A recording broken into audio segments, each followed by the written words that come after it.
Oh, man. Good defense from Dabo there. Just let his body stay in front.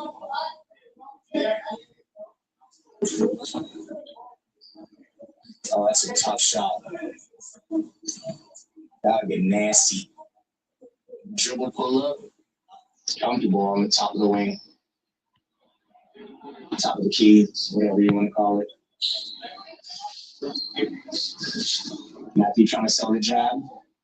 Okay, good. That's a good shot, man. They're playing Totoro right now, Chad. Yeah. Oh, man.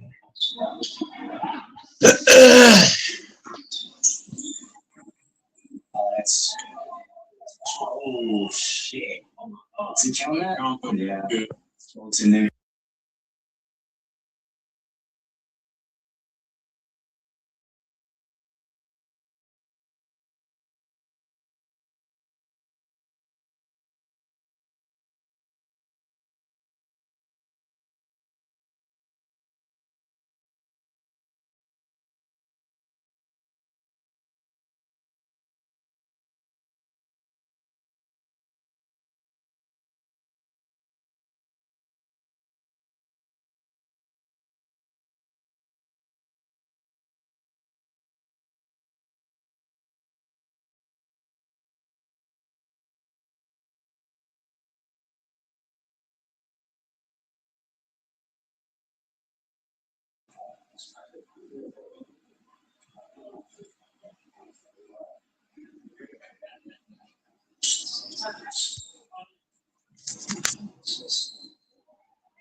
Hey man, it's your boy Goat in the building. Hit that like, share, subscribe. One of the post notifications, man. The NBA refs cheating for the OKC Thunder. Victor Wembanyama was held a lot in the second half. In the second half, it was a whole lot of holding, grabbing, pushing of Victor Wembanyama.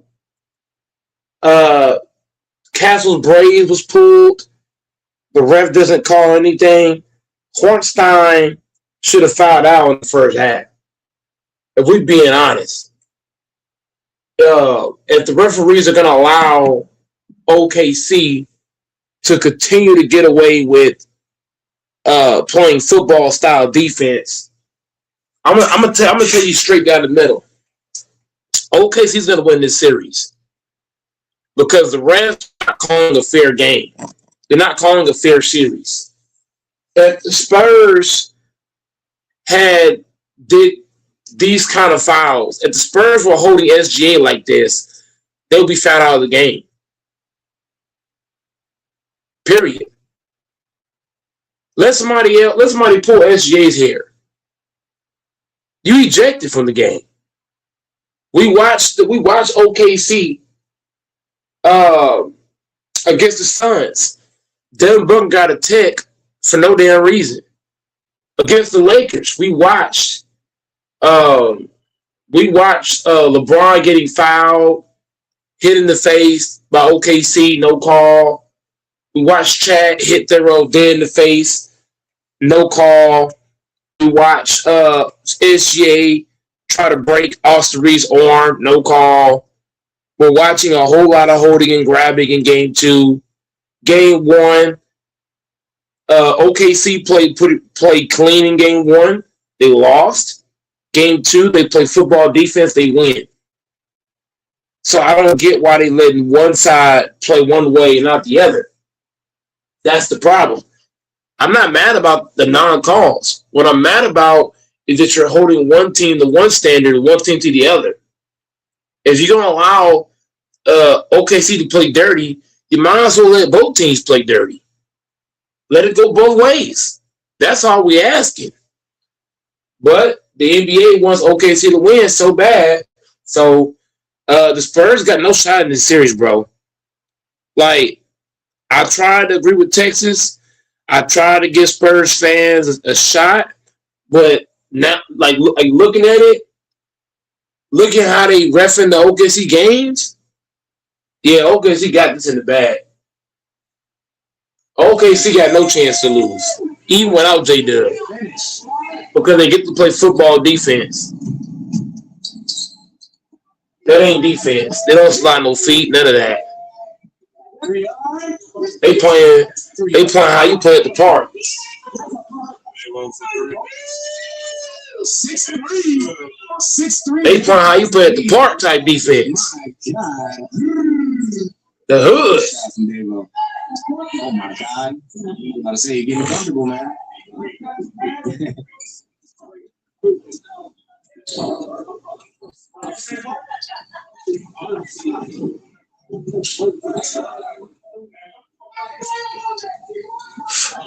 Oh man, that's a tough way.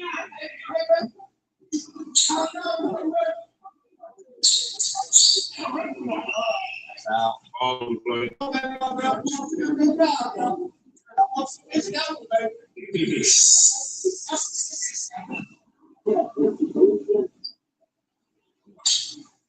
6-3 here tonight.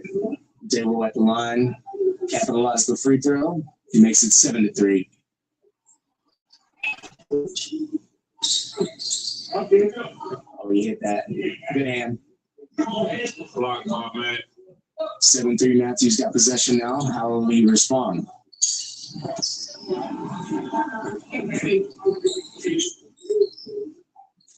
Oh, off his foot. Good D-line. Yeah. Hey, ball.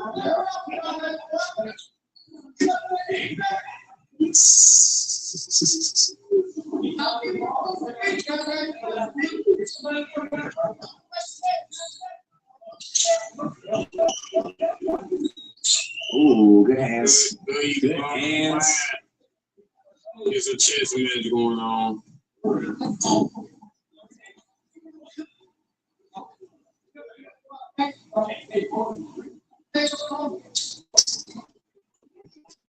Damn serious. Oh, that was a cool.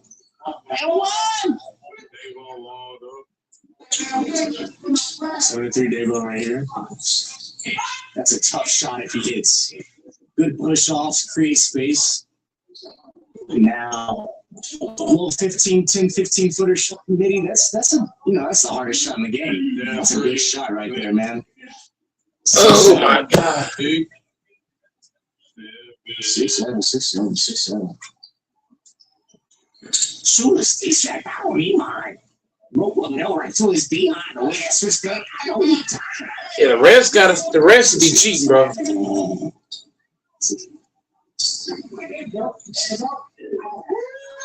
That was a beautiful move, man. The coach called the play on that one. Yeah, right. Throw the ball out a little bit, let it create space.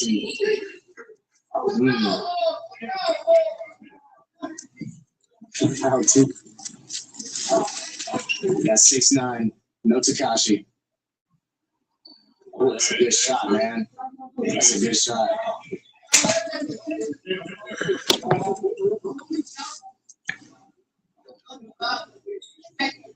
Six 9. Dago with possession. Off the pull up.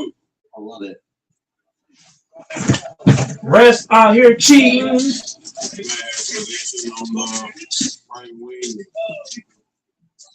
They cheating for these hoes. Oh, you're cheating the pace.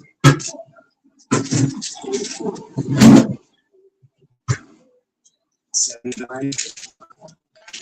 This is what OKC do, man. 7-9. Ain't gonna get a fair game with these niggas. That's a good shot.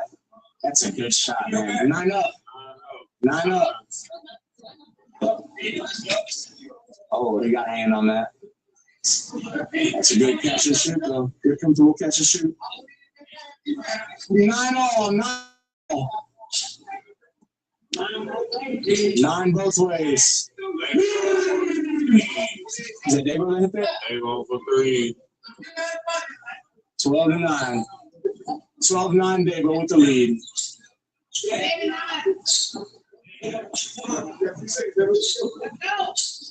Oh, that's an uncomfortable shot, but holy hell, he almost hit that. What It's a slip. Yeah, I was gonna say, like that.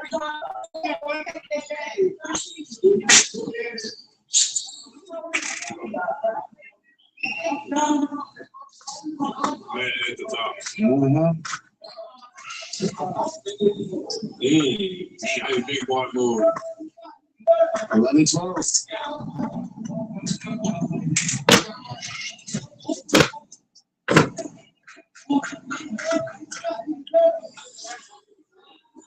Maybe you got any score predictions for this matchup?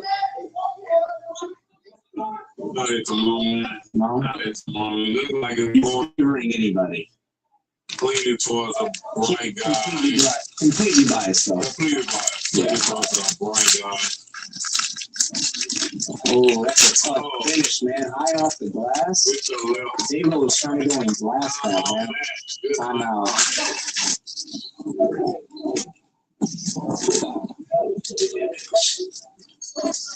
Oh, good contact, good ball. Oh, hard foul. Mighty flop, but silly. Good sportsmanship right there, man. I love it.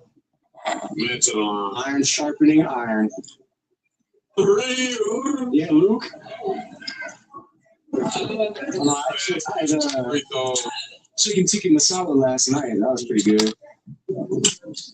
I'll probably have to resort to just picking up something on the way home. Oh my God. Man, they are both athletic. I love it. Blocked by Matt. Good move by Davo. Better defense by Matt, man. Matt catches it at the top of the key, and he goes. Oh, good spin move. Good. This lane. Damn. They gotta stop falling around every place. Yeah, getting the floor wet. The real for letting them play. Man. I can get paid to work overtime now. Good shot from Matthew right there. Oh, man. We're in the holder right there. The bottom. Mm-hmm. They go starting off on the left wing. 13-12, Matthew. Stable on the left. Hard foul. He had to give it to him. He was not going to let him get an easy layup. Free throws. Yup. 3-2 with Davo at the line right now. 13-12. I made a free throw right here. We'll tie it up.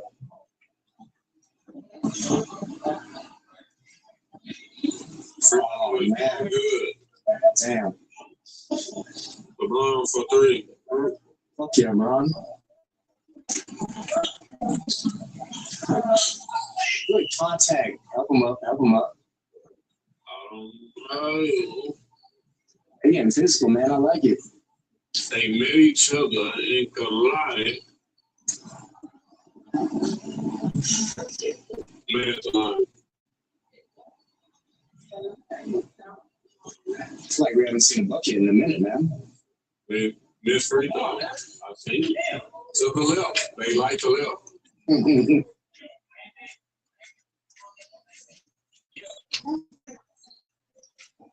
Oh my God, good shot, man. Three. Yes. Good shot, Malcolm. That's what I was hoping I could say, Malcolm. Oh, great space off the jab. Oh. I like it. I like their shot selections. No money coming out the bank.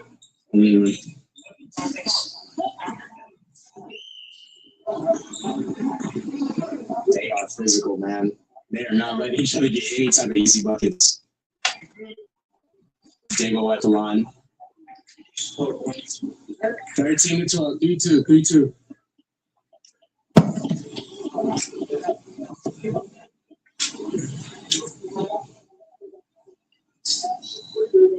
There you go. 13 up. 13 up. Davo retains possession after the make free throw. What's he going to do? Ooh, I got the handcuffs. Good lead by Matt. Still no on the play.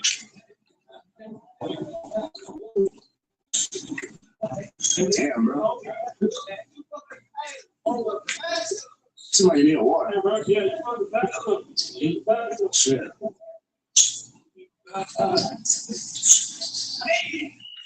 Let him know. One call forward. Baseline refs. Overruled with a jump ball. Devo ball. Michelle, we got any water?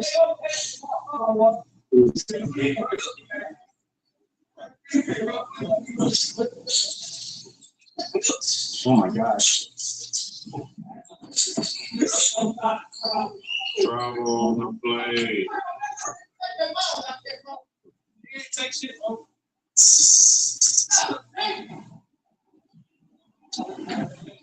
We're just waiting on one more bucket to sit into halftime. That's it. He just driving and stopping. 13 on. At the drive, 1, 2, straight up. 13.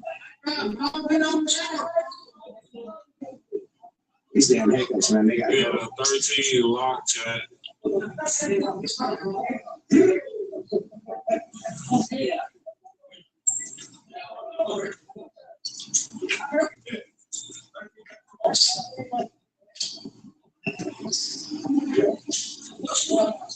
Oh shit!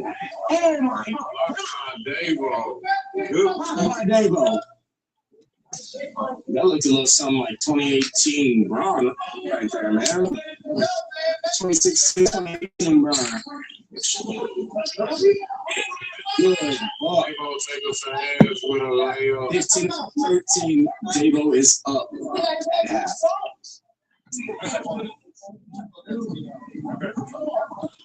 Back from there, 15-13. That's a good move, man. That's a tough move. Damn, bro.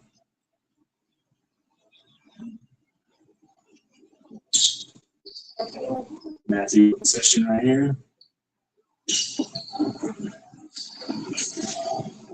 Yes. Wait a wait. 15 off. 15 up. I see.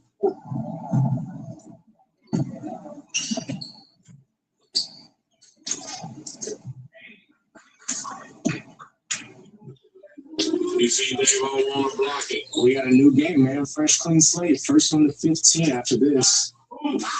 Wow. 18-15. Matthew is up. He say, bro, get Good involved. three-pointer right there, man. Again. Chill, man. 21-15. 21-15. Game of run. It's a game of runs. Another three. Oh my God. Oh my God, he's going crazy. 24-15. 15. Oh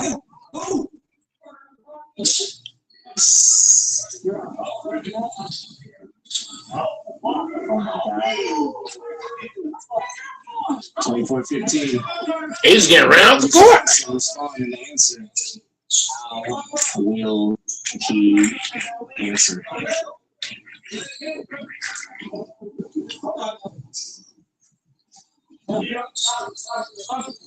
Twenty-four 15. Oh, that's tough. Oh, man, it's activated. Good defense. I thought defense turned into offense. Looked like offense turned into defense. Right.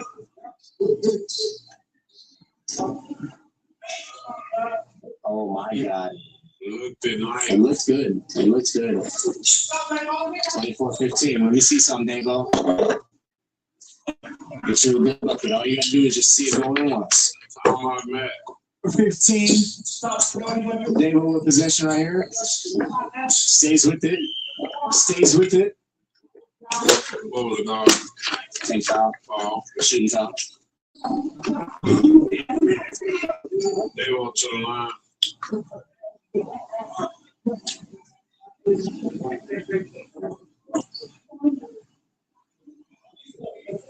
Shot. 16, 24-16. That's like 16-15. 16. I'm just making sure I can't read it. Ball on the way. Damn. Could have been a block. Damn. Real Shea got his on. I saw a ball. Towards the end, I saw a ball. I didn't see how it is initiated. 24-16, 24-17. Matthew still has the lead by 7 points. Dabo's looking to go on a run right here. Oh, good pull up right there. Oh my God. 20-24, man. It's only a 4-point game. Way to stay with it. Oh my God. Boy. This game is coming close to an end, though. How will Dabo respond right here? 24-20. Dabo giving a chance to answer. 3. Good foul. Good call. Gotta earn that. Yep. No free bucket. Not at all. Especially in ones. A lot of physicality and mental warfare and fatigue or conditioning. 21-24. We're knocking them down from the line. That was oh shit. I blocked my man. Thanks. It's a good move. Matthew anticipated that, met him there, and got the block. Good defense. Matthew possession right here. Yeah, DJ. Go Mike won that bitch, man. Yeah. For anybody who don't know, Goat Mike has won Employee of the Month. Oh man. I'm the first. Good defense. I'm the first. Hold on.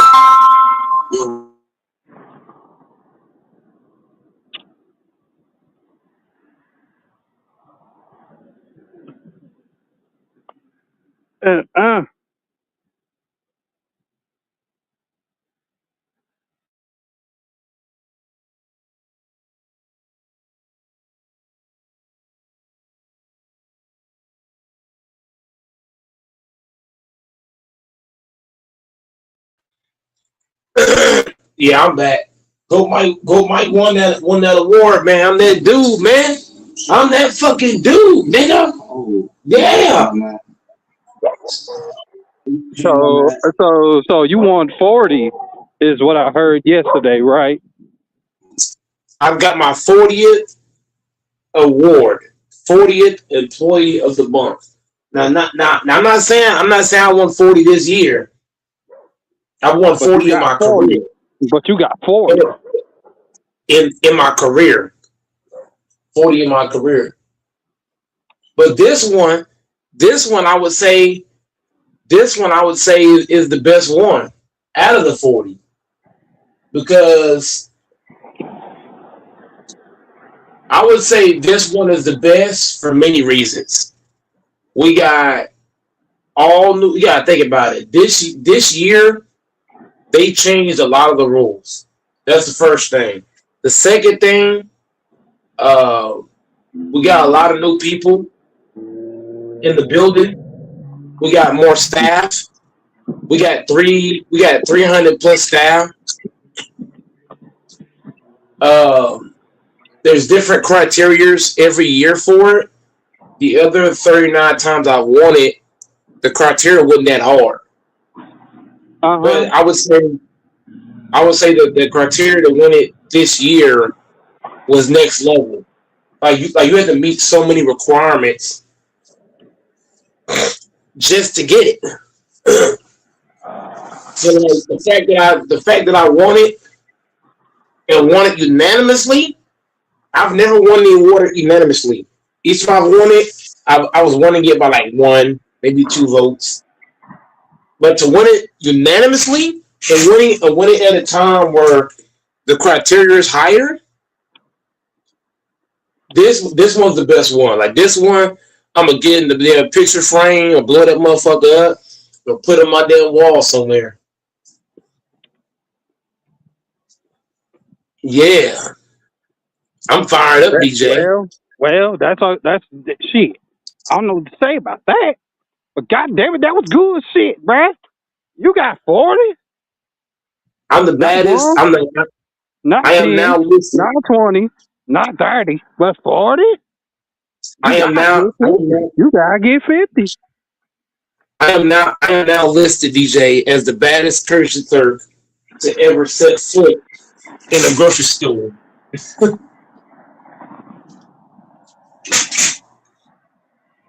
My damn manager, he was like, bro, there is no cursed clerk to get as many times as you. I said, duh. Who else is working like me? Who else is hustling like me? Nobody. Nobody's doing that.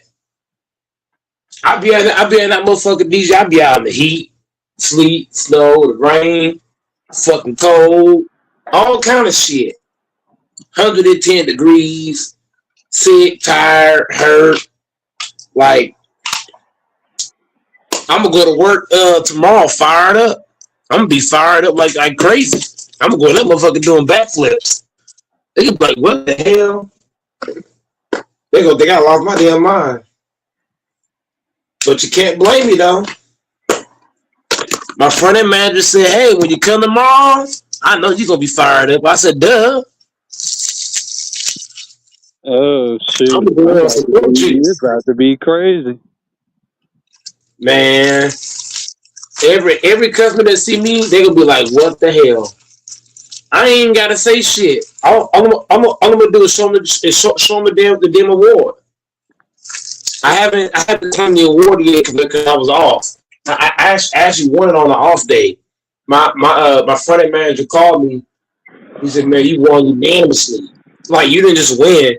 Like out of all the people that won the award prior to me, right? They all won, but like one, maybe 2 votes, right? Like this year, I lost a few times, but I was losing by like 1 or 2 votes. Everybody else that won it above me was barely beating me, and then I win by a landslide. Like this shit was like DJ. Can you like out of 300 plus workers, I won that bitch in a landslide. Out of 300 people plus people that voted, nobody else came close. So that just tell you what, DJ. It basically tells you that like 97, 98% of the people in the store voted for me. That tells you a lot.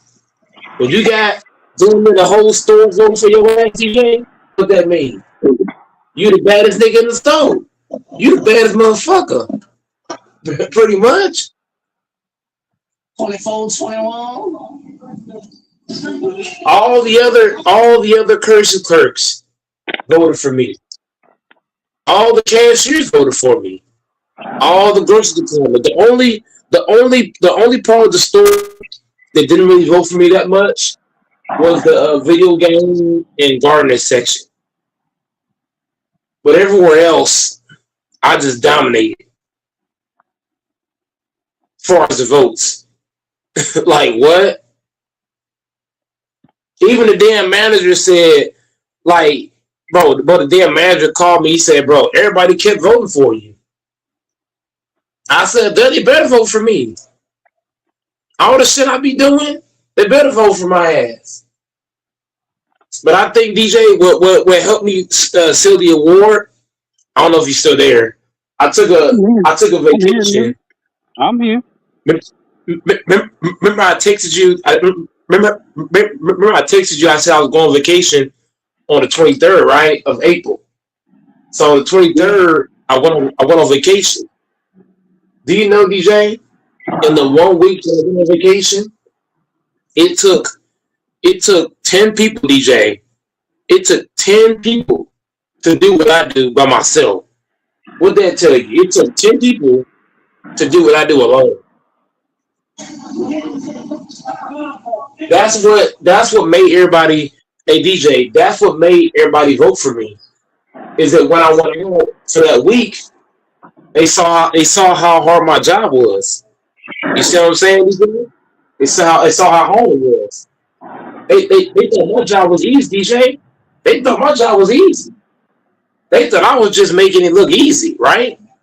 And then I went on vacation, They saw it with easy. They're like, this shit hard as hell.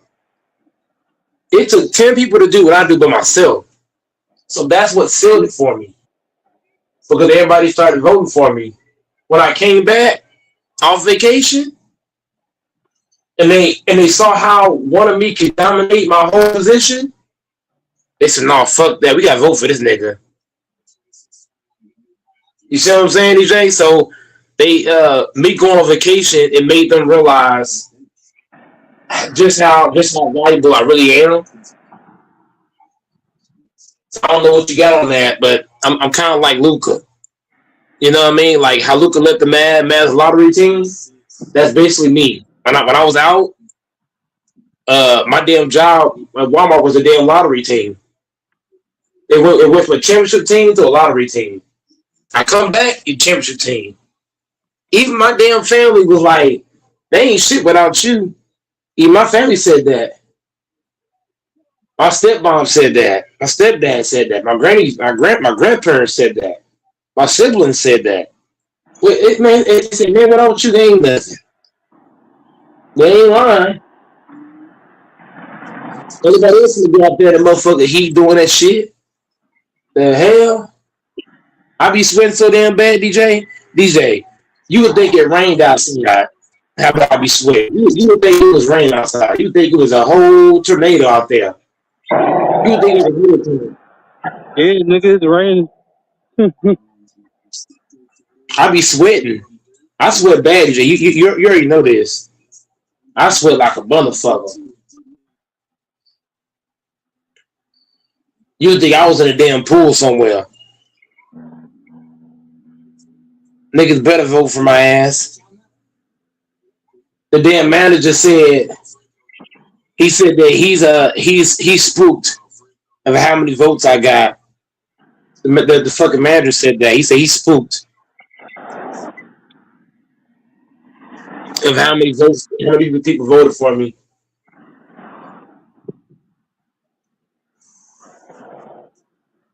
He's like, what the fuck?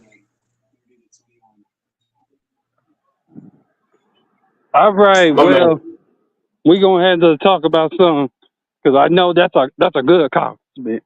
That's great. 40 employees of the month. That's great. But we need to talk about what happened last night. About the refs? Man, the refs out here keeping. Man, how the hell the refs just gonna sit there and let Wemby get grabbed like that and then don't do shit about it? I'm And like, this is why I say OKC, and this is why I say OKC is gonna win this series because the referees have been bad. The referees, the fucking refs have been bad a lot.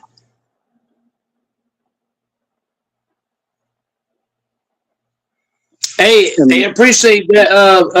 The base man, I got the 40th employee of the month. But yeah, man. Yeah, that's it. Yeah, if you think about it, right? OKC played dirty against everybody. They played dirty against the Lakers too. Remember they tried to break. Remember that play, DJ? They tried to break Austin Reeves' arm when SGA got tangled up with Reeves. He tried to break Reeves' arm. Remember that play? Yeah, I seen that. He tried to break Reeves' arm, and then before that, did you watch the play, DJ? It's on Google right now. Search up Chet Holmgren slapping Thero. That nigga slapped Thero dead in the face with his whole arm. And don't forget about this. He grabbed the center grabbed the man's dreads intentionally. That's not even the word, DJ. DJ, you're just bringing up the present. I'm bringing up all the shit. Like I ain't just bringing up this round. I'm bringing up round 1, 2, and 3. From round 1 to round now. And round 1, they kept calling bullshit on the Phoenix Suns. The Phoenix Suns weren't even fouling the Thunder. How is SG getting all these free throws? The Suns ain't known for no damn defense. They just calling bullshit on the fucking Suns. They called a tag. Remember, DJ, I don't know if you remember, they called a tech on Booker for nothing. He didn't even do nothing. For nothing. Yeah, for nothing. Then you backdoor. You can search the video on Google. Chet Holmgren slapped Thero, the fucking rookie for the Lakers. Slapped him dead in the face with his whole arm. The ref don't call anything. SGA tries to break Reese's arm. Now you got Hornstein out here grabbing niggas' dreads. That's not the worst part. Hornstein been grabbing Victor the whole game. The whole game he's holding his arm. Yeah, man. You can't. Yeah. Wemby. And niggas wonder why. Wemby. Yeah, you. At this point. You got niggas like Infamous. You got niggas like Infamous saying it's not rigged. What the fuck are we watching? I'm sorry, but that's rigged right there. There ain't no way they're not. There's no way that they're just. If it was that rigged, they would have called it. Let somebody grab SGA's fucking braids and pull his shit. They out of the game, bro. Automatic ejection. So that just tells you what? They cheating for the Thunder. The Spurs got no shot in this series, bro. I'm sorry. The Spurs might be the better team, but you can't beat the refs and the team. I'm gonna keep it 100 because me and DJ, we just experienced it. Me and DJ played against Dunbar. To me, Dunbar had the better team, right? But they only beat us because of fucking refs. The refs is why they won the game. Because at the end of the fucking game, those niggas shot 6 fucking free throws.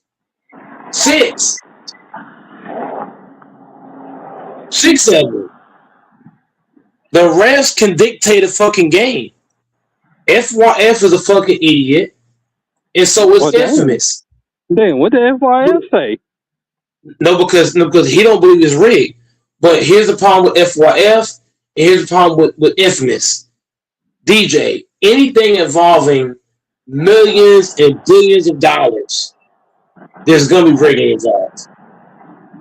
Let's be honest. Anything that involves millions and millions and billions of dollars, money controls the world. Money controls every fucking thing. If you got money, you can have somebody assassinated. If you got money, that ain't bullshit. I don't even think this is. Here's the thing: the referees don't really get in trouble any way it goes. No, because the refs are being paid off. That ain't bullshit. That's bullshit. The NBA is. We got to think, DJ. If I pay you $1 billion, are you gonna call a fair game? If I pay you $1 billion, I say, hey DJ, if you call these calls right here, you gonna call a fair game? Hell no. Hell no, you're not. You gonna take that motherfucking money, you gonna shut your ass up, you gonna make the calls I want. I'm telling you, Adam Silver is pulling the string. That's why he wear them fucking glasses. I'm telling you. What do you mean by glasses? Because niggas can't see his eyes. If you look at Adam Silver's eyes, right, you can read his body language. He is orchestrating.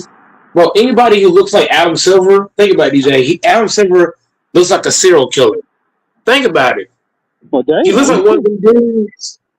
He looks like one of them dudes that rob your ass blind. And if you're not paying attention, he'll take all this shit. That ain't bullshit. Can I be owner of the NBA? I'll call it fair. You gonna call it fair, but DJ, look at how you look and look at how he looks. Adam Silver looks like a fucking thief and serial killer. That ain't bullshit. Look at this nigga. I'm telling you. It's a lie. It's a lie that Silver had done in the league. He banned a whole lot of shit. I'd rather have the racist owner over Adam Silver. Because since Adam Silver has taken over, look at the bullshit we're having to watch. Since he's taken over. Huh?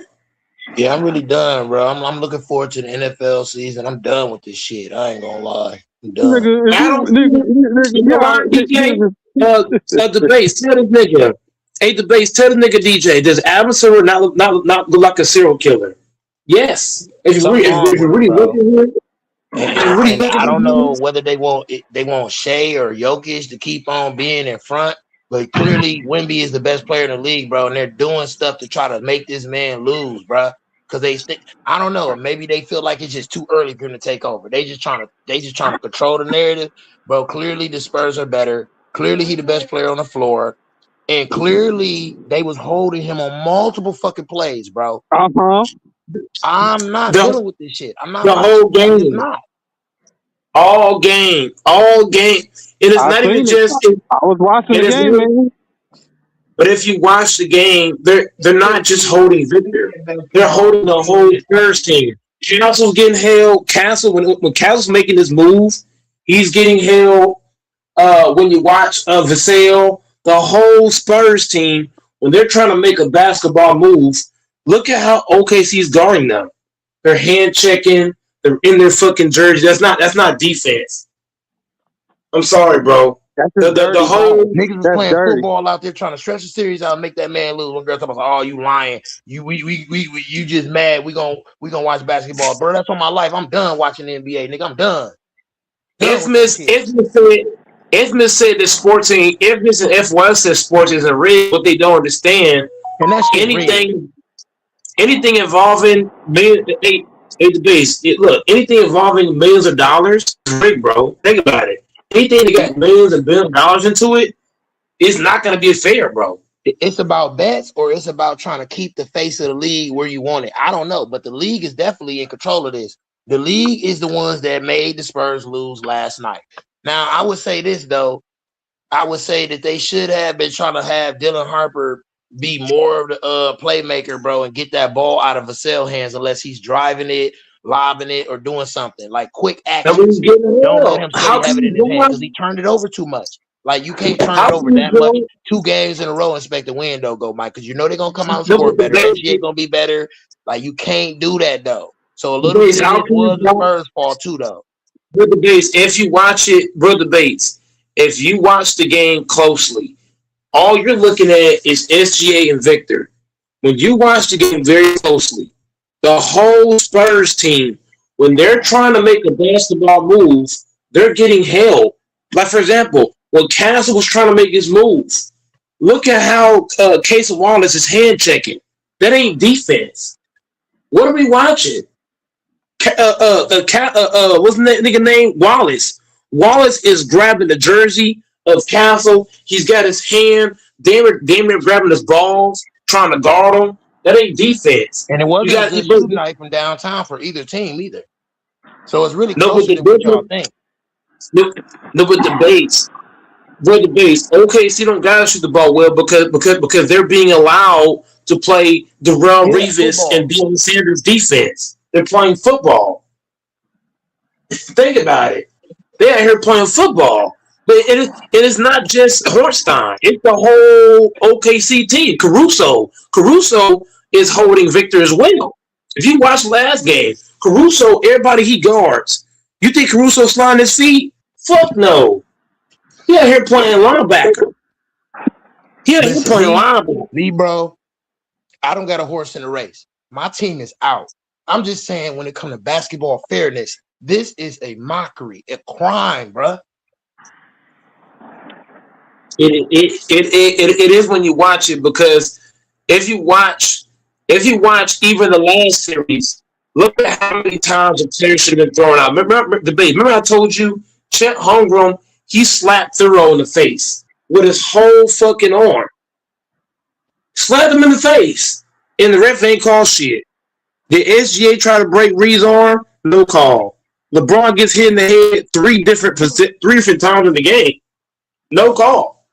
So I'm just saying, Devin Booker, if you watch the first series, right? Booker got thrown out for no damn reason. He didn't even say nothing. It got a technical foul. So I'm just saying, bro, the referees is clearly big for OKC. And I'm telling you this right now. The Spurs, look, Infamous and Texas. I love both of you brothers, but y'all both wrong. The Spurs got no chance in this series. No chance. I And the done refs are seen some gonna sketchy stuff too, just bro. Since I've been play. watching basketball, but last night, bro, because of Victor Wembanyama being the best player in the league, youngest DPOY, 22, with a good team and can really win it all, for It y'all should to have do been bullshit like MVP. that, bro, I'm Should have been disgusted and I don't want MVP. to watch basketball no more. I'm just done with it, bro. Like, that's bullshit y'all doing, bro. I'm done with it. I'm disgusted, bro. I'm truly That was disgusted. the Like, the NBA is a MVP. mockery, bro. It's a That horrible was league. the fucking MVP. Not no fucking SGA, bitch ass. Now, SGA balled SGA out. is SGA, and look, SGA and Adam Silver. I guarantee you, both of these guys are talking behind the scenes and making bets for the Thunder to win the series. Watch, the Spurs not winning this series, bro. I'm gonna tell you this right now: the Spurs got no chance. Even if De'Aaron Fox and Harper comes back in this series, even if Guy was playing for the Spurs still don't have a chance. Because when you got an owner like Adam Silver, who looks like a serial killer that's running the NBA, you got a problem. Anybody can look past them fucking glasses. In my line debates and DJ, when you watch Adam Silver, look past them fucking glasses. Tell me he does not look like a fucking serial killer. He do, bro. All right, I'm man. telling you, I'll bro. look into it. Shit, I'll look into it when You I gotta get look to the house. past. All you gotta do is search up. No, all you gotta do is search up a serial killer and then search up Adam Silver. The only difference is that he's wearing glasses. Bro, have you ever seen somebody? Bro, let me explain this way. Sometimes a serial killer is a nice guy, right? He's like, hey, my name is so-and-so, and you think he's a cool, right? Next thing you know, you end up dead somewhere. Actually, yeah. And then what else? So the point I'm making They act, is yeah. Adam Silver's playing nice. He playing nice to keep everybody off balance. So everybody thinking that, oh, he's a cool guy, this, that, and the third. But if you watch him closely, the NBA has declined. Bro, Sterling, even though Sterling was racist, right? He was racist, right? Look at how he ran the NBA compared to Adam Silver. The difference is like it's not even close. Like it's like look at it. Since Adam Silver's taken over, has the game not become softer? Way softer. Yes. Are they not cheating for niggas like SGA? You think Sterling would be cheating for SGA? Let's be honest. Do you think Sterling would have the referees out here cheating for SGA over all people? Let's be honest. So we'll probably get a new owner. We'll get a new owner till we hit 40. But that's not the point I'm making, DJ. Do you think Sterling would be out here letting the referees cheat for SGA? I'm just saying. All this shit is happening since Sterling got fired, right? The NBA is becoming bullshit. It is, bro. Adam Silver ain't better than Sterling. Like Sterling might be a racist sack of shit, but I'd rather have the racist nigga than have nigga that's cheating. Like Adam Silver. Adam Silver's a dumbass. Wearing them fucked up ass glasses.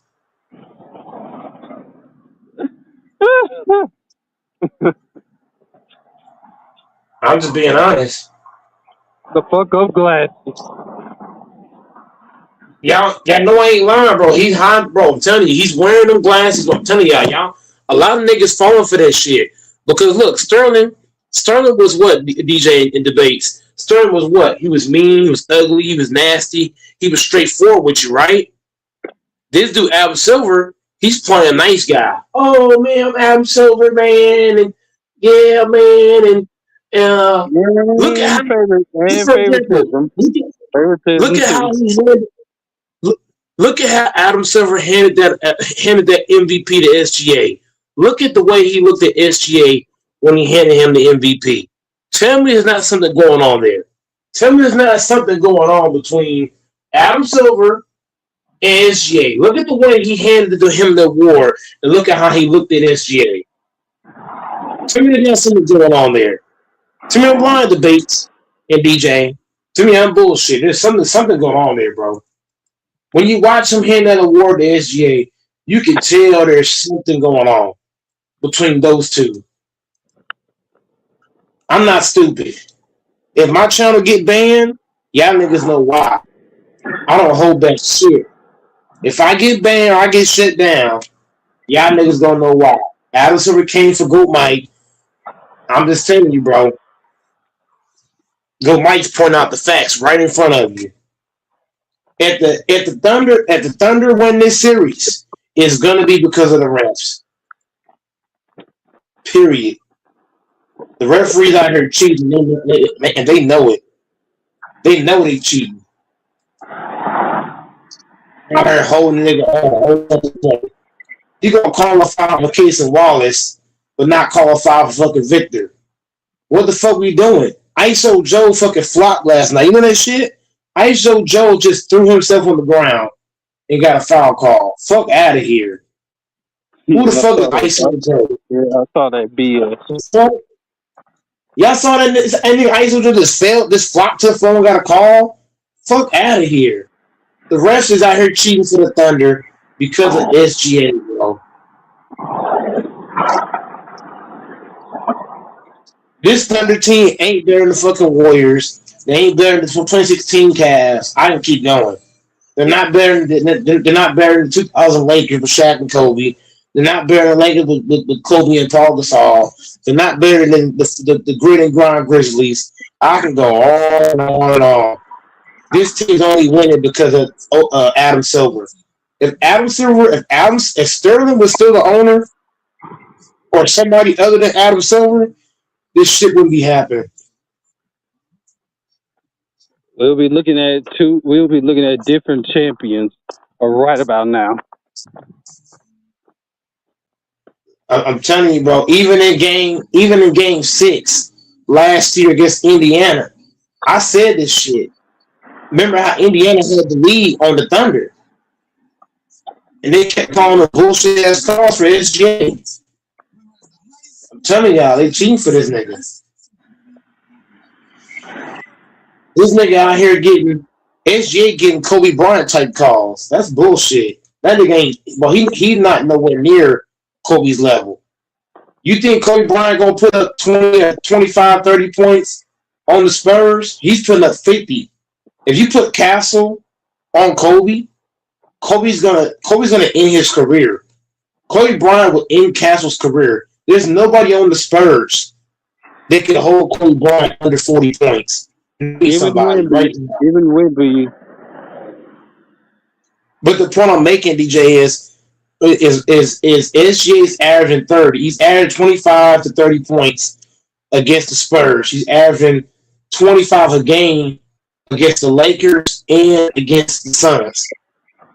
If you put the Suns, the Lakers, or the Spurs on Kobe, who's going to hold him under 40? Please tell me, DJ, who out of those three teams, the Spurs, the Thunder face, which one of those, if SGA is on Kobe's level and he's only putting up 25 to 30 points, right? Who out of those three teams are going to hold Kobe Bryant under 40? Who?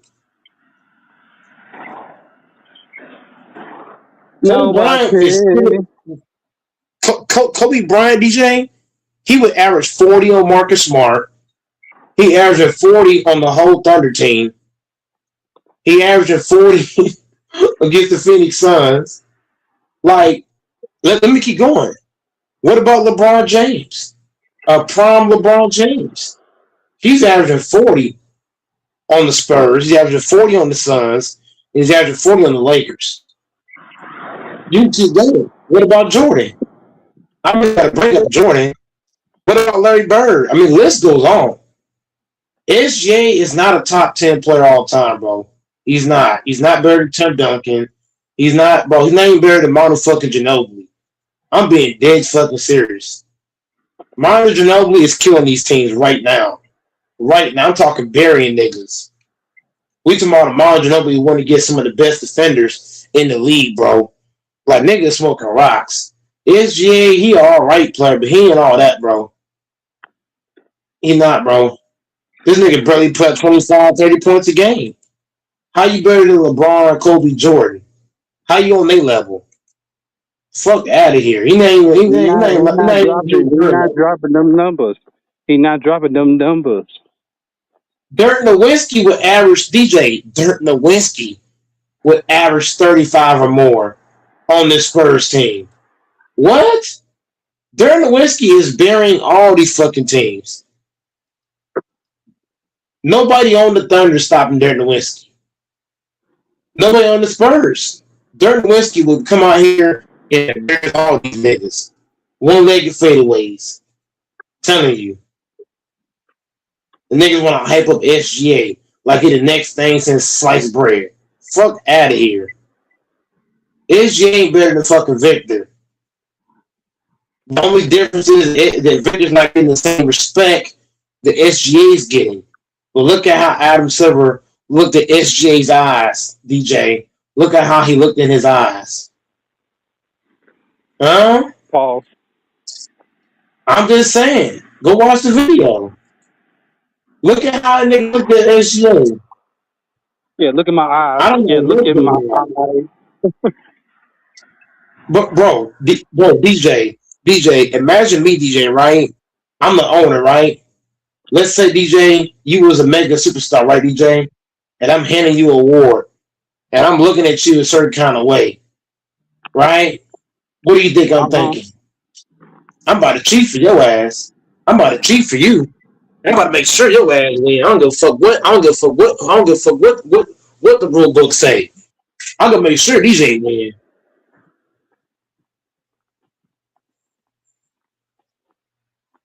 I don't give a fuck.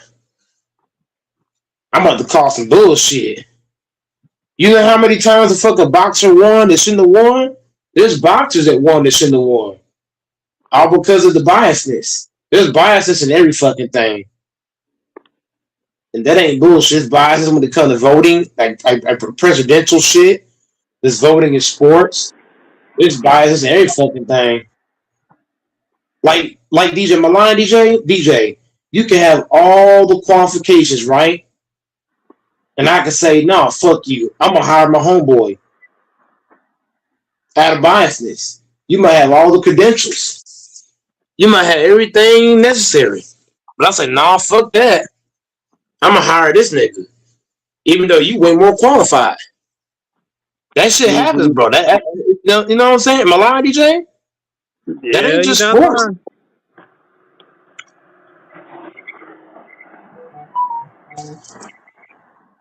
All this shit red. Life in general is red. The hell? Why do you think Donald Trump had became president? Y'all think he just won for the hell of it? He only won because Joe Biden stepped down. If Joe Biden hadn't stepped down, he would have been president.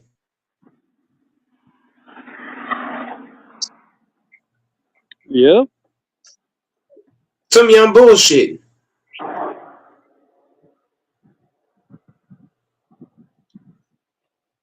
Tell me I'm bullshitting.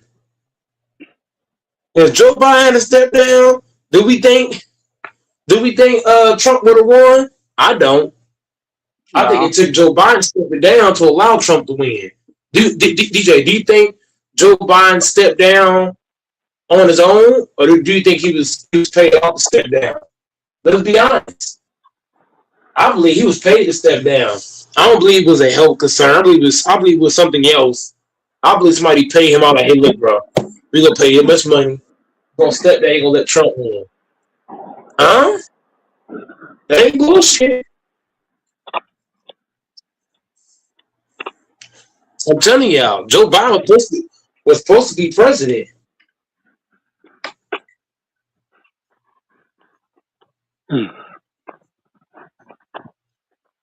That's why the base is quiet because the base know I'm cooking right now. The base know I'm cooking. He know Go Mike is cooking right now, huh? The base know I'm cooking.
Everybody out.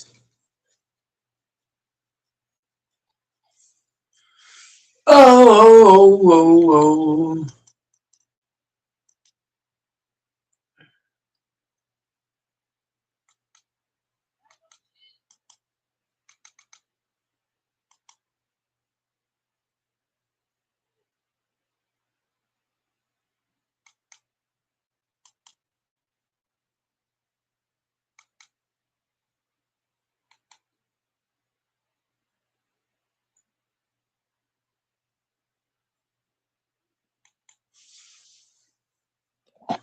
The small apartment, the handwritten room for rent sign taped to the door. Ethan, a single dad, barely making ends meet. A young girl approached, Anna, 20 years old, dressed simply, asking to rent the room. Ethan nodded. The first night, taking out the trash, Ethan spotted Anna's silver bracelet glinting with the Voss Holdings logo, the billion-dollar corporation that had fired him. His heart pounded, but the real shock came next. Anna opened his old laptop and hid a red USB drive inside. On the USB, a label read, Project Raven Lake, do not disclose. Ethan went silent. She wasn't just a billionaire's daughter. She was carrying secrets that could bury an entire empire. Ethan Cole lived paycheck to paycheck in a world that had forgotten he existed. At 37, he was the guy who fixed broken things during the day and delivered packages at night.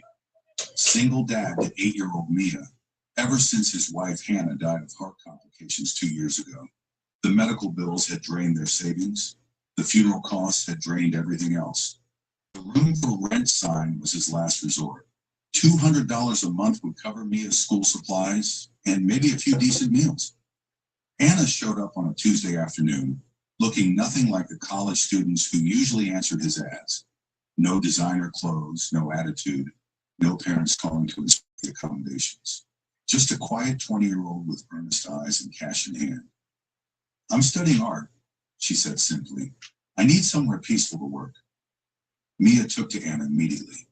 Within a week, they were folding paper cranes together at the kitchen table while Ethan worked the second shift.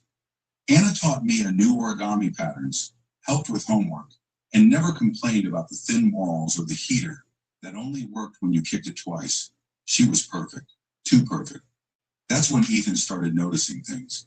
The silver bracelet she always wore caught the light wrong sometimes, revealing an engraved logo that made his blood run cold. Voss Holdings, the corporate giant that had restructured him out of his warehouse supervisor job 18 months ago. No severance, no explanation, just a form letter thanking him for his service. But Anna couldn't be connected to them, could she? The neighbors started talking first. Mrs. Chen from 2B made pointed comments about young girls these days and inappropriate living arrangements. Dave from his delivery job was less subtle. Dude, you got a college girl living with you? What's your daughter gonna think? The whispers followed him to the grocery store, the gas station, Mia's parent-teacher conferences, single dad renting to a young woman.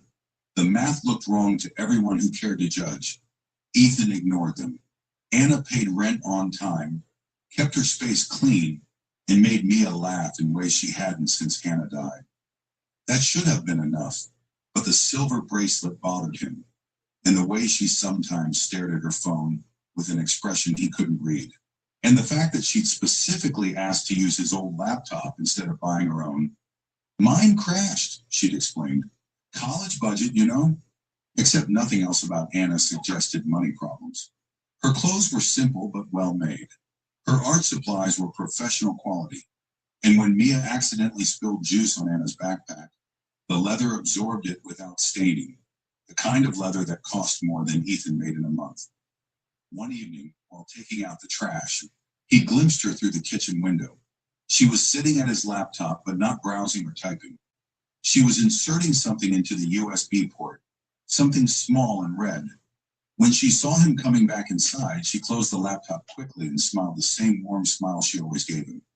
Making tea, she said, gesturing to the kettle. Want some? But Ethan had seen enough. The red USB drive, the way she'd hidden it, The logo on her bracelet that connected her to the company that had destroyed his stable life. His 8-year-old daughter was upstairs, trusting and innocent, folding paper cranes with a girl who might be lying about everything. That night, after Mia was asleep and Anna was in her room, Ethan made a decision that would change all their lives. He was going to find out who Anna really was. Are you watching from somewhere? If you discovered your tenant wore the logo of the company that ruined your life, what would you do? Comment your thoughts and subscribe to see what happens next. For 3 weeks, Anna became part of their small family in ways that felt dangerously real. She helped Mia with art projects, taught her advanced origami techniques, and somehow made their cramped apartment feel less like a place where dreams went to die.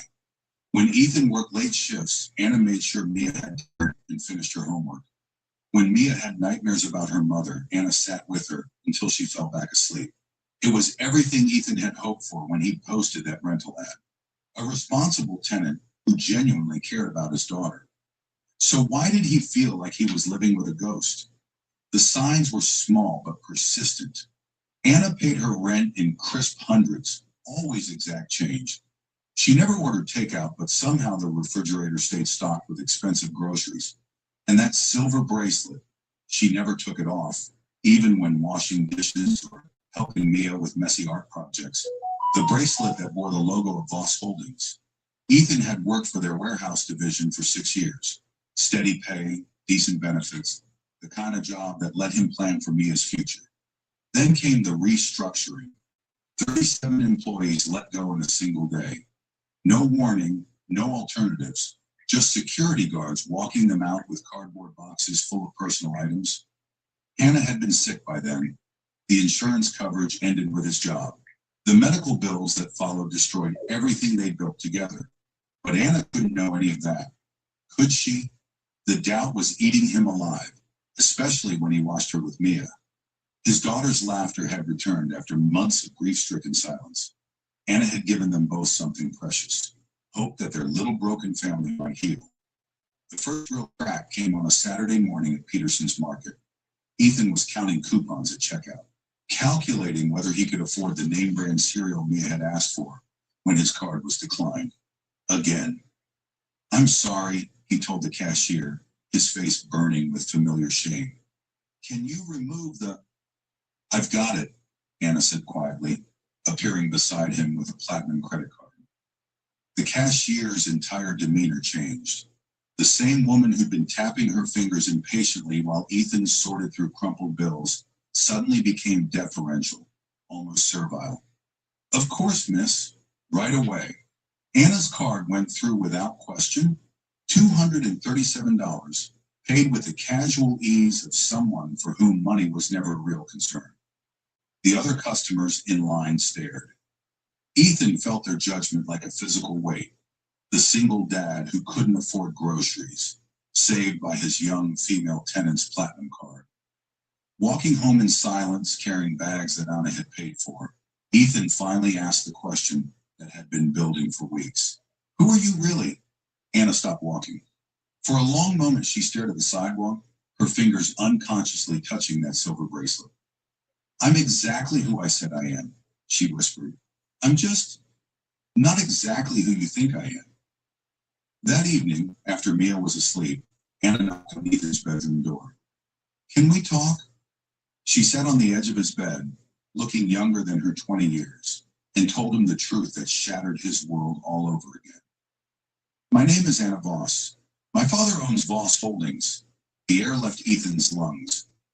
"Your father? I know what his company did to you. I know about the layoffs, the timing, everything." Tears started streaming down her face. "I found your name in the employment records. Hannah Cole, listed as your emergency contact. And then I found her death certificate." Ethan's hands clenched into fists. "You investigated me? I investigated my father's company. You were just collateral damage I discovered along the way." The room spun. This girl, this young woman his daughter had come to love, was the child of the man who destroyed their lives, the billionaire whose corporate decisions had taken away Ethan's job, his insurance, his ability to save his wife. Why? His voice was barely audible. Why are you here? Anna reached for the old laptop on his dresser, the one she'd been using for weeks, with shaking hands. She opened it and pulled out the red USB drive he'd seen her hide. Because of this, the drive was labeled in neat handwriting. Project Raven Lake, do not disclose. What is it? Proof, she said simply. Proof that Raven Lake wasn't just corporate downsizing. It was deliberate contamination of the water supply to drive down property values for a real estate acquisition. 17 people died from the contaminated water. The layoffs were just cover to eliminate witnesses who might have talked. Ethan's world tilted. 17 people? Anna nodded, her face pale, including Hannah Cole. The heart complications she died from, they were caused by prolonged exposure to industrial chemicals that my father's company dumped into the municipal water system. The USB drive sat between them like a loaded gun. Hannah didn't just die because I lost my job, Ethan said slowly.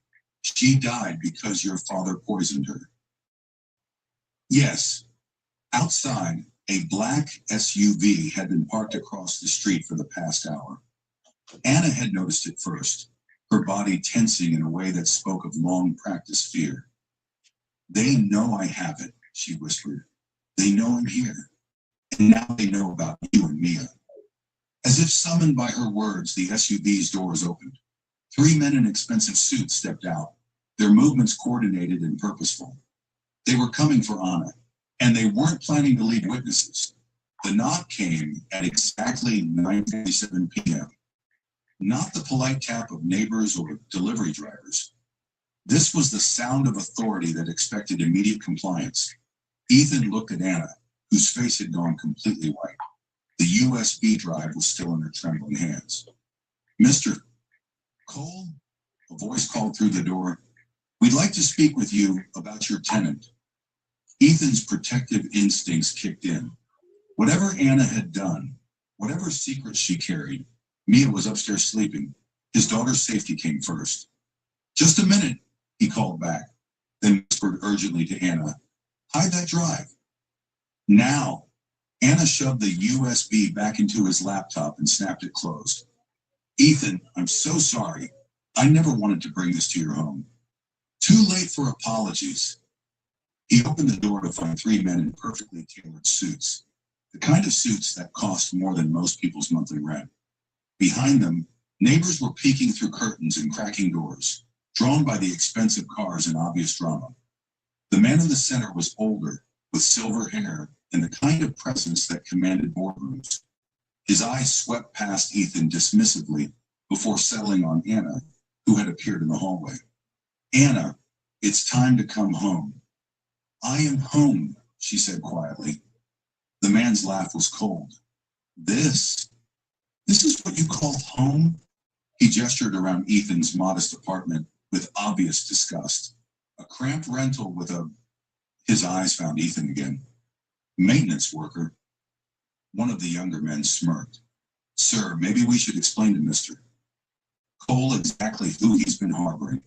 But Anna stepped forward, her chin raised with surprising defiance. No, I'll explain.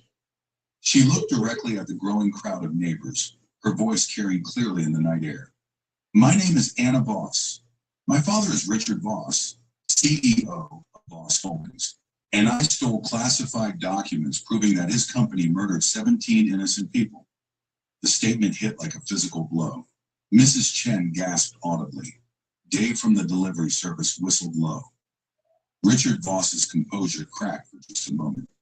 Anna, you don't know what you're... Hannah Cole, Anna continued, her voice growing stronger. Maria Santos, David Kim, James Patterson. 17 names on a list of people who died from contaminated water that your company deliberately dumped to drive down property values. Ethan felt the world spinning around him. Not only had Anna confirmed that Hannah's death was murder, she was announcing it to the entire neighborhood. You have no proof of these allegations, Richard said smoothly, but his eyes were scanning the apartment, looking for something specific. Actually,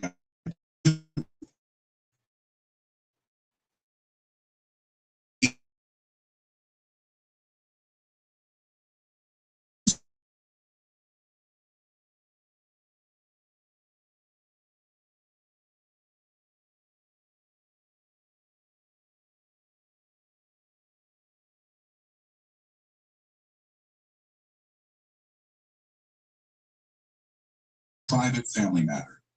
Is it? Mrs. Chen called out. Because she just said you people killed 17 folks. That ain't private. Dave stepped forward, his delivery company uniform making him look official despite his youth. Sir, if what she's saying is true, we got a right to know. Some of us drink that same water. The crowd was growing. Other apartments were emptying as word spread through the building. Anna Voss, billionaire's daughter, living in their building, accusing her father of mass murder. Richard's control was evaporating by the second. Anna, get in the car. Now. No.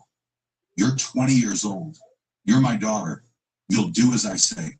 I'm 20 years old, Anna repeated, stepping closer to Ethan, which means I'm an adult who can choose where to live. And I choose here. She reached into her pocket and pulled out a folded piece of paper, the handwritten rental receipt Ethan had given her on her first day. This is my legal residence. This is my rental agreement. And this man, she gestured to Ethan, has been more of a father to me in 3 weeks than you've been in 20 years. The crowd murmured approval. Someone started clapping. Richard's face flushed with rage and humiliation. You think this poverty-stricken nobody can protect you from me? This nobody, Ethan said quietly, speaking for the first time, knows exactly who you are, Richard Voss. He pulled his phone from his pocket, held it up so everyone could see the screen. I've been recording this entire conversation, every threat, every admission, every word. The blood drained from Richard's face. And so has she. Ethan nodded toward Mrs. Chen, who was holding her tablet high, the red recording light clearly visible. And him, Dave waved his phone. And me. Another neighbor stepped forward. Within seconds, a dozen phones were visible in the crowd, all recording, all capturing Richard Voss's meltdown in real time. You can't use any of this, Richard sputtered. Attorney-client privilege, family privacy laws. Don't apply to confessions of murder, Anna said calmly, especially not when they're made in public. From upstairs, a small voice called down, Daddy? What's happening? Mia appeared at the top of the stairs in her pajamas, holding one of the paper cranes Anna had taught her to fold.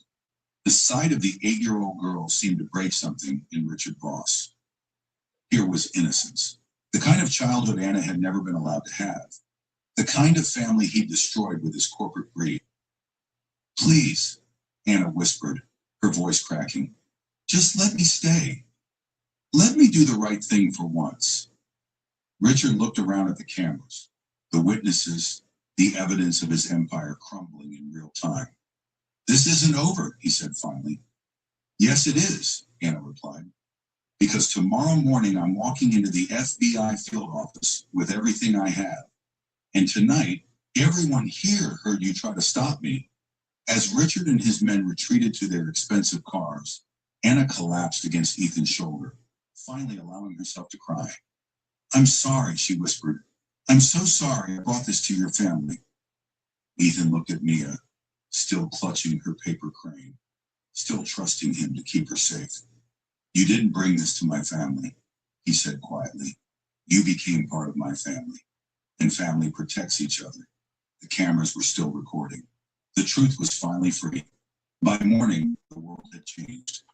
Billionaire's daughter exposes father's murder cover-up. While Living with Single Dad became the most watched story across every platform.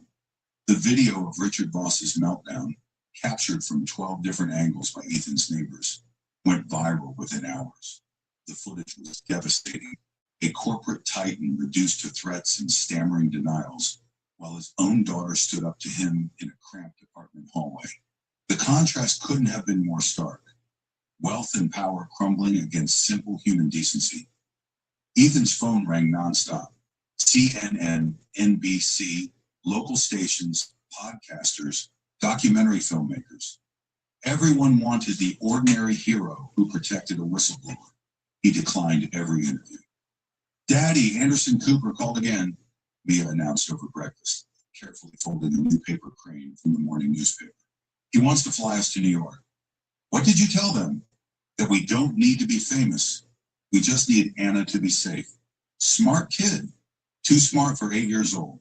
The real satisfaction came from watching the investigation unfold in real time. The FBI arrived at Ethan's apartment before noon, not to arrest anyone, but to formally accept Anna's evidence. The USB drive that had been hidden in his old laptop contained 3 years of internal communications, financial records, and engineering reports proving that Project Raven Lake was intentional environmental terrorism disguised as cost-cutting measures. Agent Sarah Martinez, the lead investigator, explained it to them in simple terms. Ms. Voss, what you've provided is the most comprehensive corporate murder case file we've seen in 20 years. Voss Holdings stock crashed within hours of the news breaking. Trading was suspended by 2 p.m. By evening, the company's board of directors had called an emergency meeting to discuss leadership transitions. Richard Voss was arrested at his mansion at 6 a.m. the following day, led away in handcuffs while news helicopters circled overhead.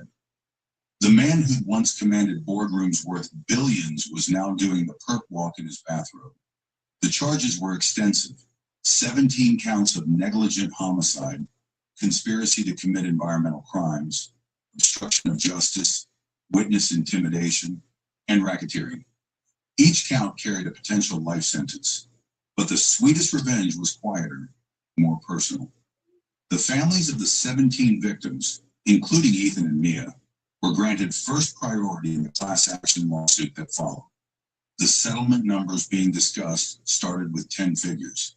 Ethan wouldn't have to work double shifts anymore. Mia could go to the best schools, get the best health care, have the opportunities he'd never been able to provide. All because a billionaire's daughter had chosen to live in their tiny apartment and fight for what was right. The media circus was relentless, but Ethan's neighbors had become an unexpected shield. Mrs. Chen appointed herself as media liaison, which meant she stood guard in the lobby and told reporters exactly what she thought of them, bothering good people who just did right. Dave organized the other delivery drivers into an informal security network, making sure Anna could come and go without being harassed by cameras. The entire building had rallied around their unlikely family. Anna, meanwhile, was dealing with her own transformation. Disowned by her father, cut off from the family fortune, she was learning what it meant to live without unlimited money for the first time in her life. "I've never had to budget for groceries before," she confessed to Ethan one evening, staring at a calculator and a handful of coupons. "It's not about the money," he told her gently. "It's about knowing what things actually cost." She was working part-time at a local art supply store, saving money for community college, learning to live like the rest of the world. The silver bracelet with the Voss Holdings logo had disappeared, replaced by a simple chain Mia had made from origami paper. The investigation revealed layers of corruption that went far beyond Project Raven Lake. Richard Voss had been running a criminal enterprise disguised as a legitimate business for over a decade. Environmental crimes, worker safety violations, tax evasion, bribery, the list seemed endless. But the case that brought him down was the simplest one: 17 names on a list of people who died from poison water. 17 families who'd lost everything while Richard Voss added zeros to his bank account. Hannah Cole's name was at the top of that list, and her death had finally been avenged by the daughter of the man who killed her. The irony wasn't lost on anyone. 3 months after that first knock on the door, Anna sat in federal court as the prosecution's key witness. She traded her simple art student clothes for a conservative business suit, but her hands still shook as she held the microphone. "My father taught me that power means never having to face consequences," she said clearly. "But living with Ethan and Mia taught me that real power comes from doing what's right, even when it costs you everything." Richard Voss, sitting at the defendant's table in an orange jumpsuit, refused to look at his daughter. The jury convicted him on all charges: life in prison without the possibility of parole. As they left the courthouse, reporters shouted questions about justice and redemption and whether Anna regretted her choices. She stopped at the bottom of the courthouse steps, took Mia's hand, and gave the only statement she would make during the entire ordeal. "I found my real family in a $200 a month room. That's worth more than all my father's billions." Walking home together, Ethan, Anna, and Mia, they looked like what they'd become: a family that had chosen each other against impossible odds. Some secrets were worth losing everything to reveal, and some families were worth everything to protect. 1 year later, the City Hall hosted a press conference announcing the Richard Voss Memorial Clean Water Initiative, a program funding water safety monitoring in low-income communities. The irony of naming an environmental protection program after the man who poisoned 17 people wasn't lost on anyone. Sometimes justice came with a bitter sense of humor. Anna stood at the podium beside the mayor, no longer the frightened girl who'd hidden USB drives in old laptops. She wore a simple blue dress and the paper chain bracelet Mia had made her, now weathered from a year of daily wear. When it came time for remarks, Anna didn't give a speech about corporate accountability or environmental justice, though she could have. The settlement money had made her wealthy in her own right, but it had also taught her what wealth really meant. Instead, she reached into her purse and pulled out 3 simple objects. First, the small wooden key Mia had carved for her in art class, the one that said home in a child's careful lettering. Anna placed it gently on the podium microphone. Second, the original handwritten rental receipt Ethan had given her that first day.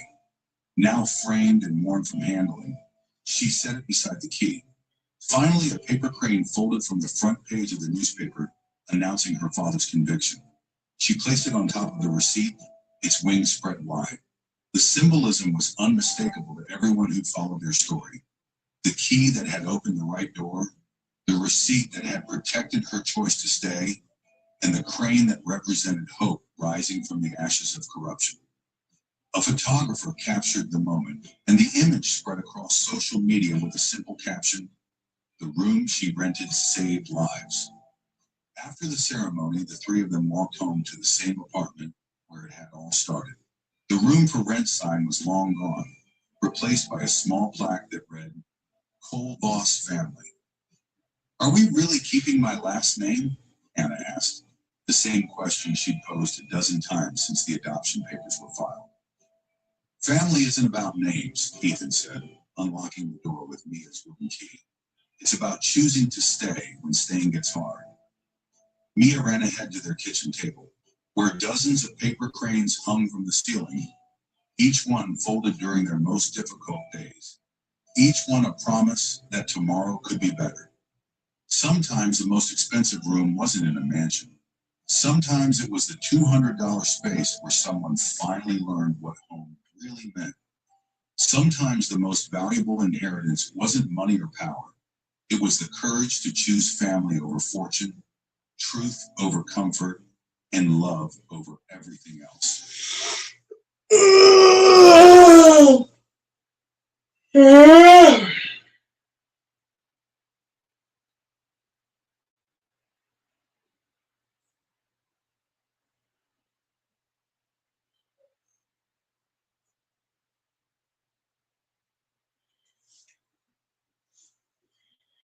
The park bench sat beneath an old oak tree that had probably witnessed 1,000 afternoons just like this one.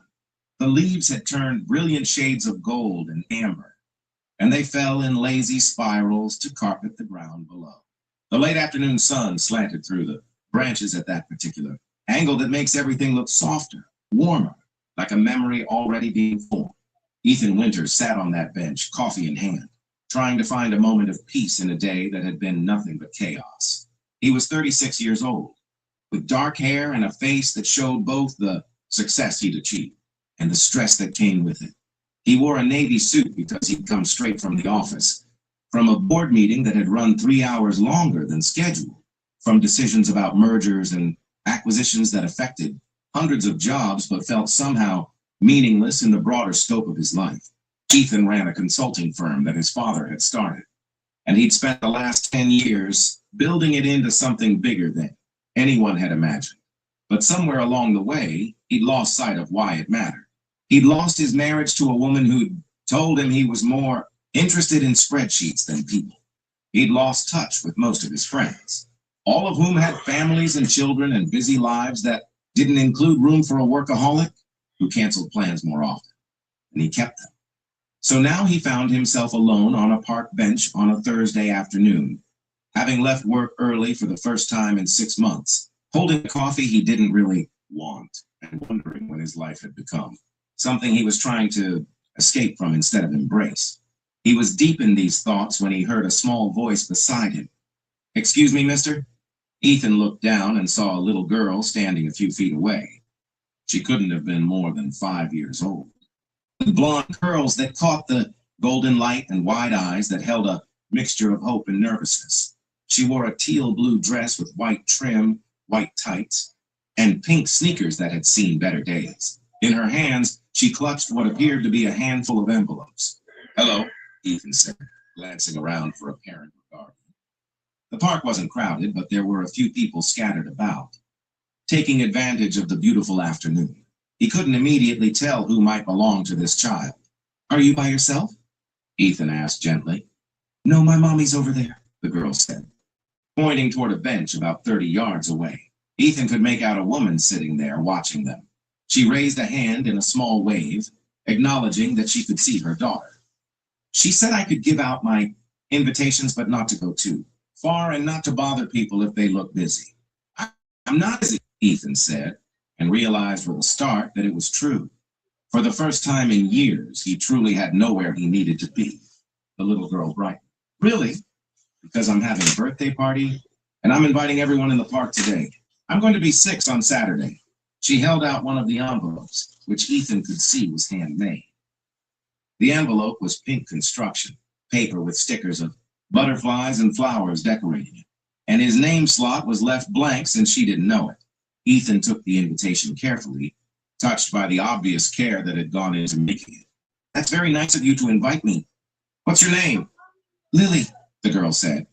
"Lily Patterson." "What's your name?" "Ethan Winters." "Nice to meet you, Lily." "Nice to meet you, too. Mr. Ethan." Lily shifted the remaining envelopes to one hand and brushed a curl out of her face with the other. "My party is at my house at 2 o'clock on Saturday. There's going to be cake and games and everything. Well, maybe not everything, but a lot of fun things. Mommy promised." "That sounds wonderful," Ethan said. "I bet you're excited." Lily nodded enthusiastically, but then her expression became more serious. "I am excited, but I'm also a little worried." "Why are you worried?" Ethan asked, his full attention now on this small person who'd approached him out of nowhere with her handmade invitations and honest eyes. Lily looked back toward where her mother sat, then back at Ethan. When she spoke, her voice was quieter, more careful. "My mommy's sick. She has cancer. Do you know what cancer is?" Ethan felt something tighten in his chest. "Yes, I do. I'm sorry to hear your mom is sick." "She's been sick for a while," Lily continued, with the matter-of-fact tone children sometimes adopt when discussing difficult things. "She had to go to the hospital lots of times. Sometimes she feels really, really tired. But she's getting better now, the doctors say. She just gets tired more than other mommies." Ethan didn't know what to say, so he simply listened. "The thing is," Lily went on, "I wanted a big party, like my friend Emma had, with lots of people and decorations and a bouncy castle. But Mommy said we need to have a smaller party because we can't spend too much money right now. Medical bills, she said, and because she might get too tired if it's too big." Lily looked down at her pink sneakers. "I said that was okay because I don't want Mommy to be more tired. But then I got sad because I thought maybe not many people would come to a small party." "So you decided to invite people from the park?" Ethan asked gently. Lily nodded. "Mommy said it was okay as long as I asked permission and didn't go far away where she couldn't see me. She said it was creative problem solving." She looked up at Ethan with those wide eyes. "I've invited 7 people so far. 2 said yes, 3 said no, and 2 said maybe. What about you? Will you come to my party?" Ethan looked at this brave little girl who was inviting strangers to her birthday party because she wanted her celebration to feel full, wanted her mother to see that people cared even though money was tight and circumstances were hard. He looked at the homemade invitation in his hands, at the stickers placed with obvious care, at the crayon writing that spelled out the details of the party. "Lily," he said, "I would be honored to come to your party." Lily's face lit up like sunrise. "Really? You'll really come?" "Really," Ethan confirmed. "That's so great," Lily said. Then she leaned in a little closer, her voice dropping to something like a whisper. "And Mr. Ethan, when you come, could you maybe smile a lot? Mommy's been worried that the party won't be fun because we can't do all the big stuff. But she'll still smile if she sees people are happy to be there. She always smiles when other people are happy, even when she's tired or not feeling good. So if you could smile, that would help. Ethan felt tears sting his eyes, and he had to take a moment before responding. Here was this child, dealing with her mother's illness and their financial struggles, and her main concern was making sure her mother would smile at the party. I promise I'll smile, Ethan said.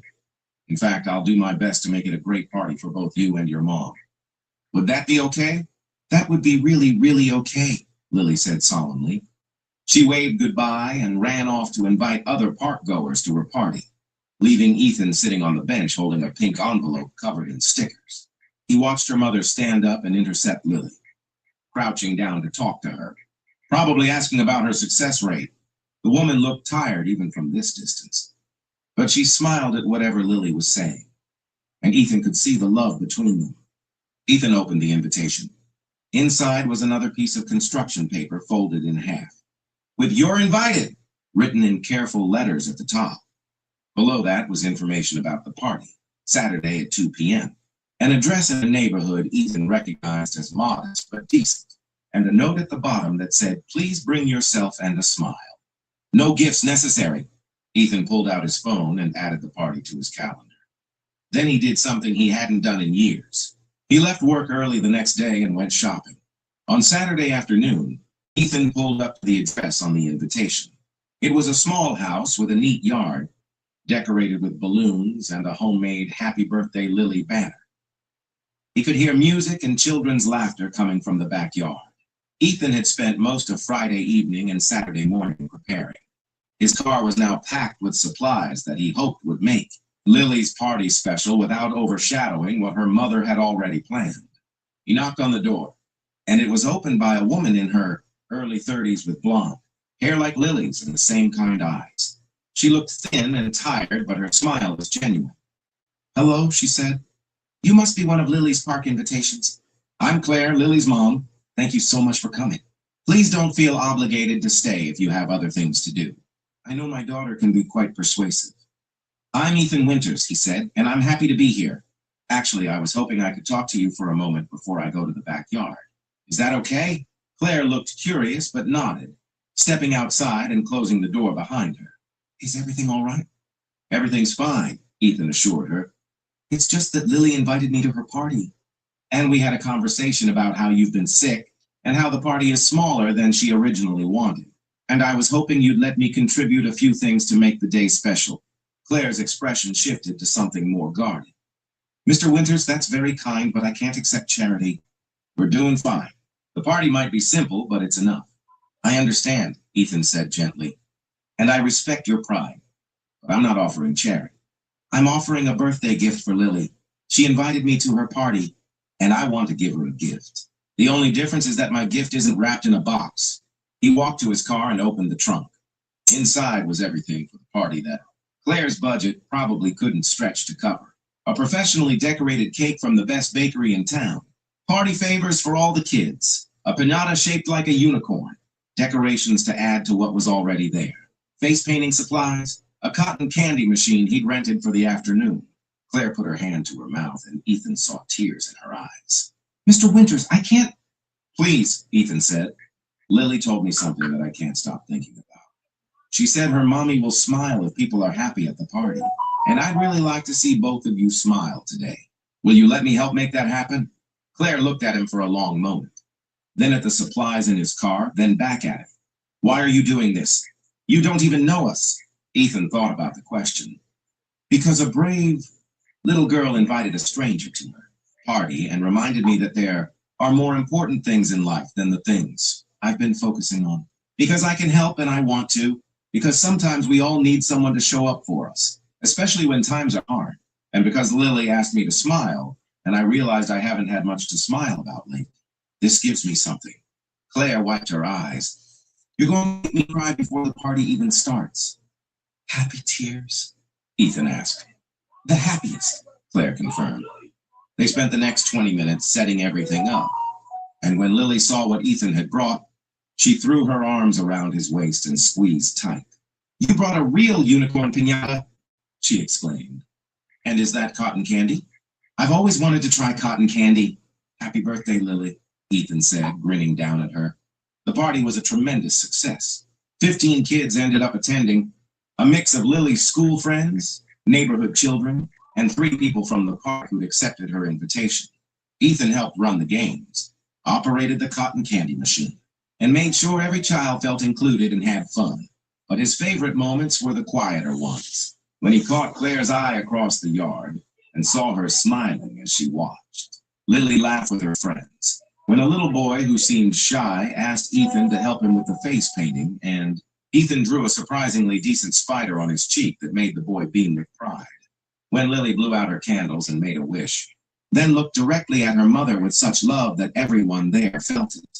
As the party was winding down and parents came to collect their children, Claire approached Ethan where he was packing up the cotton candy machine. I can't thank you enough, she said. This was the party Lily dreamed of, and I couldn't have given it to her on my own. You gave her everything that mattered, Ethan said. Love, attention, the willingness to let her problem solve by inviting strangers from the park. I just added some cotton candy and balloons. Claire smiled. You added much more than that. You added presents. You were here, fully here for the whole party. You played games, you talked to the kids, you made sure everyone was having fun. That's a gift that doesn't come in a box. Ethan realized she was right. He'd been fully present for the first time in longer than he could remember. He hadn't checked his phone once. He hadn't thought about work. He'd simply been there in that moment with these people. Can I ask you something? Claire said. Lily mentioned that you looked sad when she first saw you in the park. Are you okay? Ethan considered the question. I've been going through the motions of life instead of actually living it. I built a successful business, but somewhere along the way, I forgot why success matters. I think I forgot what matters, period. And then your daughter invited me to her party and reminded me. What did she remind you? Claire asked gently. That connection is what matters. Showing up for people, being present, making someone smile even when you're struggling yourself. Lily told me her mommy would smile if people were happy at her party, even though you're not feeling well. That kind of love, that kind of selflessness, that's what I'd lost sight of. Claire's eyes filled with tears again. Being sick has taught me a lot about what matters. When you face the possibility of not being here, you realize that time is the most valuable thing we have. Not money, not success, just time. Time with the people we love. Time to be fully present instead of always thinking about the next thing. Time to see the sunset and eat cake and watch our children laugh. How are you doing? Ethan asked. Lily said you're getting better. I am, Claire said. The prognosis is good, but it's been a hard year. Medically, financially, emotionally. I'm grateful for every day I get with Lily. And I'm trying to teach her that love is more important than things. That what we have is enough even when it's not much. Before Ethan could respond, Lily ran up holding a piece of birthday cake on a plate. Mr. Ethan, you didn't get any cake yet? Here, I saved you a piece with extra frosting because you brought the unicorn piñata. Ethan accepted the cake with appropriate solemnity. Thank you, Lily. This looks delicious. Did you have fun at my party? Lily asked. I had the best time, Ethan said honestly. In fact, this was the best party I've been to in years. Lily beamed. Good. And look. She pointed to where her mother stood. Mom was smiling. I told you she would if people were happy. Ethan looked at Claire, who was indeed smiling despite the tiredness in her face. And he found himself smiling too. A real smile that came from somewhere deep inside instead of from social obligation. Over the following months, Ethan became a regular part of Lily and Claire's life. He came to Lily's school play and sat in the audience next to Claire. He brought groceries when he knew Claire had been too tired to shop. He took Lily to the park on Saturday afternoons so Claire could rest. He didn't do these things out of obligation or pity, but because these two people had become his friends, had reminded him what mattered, had given him a reason to leave work at a reasonable hour and be present in the world. He also made changes in his business.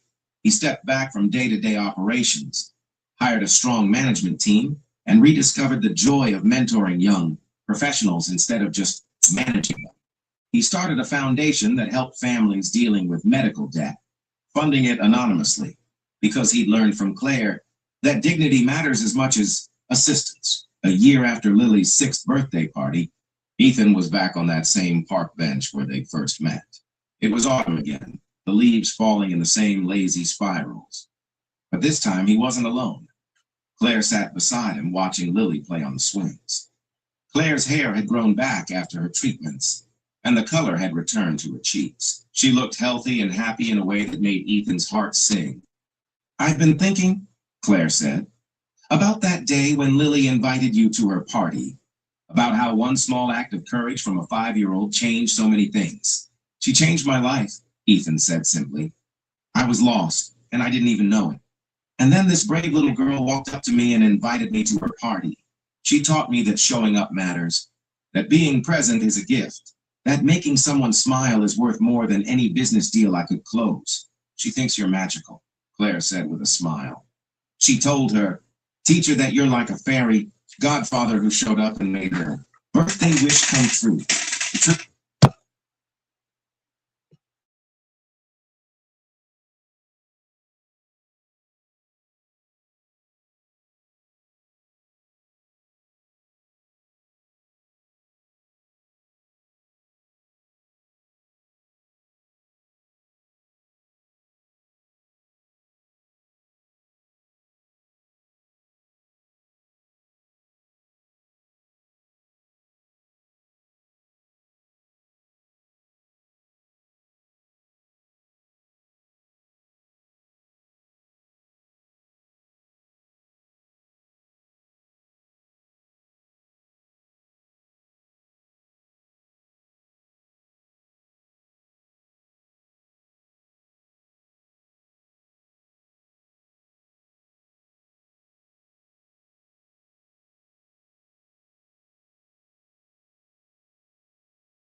Smitty and KB, it changes everything.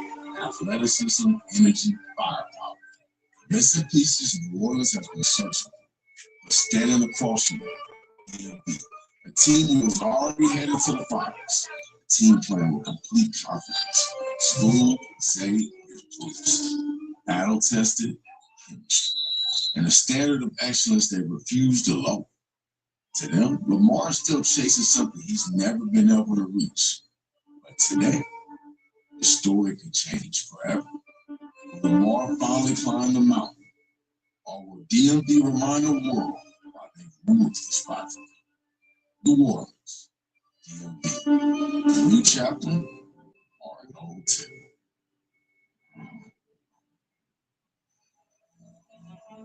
Welcome back to the channel and welcome to Battleground Season 3. We are reporting live from the 6 out here in Toronto, and it's getting to the wire. It's getting down to that time. We have one of the best matchups all season about to go down.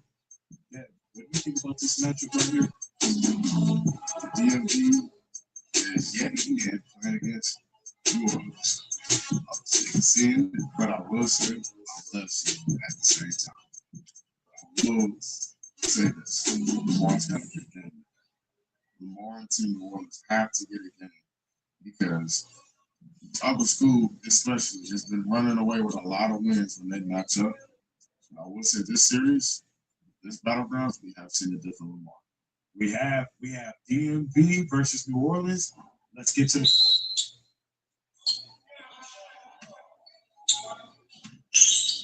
For DMV, you already know what they're going to do. They're going to play great team basketball. They're running a triangle all season. And there you see Zay with an early shot. Can't get it to go from the right way. But this team is firing on all cylinders. They're scary matchup for any team. This season, they're at the top of the standings. They're looking to get their 4th dub this season. Zay back on against LP to clear first favorite. What would you like to see from Team DMV in this game? Them be really physical and stiff. Trying to take them out of it.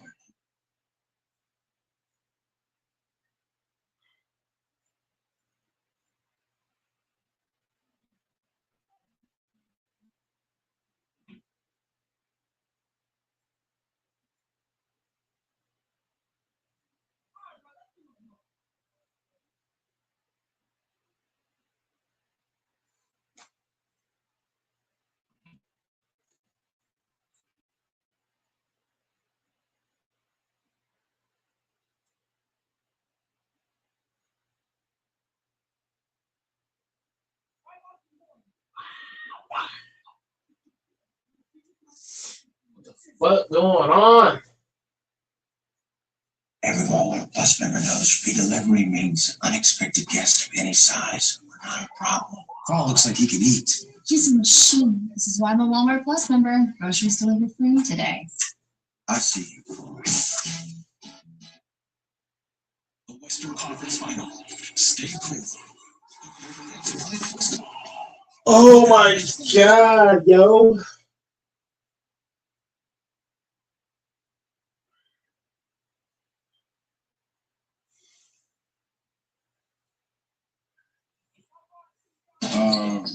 Them be really physical and stiff. Trying to take him out of it. He's laboring an injury. If you stay aggressive on him, it's going to be tough for him to keep up, even if you tough enough. That's a big responsibility for Bruce. When you look at this right now, Zay is aggressive in this game. He has about 4 shot attempts early. He has 4 points already. They're attacking. He's just on the attack. He on goal right now. Attack. Gets to the pull-up 3, left it short. LP D3. Twickles to Twan. Big shot. Working against Bruce. LP again. Left it to the right. A bit of a crank. KB for 3. KB again. Get downhill. Gets to the lane. Just like that, all the opportunities that DMV had to score, New Orleans in the lead. KB for three, and it's good. Good shot from KB right there. Back up top, got to clear with the referees first. 4-point advantage right now for Team New Orleans. KB taking his time. First screen from Schmitty. They're looking on the inside against Zay. Let's see what Schmitty does. He really likes to pull on her.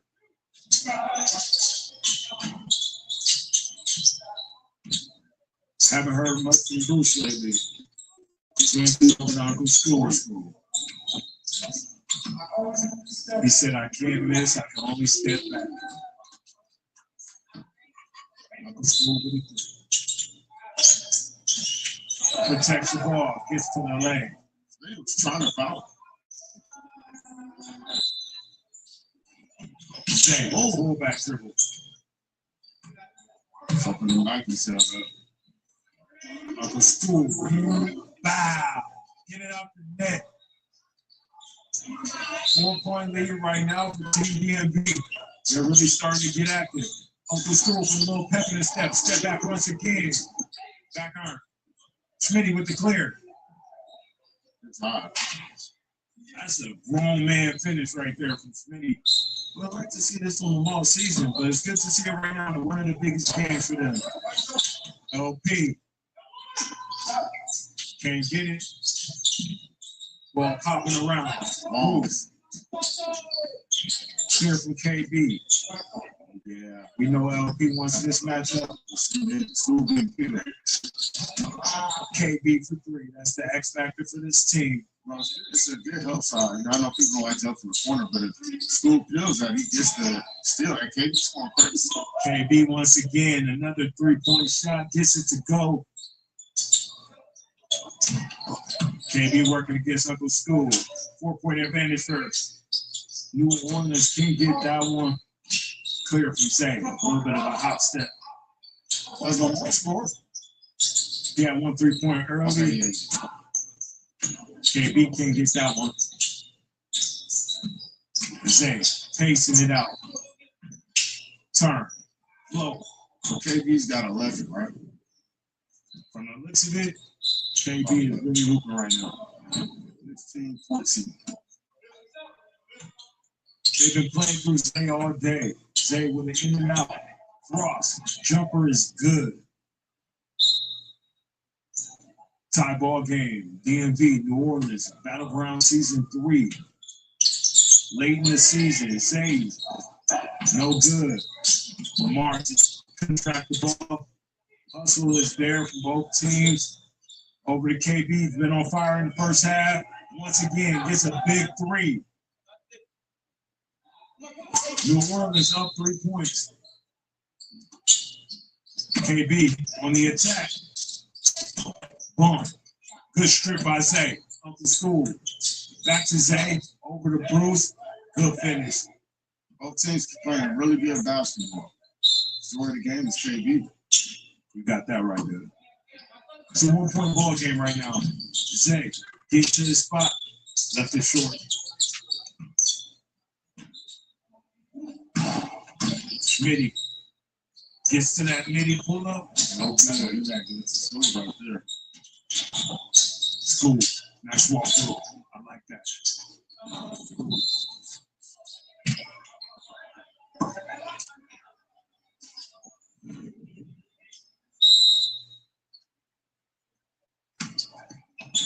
Here we go. Uncle School put the ball against Liddy. Little Timmy. Going for the pull-up. Out of bounds on KB. And that's all done by Bruce's activity on the inside. Bruce with a nice 3-pointer. Gets it to go. 4-point advantage right now. Team DMV up. Bruce getting activated. Pull up. 5. Since it's a halftime. Team DMV with an early lead in the first half against Team New Orleans. 6-point advantage right now, but it's still anybody's game up until this point. Yeah. What are you liking right now from Team DMV? the help side that they're playing defense. They're doing a phenomenal job in the help side, taking away drives. The thing is, they're just not getting out close enough, strong enough for KB, who they probably wanted to shoot in the first place, but he's hitting. And if they would have took away a few of those, I mean, who knows where this game would be right now? But they're doing just a phenomenal job defensively, and sharing the wealth, getting the ball around, moving around to everybody. See Scoop contributing, say. When I look at Team New Orleans, they've done a really good job of getting KB activated in that first half. But moving into the second half, they're going to need a lot from their leader, team or LP. LP's got to be aggressive offensively, got to look to get his shots, but also being a playmaker. When the ball is in his hands, good things happen. So let's see what they can do moving into the second half. It's anybody's game at this point.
We go, second half.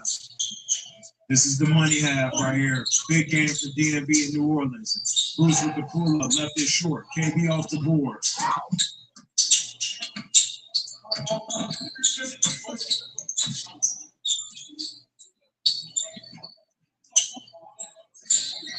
Schmitty on the left wing against Group. A jab. Gets to that step back. Good. I wonder if New Orleans can win this game without LP really active.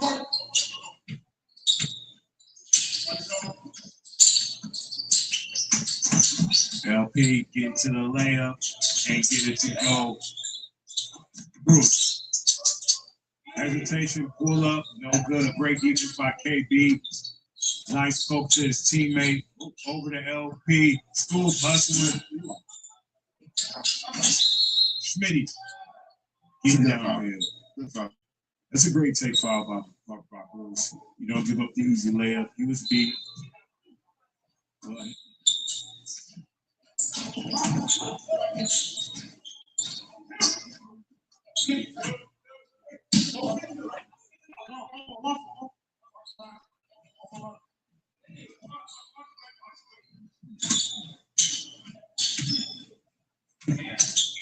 here we go. Zay on the attack against LP.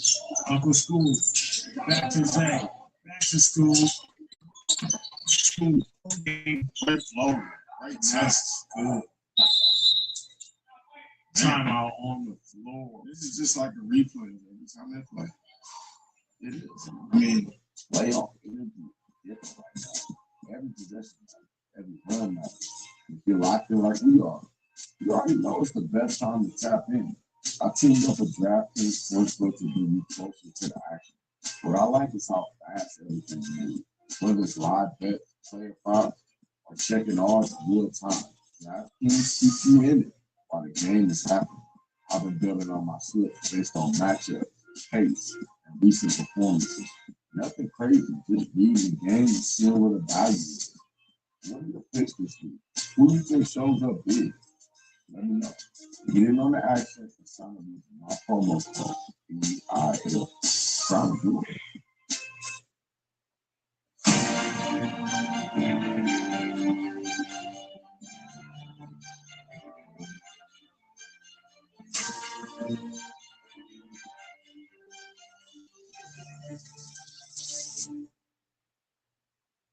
I vape, but I don't like need to vape, you know? I only do it when my friends do it. Or on the weekends. I don't know. I don't really like to think about it.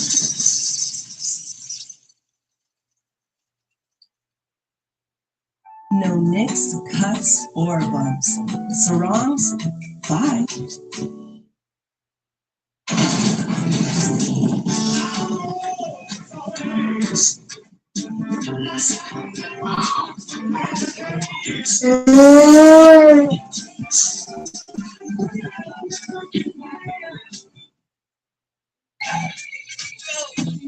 When you're traveling with 3 kids and pretty much everything they own,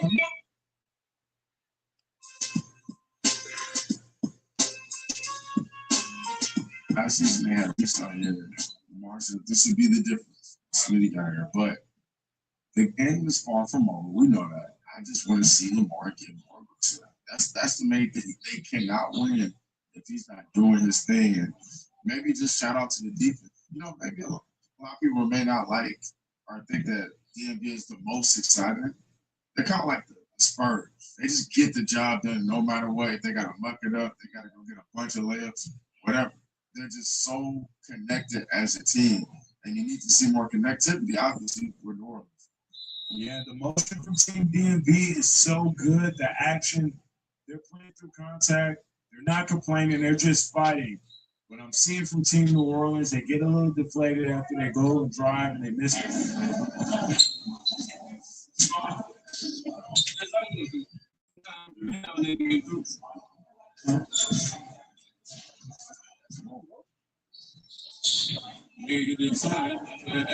on, man. Come on. Game right now.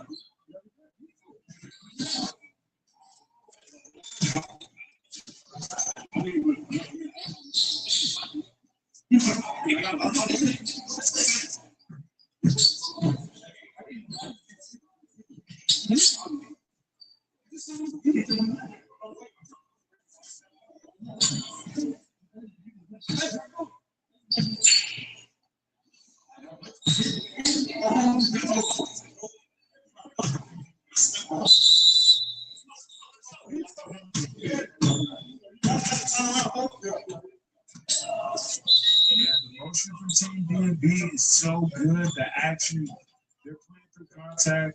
They're not complaining. They're just fighting. What I'm seeing from Team New Orleans, they get a little deflated after they go and drive and they miss a shot. You got to keep playing basketball. Still a lot of game left to be played. And DMV, they're going to rise to the occasion every single time. Say with the ball, only attack against Schmitty. Little hesitation, got the pump. Left hand, no good. KB off the board.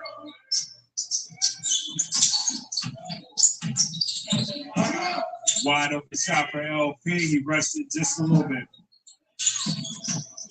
Up for school. D3. Drafting here.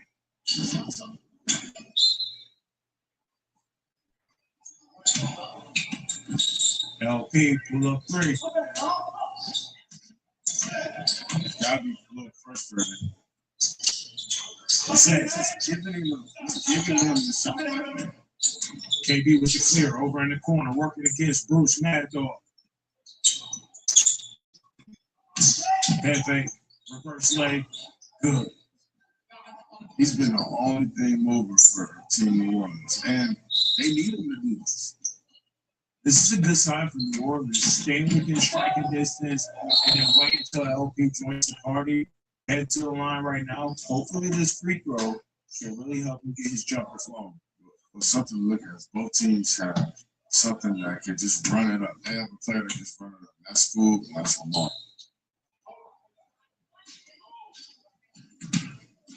But he's going to get too high or low when Lamar misses right now because he can just turn it up. She's not right now. Uncle School just standing, moving. KB with a good deflection. Uncle School gets it back. Working out against Smitty. Rondo. Turn around. No good. KB in the hot hand so far for Team New Orleans. Working right wing. Get downhill. Slow step. Can't get it to go. Tips it to himself. Tips it to LP. This got injured. Uh-oh. That's something to watch. Schmitty, get on that rim. What a dunk by Schmitty. Caught the defense slipping. They got a jam finger. Like, Those suck. once a season that happens to Bruce. Those suck. Just how hard he plays. 4-point game right now. Team New Orleans down 4. LP step back 3. No good. Schmitty got the board. 5-point play. It's only a 4-point game. Game going to 50.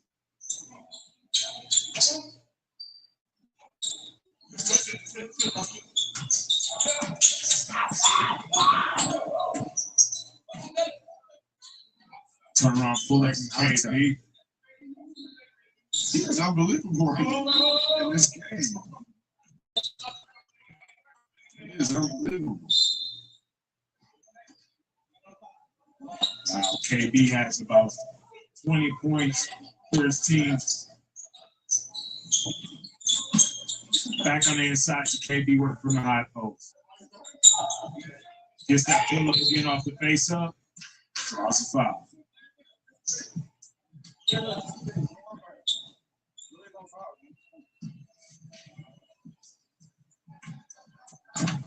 So what do you do? What you do is on the flip side of things. Just making a list of free throw. That's the story of the game for Team New Orleans. The turnovers from the free throw line just not serving them well. Here we go. Save with the rock. Working from the left wing. Taking his time. Takes the contact. Goes through it. And still almost gets it to go. Schmitty. Crossover. Loses his footing. Great defense by Uncle School, causing the turnover by Team New Orleans. That activity on defense is what you want from your leader. I'm watching this, and I'm just nervous that if I'm Team New Orleans, I'm nervous that Steel's about to get it going. KB for 3 once again. No good. Behind the back to Zay. Zay for Trey. That's good. Zay has just been steady all game. If you need a bucket, give it to Zay. Foul on the play underneath. Lamar was caught slipping off that cut by Bruce. This is. I just want Lamar to be aggressive. I love the way that they're saying it's playing. Make him miss. He's staying on the attack. It's not that Lamar's not trying to score. Now he's trying to get juice. And watch how they help off. Hesitation, get down with the He just stopped on a dime. It was like an awkward look like. With the hesitation, stop right in front of Bruce, drew the foul, head to the line. He really needs to see one go through. Are you seeing what I'm seeing, Doug? I used to comment about this, but I just leave it alone. Zay with a back cut, can't get it. Bruce over to Zay. Just the activity right now from DMD. Bruce on the inside, cross fake. Now Bruce has to, like I said, just missed the last one. Sometimes the more you get, it's trying to get that feel for it. Find the touch, find the power. Yeah. Terrible time. Bruce sees one go through from the free throw line. Pushes the lead. That's a slip. I saw that slip from a mile away because Smitty just turned it in. 6-point block game right now. LP. Bruce being vocal with the team. I like the communication on the defense end from DMB. Reverse layup from LP just didn't even look good. I can keep looking at that basket. School's overthinking a little. Yeah, ball's moving just a little too. Many a foot up the right. Gets it gone. But I'm going to his right. Sometimes stepping back. I still jumping. Yeah, he likes that step back and that pull up going to the right. LP looking him off. Got the 3-point ball. And it's ugly. Or slow as this game has been.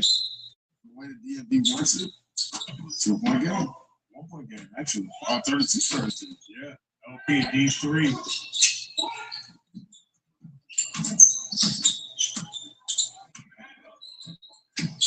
Uncle School, pass fan. Short. Just watching it. Uncle School gets his own rebound, gets the floater, the ball. Wow. And that's what happened? Something's not right with Smitty. He stood straight up. Oh,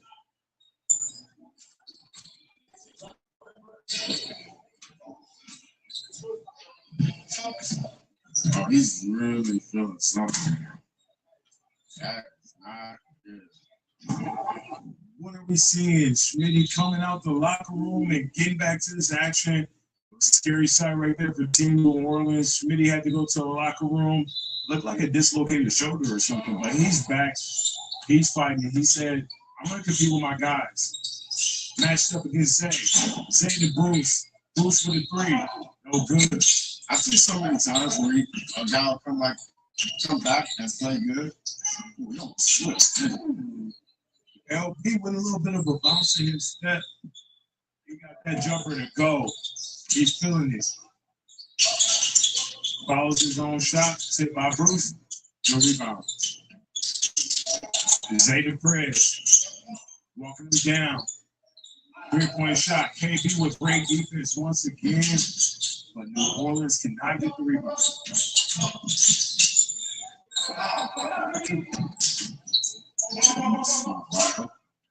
Watch this.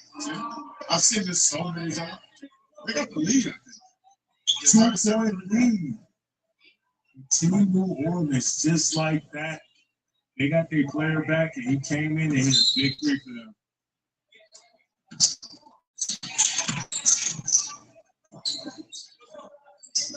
The steady hand, KB with the ball. On the left wing, surveying the field. Schmitty, spin move. Out to LP.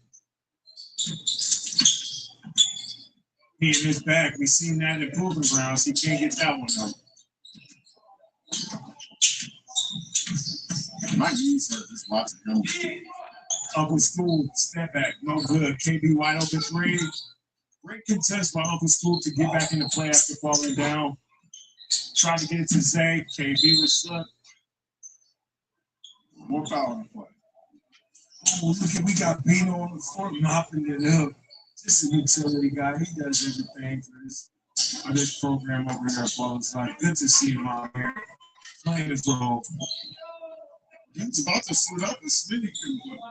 So he got into something. He's such a good guy, man.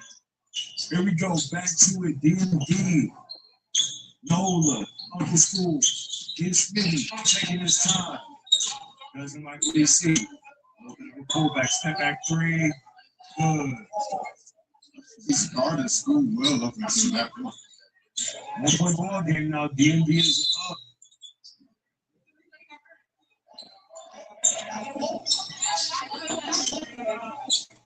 A little bit of a slip there. Step back. Didn't like it. Right back. Uncle School pump fake. Side step 3. Terrible. Let's have a see that says my bad. LP on the attack against Zay. Spin move. So good. You caught that one on the floor.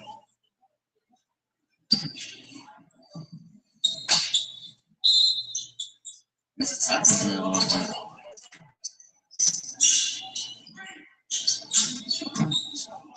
LP with a big 3. Puts his team up 2 points. It's the money time. LP again, no good. Chases down his own rebound. King get it. Stay for the clear. Ooh, big body against Smitty.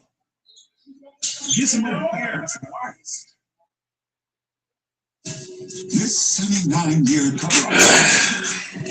Beast Warrior.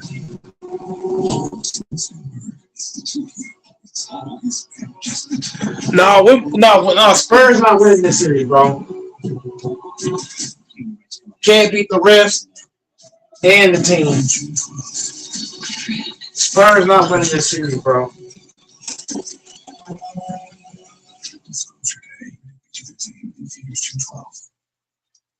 I choose Blue Clinical Enamel Strength because there's clinical evidence to support that it does strengthen the enamel. Something that used to terrify me in my business was doing my finances. Spurs not winning the series, bro. Zero. It generates a lot of reports that help me make sound. Spurs got no chance. I can look at No chance, like, bro. You're still doing good. Spurs got no chance, man. The NBA don't want the Spurs to win. The NBA wants to D-Ride OKC. OKC.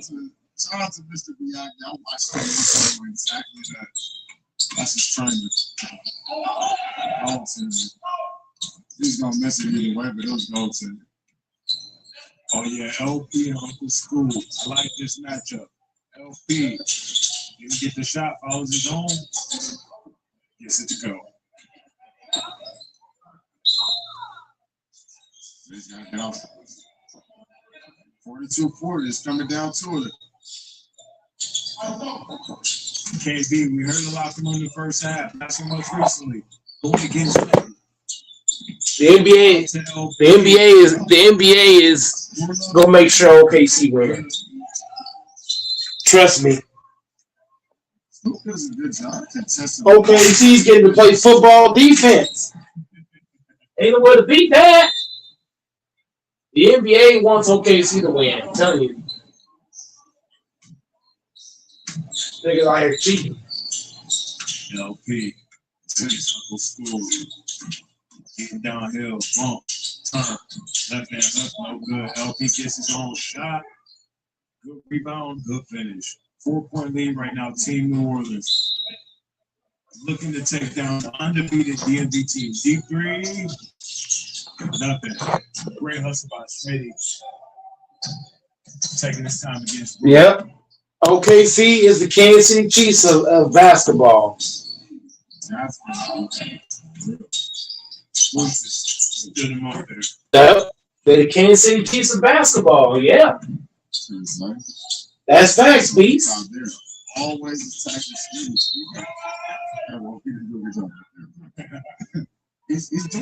They're the Kansas City Chiefs of basketball, man.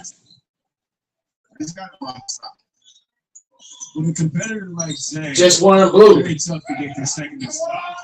And Zay is just attacking right now. Ties up the ball game, 44 up. It's the money time. Zay wide open, caught you standing over there arguing with the ref like that. You're at home. Keep moving, man. The rest ain't can't bail you out. LP against Bruce. He read the message.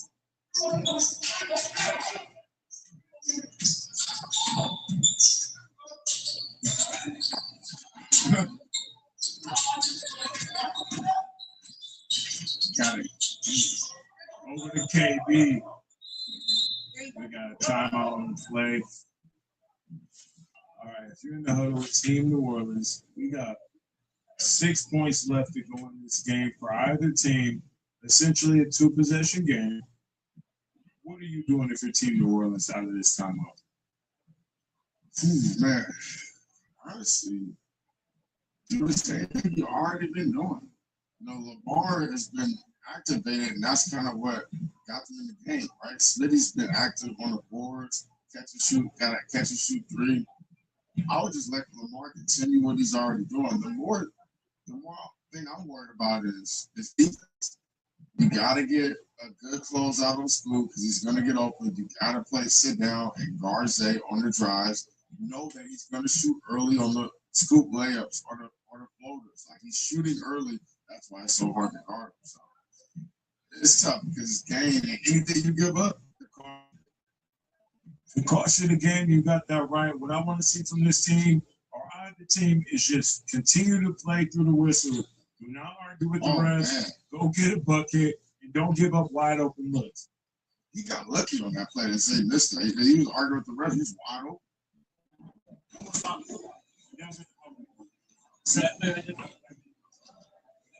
Oh.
The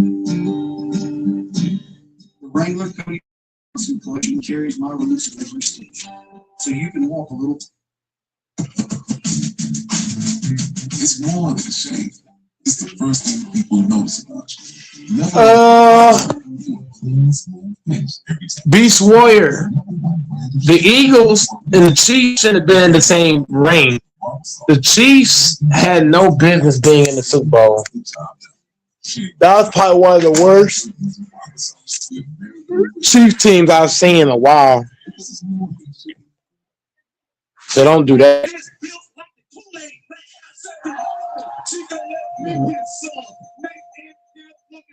Single mom, okay, when I say it, you know what I is. He looked like the auntie that don't have no kids. I said, okay, I know you got a lot of bread.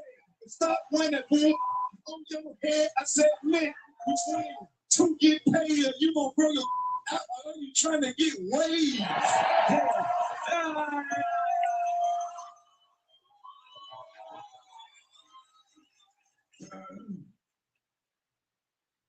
GQ's thoughts. I wonder if guys know that girls talk about sex just like they do to their friends. My girl came home and said she let him hit. I asked her, was it good? She said yes. I said, would you? And she said yes. I said, let us know you're gonna. She said, I said, oh yeah, girl. I said, yeah. Shut up! Don't talk to me. Y'all gonna start trying me like I'm some type of sample. Like it's the first day of school. And you got the same head as the Ninja Turtle. Stop playing with me. What is that? What is that? What's up? What's up? What's up, Punchy Bad Body? What's up? I can't tell you ball out and SpongeBob didn't tell you get the rocks off.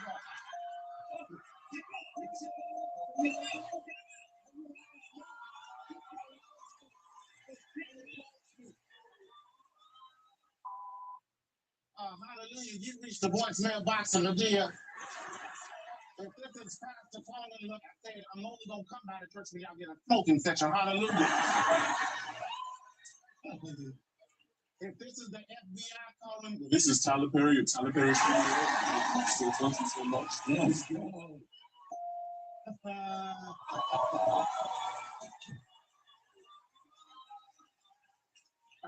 Hey, Mitch, make sure you don't call. Oh, damn. Hey, I'm sorry, I was speaking before I was supposed to be spoken to, but Mitch, if you calling me, you got that loud, holler at it.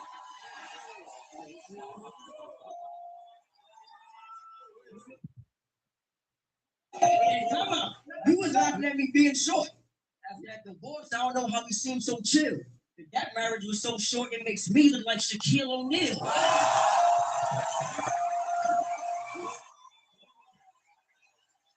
Yo, DJ D-Rex, take some control. Clap your hands up. Clap your hands up. I gotta come at T-Pain.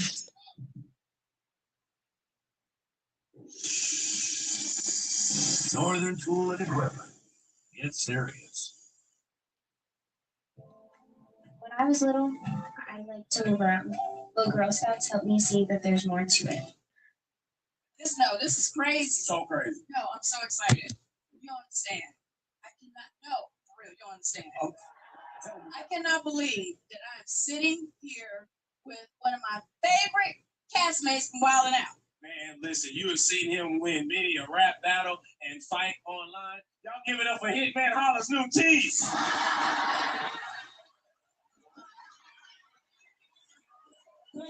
Baby mama, baby dad, baby mama, baby dad, baby mama, who wants to jump? So sweet. How sweet is she? Keith, the reason Hitman got new teeth. So that was crazy. Baby dad, baby mama, baby dad, baby mama, baby dad, baby mama, yo, who wants to jump? I think it's pretty good, John. It is. Hitman Holler's baby mama is such a trip. How much of a trip is she?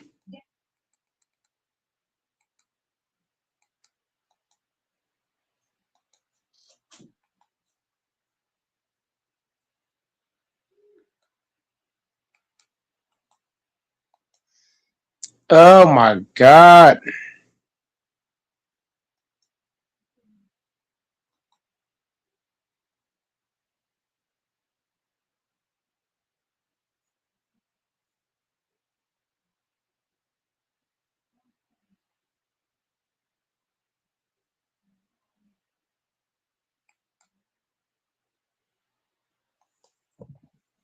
You know, 3/4 of debt is controlled by women. So, like, I never What like. kind of debt, though?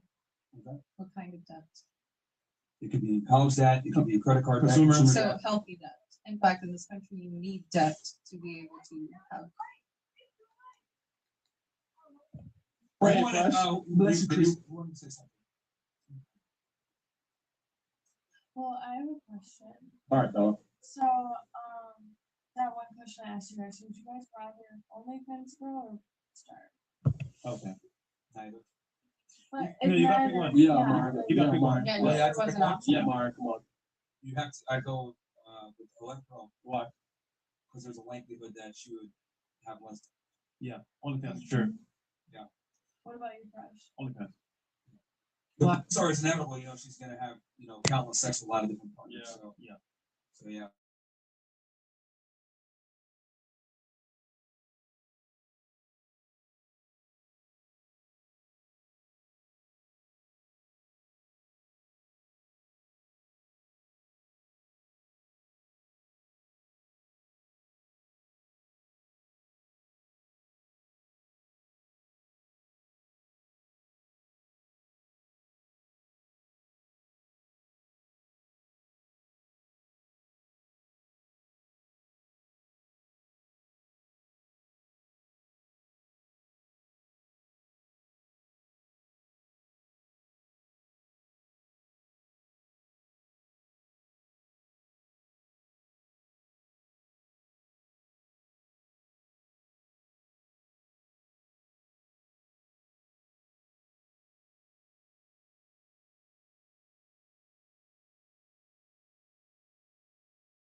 I'd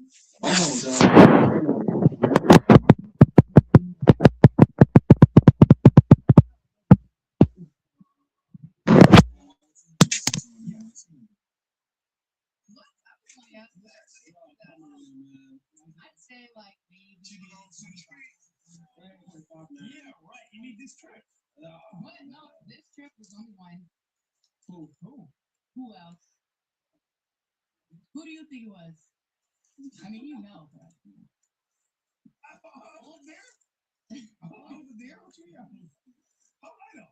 It was You don't live in Miami, or you don't? no. It was like a the dynamic duo. Oh. DAB. Wait. So, did you buy AD? Of course. Which one do you think of? AD. AD. Yo, you know AD, man? What's wrong with AD? AD's a hater. But he's like, he reminds me like my drunk uncle. I'm serious. He got a beer belly. I don't know if he can really see what's going on. I mean, I don't know about all that. You know, I just pick up real quick, right? On the panel. So after sex, You said trip. Did you mean like in Miami or somewhere else? Oh, no. Wait, what? You said you said you He went said on on a trip. No, I think you said you went on a trip. No, he didn't. meaning that she's here for like a fun time. Okay, so you don't live in Miami then? No, I just moved here. Okay. Yeah. You know. Yeah. I actually didn't touch anyone this year until I did my stream. So, and that was 5 months in. I'm really proud of myself. I usually do like 1 or 2 a year. All right, man. So, ladies, real quick on the panel. After At least sex, I'm honest. I was in there for enough. After sex, right? There's after sex. There's like a guy, you like him, you smash. What is after for you? We'll start here. Actually, no, we'll start here. So after sex with a guy, what is after for you? Like cuddling and like him invite you over home. Okay, we'll start here. Go use the restroom and then take a shower. Okay, so let me know what aftercare is. Is what a guy does for you after sex. Right, that's aftercare. It's a long time. Oh, so you want to know what the guy does? No, what she does. What she considers aftercare for a guy after sex. So for example, you have fun with a guy, it's over. What would be considered aftercare for you? I mean, I think it's about more what they do. Here's what they consider for you, and then what they don't do. I mean, nobody's entitled to say that I should do something. But I'm saying, What would you like? I mean, maybe just chill for a little bit. Don't just get up and go. Okay. I guess. For you? Cuddling, I get food, and then I shower and watch a movie, and then I guess I just fall asleep. Okay. Like a shower immediately. Sometimes maybe they come with me, and then food if they want to eat, because usually guys are hungry and they pass out, and then eat, eat the next day. Okay. Giving me head around too. Ouch. You're 18. For you? I'm just saying my space. So you want him to leave? Not necessarily, just that physical space, like that. Okay. For you? Yeah, I feel like if a guy was like, I don't know, if they like show their post nut clarity like right in front of my face, I'm like super out. Like I'm not doing it. How would they show it though? If you like have sex with a guy and then immediately after this go on their phone, like, I'm just gonna name that nigga out. I don't know. I just don't like that. That's giving post nut clarity. Bitch, ready? I need my food. I'm going on this tapping. But I feel like if a guy just like shows their post nut clarity, like at least fake it. Like, yeah. At least fake that shit. Like, Show some love. All right, do you think? Don't be a hater. Mine goes on X.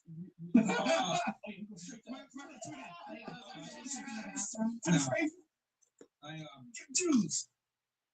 No, I'll just like go back and maybe I'll go on extra. I mean, that's not like I'm not like I'll tell her you gotta leave right now. You know what I mean? Yeah. But you want her to leave.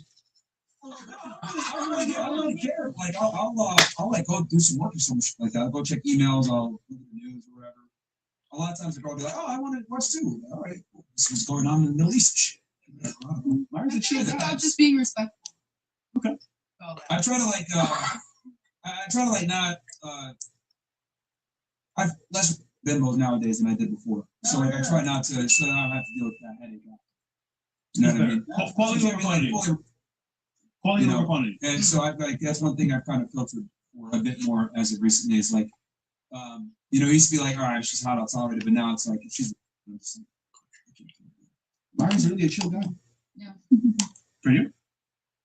You good? Why was I scared? Huh? I was scared. Oh, my bad. Go. For me, I will, right now for her. Yeah. She gets me. Okay, so my aftercare, I don't know, I guess I showered, but while I'm in the shower, all I'm hearing is ching, ching, ching, ching. My aftercare. Aftercare is that. Okay, so they got to give you money. I don't believe in love. Wait, hold on. Dean paid?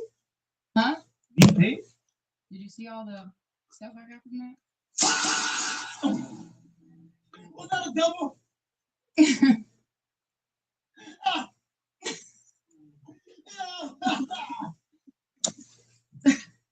Everybody's different. Like but I'm not a fan of buying those gifts and stuff like that. Hit the like button and join Castle Club. I don't think a guy should buy a woman anything until she's like his main chick. Like then they editor for 6 months. Well, all men cheat, so there's no really reason to be with a man unless he's providing. I'll submit if he pays for everything. I don't care what he does. I'll stay at home. I can't see. I'm blind. I'll delete social media. Everything is okay. I did it once. That's why I'm back with a different name. He cheated, and he went too far, and he stopped providing. Now I'm back. Yeah, I mean, no, that's what you do. I like I said, I think I think a guy should be seeing a woman for 6 months to 1 year, vetting her, meticulously, before he decides to, overtly start buying her gifts or paying her bills or whatever. And the reason why I say that is because a lot of women want to, get married, but a lot of girls don't want to be wives. A lot of girls don't want to be good girlfriends, and I think we live in a society nowadays where women want you to be traditional, but they don't want to be traditional themselves. Does that make sense? So, like, you're supposed to be the protector, the provider, and provide all these things, but they don't want to do their part, right? They don't want to stop dressing provocatively. They don't want to stop being on social media. They don't want to stop getting attention from men. They don't want to serve you. They don't want to cook. They don't want to clean. They don't want to, obey. That's my issue with a lot of modern women. I think that's why guys are often cautious with who they decide to commit to, especially financial resources. Because unfortunately, I would argue most women don't qualify to be a long-term girlfriend or a wife. I think there's certain behaviors that if a woman exhibits, she's disqualified herself as being a serious partner. There's no such thing as a serious partner. You don't think so? No. Okay. In what ways would you say? Like, you think everything is like strictly transactional? Yes. You just said yourself a whole entire podcast. I'm the provider. I'm the one making the money. The women submit. You're the one with the money. That's why we're submitting. Hello, if you were broke, we wouldn't be with you. Yeah, but you got to also understand that the money is the end product of the man's ambition, success, his vision. Like, he turns money transactional. Okay. You got to understand that wealth typically used to come with certain traits and features from the man.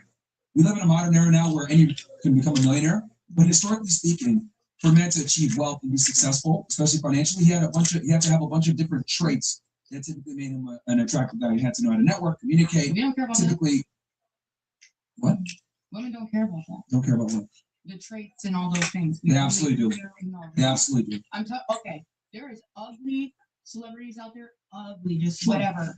We don't care about what they got. They just care about if they have money. That's it. Yeah, sure. If they just want to, be in shock, yeah. But I'm talking about. If this ugly guy wasn't famous or was a rapper or anything, these girls would not talk to him. Yeah, sure. But what I'm saying is, most women would prefer to have a connection with the guy, for him to be obviously have money, have status, have it all. Now, I get what you're saying. You're making an argument. None of these guys are that attractive, so I'm just looking at them for money only. Fine. But what I would argue is most women don't want that. They want a guy that has it's all. That's what I'm saying. Yeah, when they're younger, but when they get older, they don't think like that anymore. I mean, what do you mean by that? Like, Most women think like how you're saying when they're younger, but when they get older, they do not think like that anymore. Because all men cheat, and they're gonna realize. I would argue they want even more compatibility because they're trying to settle down. And a part of settling down is compatibility. And money obviously plays a big role in that, but then they're going to look for other features. Typically, as women age, their standards go up. That's actually the reason why so many women, struggle to date as they get older. Well, that is true, but most women, when they age, they just give up and say, "Fine, cheat on me." Can you forgive somebody that cheats on you? Like, No, I'm talking. I know this from all my friends. I'm older than all you guys, so all my friends are all the same way. And I meet many women. Oh, we're the same. No, but I know this from personal experience from my end, but from also all my friends. Eventually, you just don't care anymore. I mean, most women live. Can you forgive somebody if they cheat on you? Like, yes, of course, but most women live in La La Land. Yeah, but so okay, you've accepted the fact that a lot of guys are going to cheat, but yes, and you have told us the whole time that you cheat. No, I don't cheat. I tell girls I'm not going to be monogamous. I tell them that up front. Same thing. How's it cheating? Well, not cheating, but I'm saying like sleeping with multiple women, cheating, whatever. It's like all the same. And that's typically men that have higher status, more income, whatever. I think the reason why you have that worldview is that that's a byproduct of the men that you've chosen. You probably went after guys that had status, money, maybe some looks or whatever, and you got cheated on, or the guy might have had infidelity, but like you chose guys that are in the top 1%. That's almost inevitable. So like I've always said, like, yeah, can you find a guy that's gonna be more, monogamous? Sure, but you're gonna have to drop your standards significantly, and most women don't want to do that.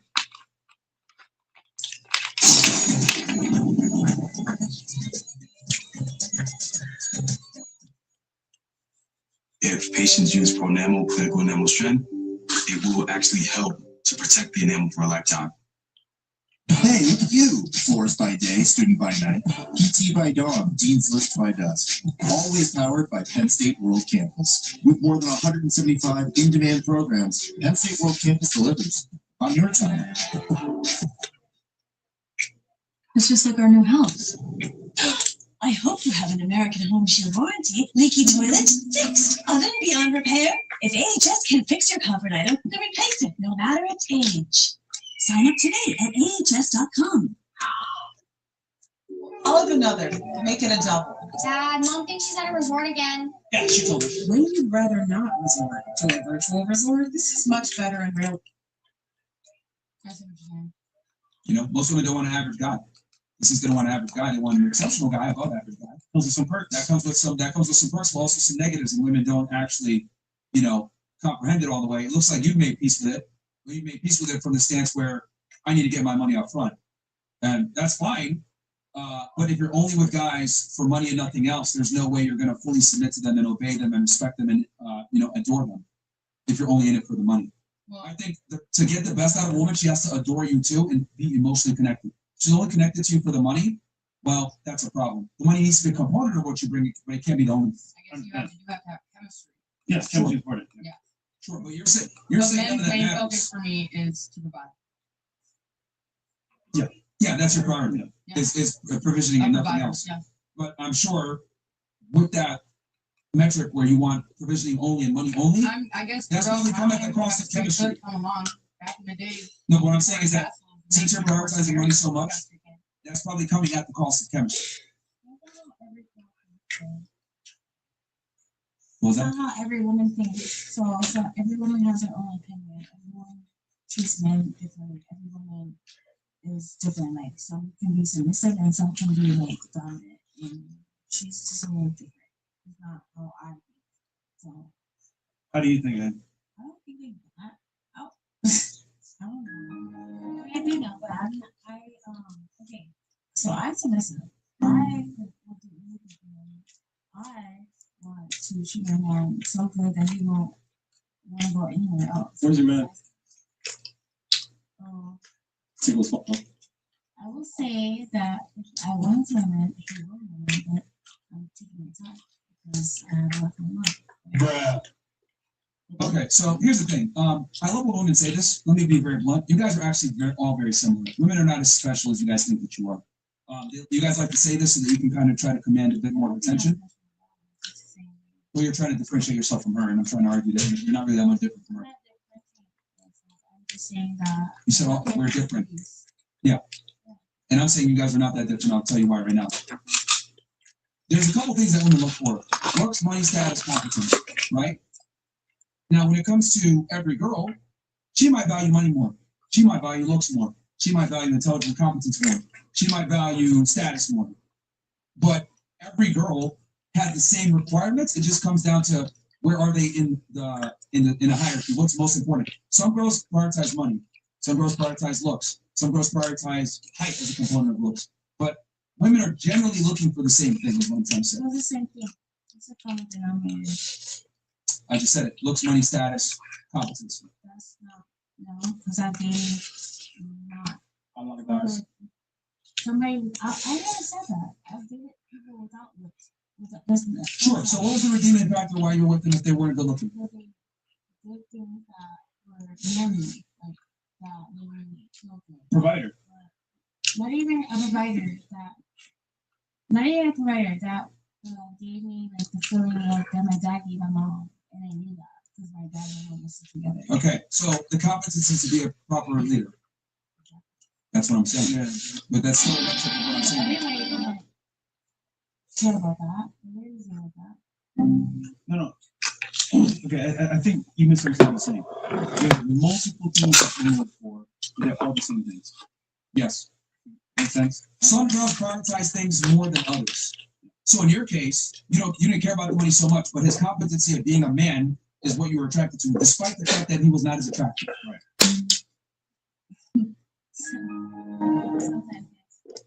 Okay. We're gonna move on.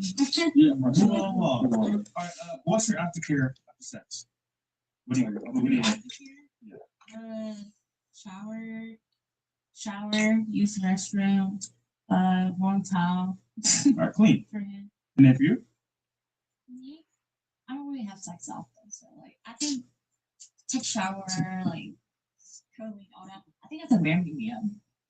I think if we do have sex, something is really special. I want. Yeah, to the mic first. Yeah, to the microphone. When's the last time you had sex? I would say maybe like. Bro. Yeah. She said last year. You know what? I don't know if it's wrong to think that a woman is never not having sex. That's bullshit. Yeah. No, I did not say I never had sex. No. I'm saying that I'm under the I don't think a woman is never not having sex. Like most women have had sex within the last 7 days. No, that's I like swear. that. I don't need to. If I do, I will say it. If I do, I will say it. Like outside of maybe you just a woman for a random cleanser saying I'm celibate, which typically comes after them getting rampaged. Like women in general are not sexually active. Most women are sexually active and having sex with at least one guy. I mean, I had one guy at least 6-7 months ago, I think. I mean, you said 6 or 7 months ago? Yeah. 6, 7? You don't believe that? Why? No, and you didn't even know it because you're smiling. Yeah, I'm smiling. No, that's interesting. That's why I don't even bother asking women body counts because women have zero incentive to be honest on that topic. You know what I mean? Like they just don't. Because here's the thing. I gave you guys my number. It doesn't really matter because the girls aren't going to look at me like, oh, he's at 6 o'clock girls ill. Like, some girls might say that, but it doesn't disqualify me. But if a girl has a high body count, it absolutely disqualifies her. Because if a guy has a high body count, he's doing something right. If a woman has a high body count, she's doing something wrong. I mean, I know as to. What do you just read? I definitely, if I know the guy that I like is like a hoe, I don't know. That's turns me off. Okay, so you think men can be hoes? Yes. How so? Yes, you're a hoe. No, we are the homemakers. Yeah. Men and women are not the same. Yeah, of course. None. You right. Okay. Wrong place. Why do you keep putting the N-word in my mouth? Like I said that. Yeah. Excuse me. Is it easier for a woman to get sex or for a man to get sex? Yes. I feel like shit. So these days it's easy. Okay, I'll answer the question for you. It's significantly harder for men to get sex. As a matter of fact, there's a study that came out literally like we were talking about it with Mark Sartain and them. Almost 60% of women are having sex with about 10% of the men. Yeah. Literally just came out recently. So a majority of women are hooking up with a small minority of the men, and then the bottom 1/3 of men are getting no sex. Yes, but at the end of the day, if you're a guy not getting sex, you can always pull out some cash and you're gonna find it. That's not, but that does not change the fact that getting sexual access for men is significantly harder than women. That's my point. That was the point. So the fact that like sex is harder to get for men, right? Guys have to do things to be able to get it, whether it's paying overtly, like you said, or being attractive, having things together. Women don't have to have anything together to get sex. Like you guys didn't like that girl before that was here, right? She's annoying. She has a boyfriend somehow though. Think about that. Yeah. Right? So like the barrier to entry for a woman, the barrier to entry for a woman is very low. Okay. Look good. So I'm curious, why don't you have sex then? Yes, Libra. Hold on. Okay. Why don't you have sex? Why don't I have sex? Yeah. Why? Into the mic. You gotta talk into the mic. Why don't I have sex? I don't know. I really, sometimes I wanted to, but this is a good question. I try to find out myself. Because No one can turn me on yet. Hold on. They don't believe you. I believe her. I believe her. I believe her. Hold on. I believe her. I'm trying to believe you, but I don't understand the setup. I think the more people I meet, it feel like it's harder to like make someone can make me like horny. Like I want to be horny. If you're horny, meaning you're healthy. There's nothing wrong with that. Something wrong. What they want? So what do you look for in a guy? For a guy, Money. Yeah. everything. The money. So, could you tell me what everything is? Gotta have money. I want. You better have money, bitch. I like the guys that experience a lot of women.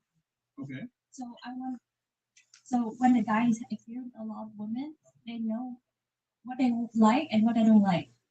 And just like when you drive a lot of different kind of cars and you drive the best car last, you appreciate the best car. I'm not saying I'm the best, most. but I'm the tightest at least. Okay, so I don't know what I'm talking about. Yeah, it's kind of. so basically, you want a guy with experience that knows what he wants when he finds the right woman. Yeah. Well, why would he pick you? Why? Yeah, why? Like to pick me? Yeah, why? Why did he pick you over other girls? Because okay, I don't go out a lot. So what? Why would he not pick you? Why would he not ask him? Why would he not pick you? Because I think I'm not saying I'm better than anyone, but I'm not really. If I love someone, it's quality over quantity. Okay, quality over quantity. So I know what I want, and if I like someone, if I talk to someone, meaning that someone is special.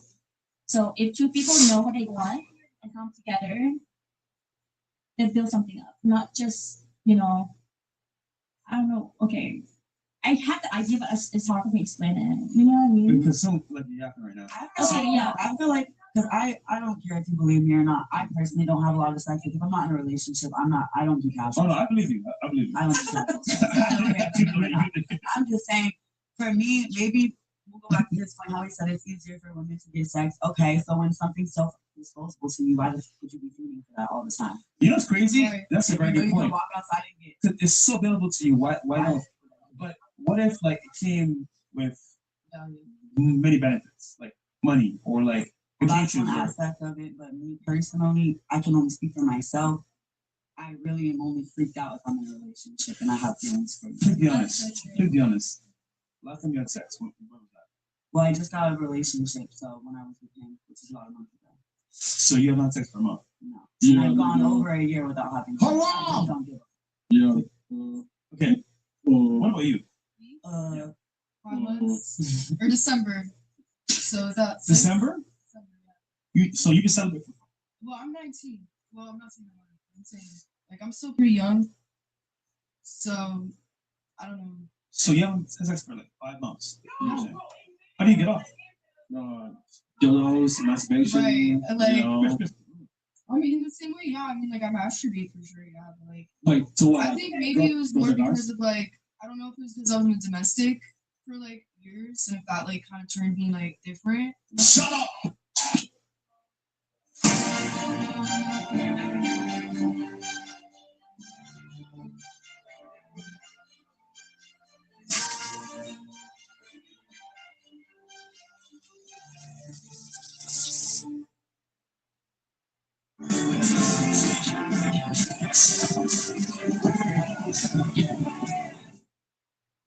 Advil Dual Action fights pain 2 days for 8 hours of relief. Advil, that's real strength.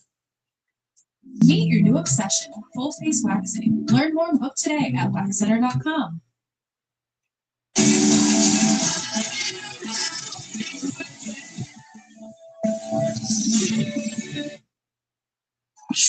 But I'm saying like, I just don't know. Like, you said, like, it's like it's kind of turns me off.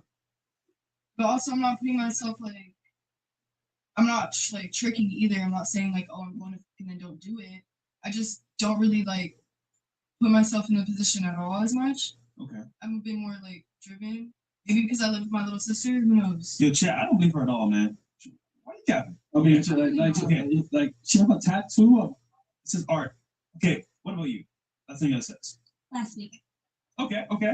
And what turned you on to, I guess, make you want to have sex with that? So, have you ever watched Wuthering Heights? Anyone ever watched Wuthering Heights? No. Okay, he looks like Jacob Elordi lookalike, so that's Wow, so look like No, yeah, that was it. That was it. Yeah, he looked like Jacob Elordi. He was over 6'5", so I was like, yeah. Lucky guy. What about you? Last night. All right. Was it a new guy or ex? No, just someone that's not even like necessarily like an ex, someone that's like consistent. Consistent? Yeah. Okay. I don't want to ask you, but that's what I asked you. Yesterday. But it was just my boyfriend. You got a boyfriend? Stupid. Yeah, for you. Recently, the other day actually, I regretted it. Why? I actually Was it in minor? I went a year and 3 months without it, and then I broke it because I just let my guard down. I didn't care no more, and a little mix of pressure and alcohol. You said pressure that was bad. What? Yeah, you know, like when someone's like, I don't know how to describe it. Yeah, like you know, like when a man's flirting with you and you're not that into it. And I'm sure every single woman has experienced this, and it's like you feel like a little prey, like a dog who's about to eat you or something. Like you just like break down. You could always just like walk away from the dog, you know? You treat and walk away. But you know what? I understand what you're saying. Yeah. What about you? No, actually, you said. Before I got here. Wait a minute. You said before you got here. Mm-hmm. You said it was Dean. You weren't doing it. Oh. All right, and then for you, I think it's sex. Bro, what like? Yeah, what all this lying? Come on, man. Come on, man. So she. So hers is 5 months. Why do you think I'm lying? Look at you. What about me? You got DSLs. What the fuck? You got DSLs. Sucking lips. Doesn't matter. It doesn't matter. Yeah, I mean, it's just we just the reason why we don't believe it is because we know that women are typically not celibate. Yeah. They're just not. I'm not celibate. I just said 2 months ago. Yeah, but you sucked before, like the last 2 weeks. Maybe we're not trying to celibate, but it just in happened. a Lambo. No, you know the crazy part? I actually kind of believe her. No, that never happened. Who? I just said 2 months ago. No, I actually kind of believe her, by the way. Wait, Fresh, you smash her before? No. The thing is, like, Fresh, you from Smash? No, dude. Yeah, okay. If I didn't meet her before this, I wouldn't believe her at all. And the other thing too is like if you do like any type of like, not to sound like if you you do like OF or any type of like sex work, or whatever, it's like kind of hard to avoid that. Smash me. I mean, we have enough attention. We don't we don't need to. But if the part is why we have to lie about it. Bro, I'm not worried. The only thing have to do with having sex. Yeah. Okay. The reason why women lie about their body count and for sex, it's a biological response. Like women cannot tell the truth about their sexuality If we because can it creates show, problems. if we can show our body online, why do we have to hide the truth? Because there's a big difference between being naked versus getting well naked. Big difference. I mean, everybody can. It's just different. That's my point. Different. It's just OnlyFans girls. OnlyFans we record, but other people they don't record. No, I understand that. But what I'm saying is that I just don't believe that the woman that's involved in sex work isn't consistent. Oh!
leak. So, I mean, not leak, but like somebody posted, not leak. You gonna leak? No, not leak. So on, she does. On social. Not leak on social. Wait, so Well, then how does it That's get not what paid? he asked. He asked, she answered your question. She said it got leaked, which means she has it. Cool. Do you guys have a sex tape with girls? us? Mm-hmm. Do we look stars? Yes. It's not me. I mean, just in my past life, I recorded was it. actually. I was on Black.com. Okay, what's the next one? What's the next chat, man? What's up next? She just made me lose 69 grand in his house. I get it. Oh, is that another girl probably? Flex out. Political blonde got exposed by the Wilsons, fake conservative feminists. Damn, you think we're still I'm talking? telling you, bro. Let's not fool ourselves. Just look, like I said, she didn't prove any points. Can I get over? I bought a girl Pizza Hut stuffed crust, and she let me smack. Ooh, that must have been a torta. What else? That's it. All right. What are the last thoughts? All right. Yeah. Any last questions for us or anything? Because I know most of those questions were for Takashi, right? Yeah. Did you guys have a question for us before we? Actually, one of those Yeah. questions were for you. All right. Which one was it? It was about asking about buying property overseas. Like, I wouldn't. No. I wouldn't. You buy real estate property in the United States because the benefit of real estate. See that girl. So the benefit of real estate is you get a multi-pronged benefit. You get tax relief. You get passive income, assuming you're cash flowing it, and then you're able to the tax benefits come from cost segregation, and then obviously depreciation. Deductions as well. Depreciation as well. And then any costs and everything else that you do that. So you get cash flow and then you get depreciation. Those are the three reasons why. So would you buy cash or would you do like payments on it? Which way? Use leverage. So I would say get a loan from the bank because you don't want to deploy all your capital into a house. And she's not getting a loan. But ain't her job, bro.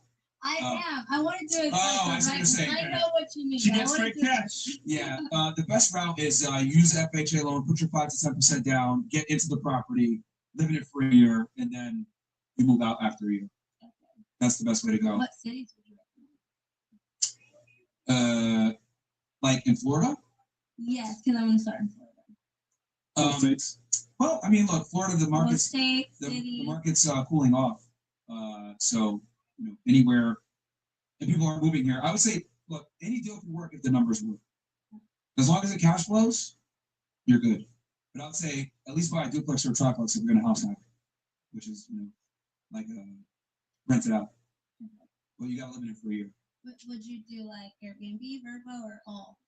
Your Or first would you property, long-term? first property buy turnkey, make life easy. Long term? Yes, yeah. Get your 30-year fixed, hold on to it. Don't do Airbnb until later on. Airbnb is a bit more advanced. And then Airbnb is contingent on the market. I'm not a fan of Airbnb.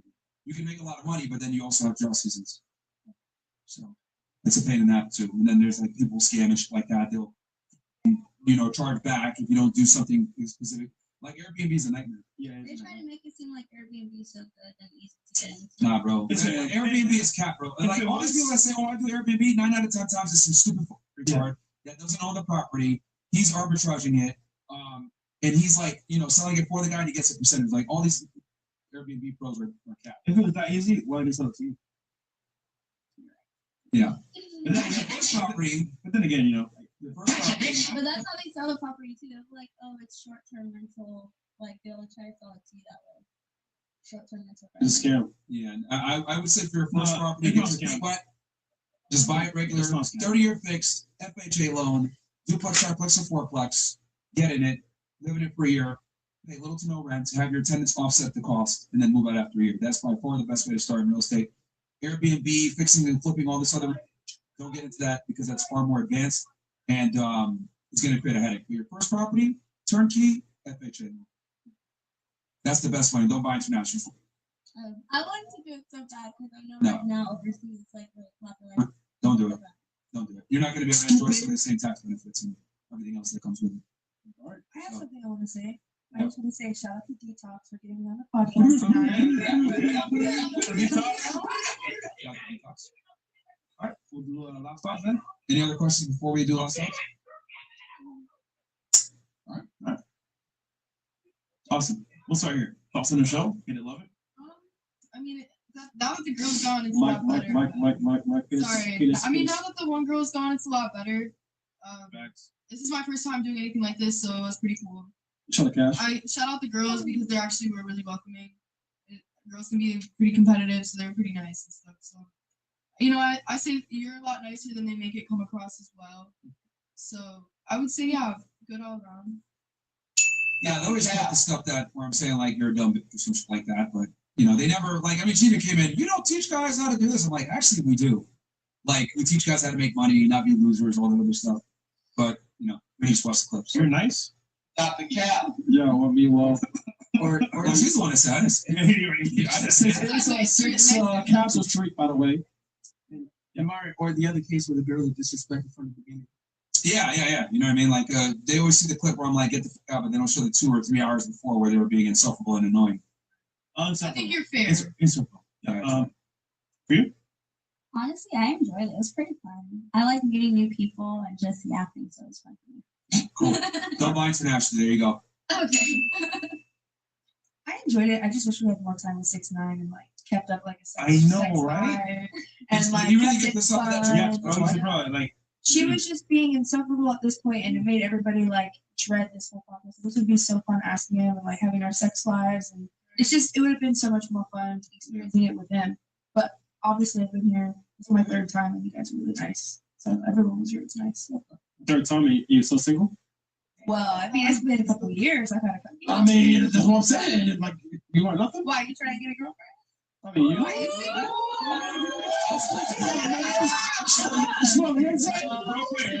Real quick. This past weekend was Chris's birthday, and he didn't get any sex. So as a good friend, I want to make sure that he gets laid tonight. So if you don't mind, help a brother out. Sir, he's single. Yo, threesomes? Get ready to mingle. Yeah. Come on, threesomes? Okay. No? Okay, Chris, I got you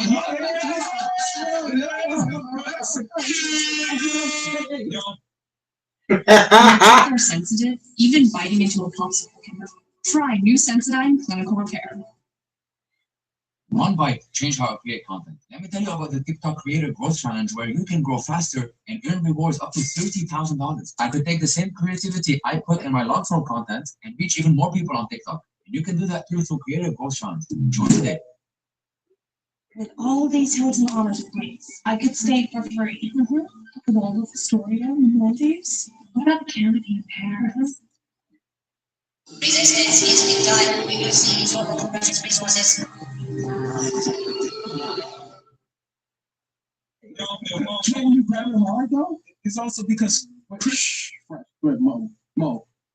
Can you grab it hard, Missy? Can I grab it hard? Yeah. I don't know. You tell me. Oh, You tell me. Hey, yo, Chris, thanks again for donating to the church the other day, man. I appreciate it. Thanks, Mo. Chris, can I be part of Lambo? Yeah, fresh, you can. Thank you, bro. Yeah, like, only on the weekends though. Definitely in the chat. All right. Yeah. Last for you. I had a good time. Questions, comments. Thank you for coming. Last thoughts, questions, comments, concerns. What you like, what you didn't like. Oh, well, this is a cool first time going on a podcast for me. I didn't like, the conflict. Anyways, to keep it simple. But I mean, this is cool. It's nice to meet you guys. Thank you for having me. All right. That's nice. On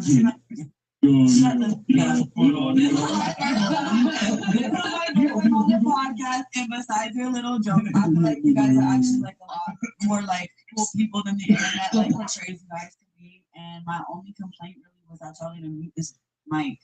I tried. First try, man. Not hard enough. And Maria tried too. I did. I was like, Well, I gave you guys plenty of opportunities, like, hey, anyone else want to say anything? And none of you guys said anything. how can we say At anything? least 2 or 3 times where I said, any of you guys have anything? And none of you guys said nothing to it. My But she brain was got she was not scrambled like like eggs.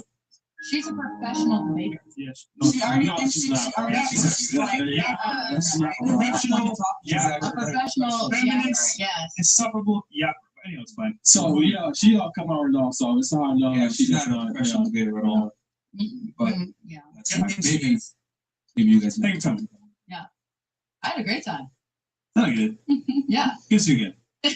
Yeah, yeah. It was great. Yeah, love to see you again. What about you? Okay, okay. Had a good time. I realized that. What is that? Thanks. Standing over there. I feel that way for it. I just realized that what people say isn't what it seems or what they say. So Have you ever had a dream? What wasn't what seemed in your opinion I just. Have you ever had a dream? Come on, man. All right, my bad then. I'm just happy that I know that people are not like the other ones that we are. Why you keep What do you mean? Cool. I don't know. Never mind. I don't like hearing that. Oh, my one's annoying. Have you ever had a dream? No. What's it, Chris? What do you mean? Nothing. Just you guys I had fun. Cool. Thank you for coming. Okay, so you thought we were gonna be assholes, probably, right? And then, That's what we said. We weren't. We weren't. I mean, yeah, I mean, yeah. Look, are you autistic? No. Oh, that's good. No. I'm just curious because you're cool, you know. She's just a chill girl. So Yeah, but why are fresh? No.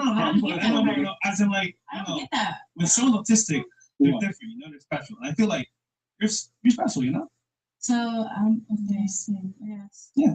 You're special. Autistic. Well, okay. I mean autism people, so it's okay. Thank you. Sarah, for us, yeah. Okay.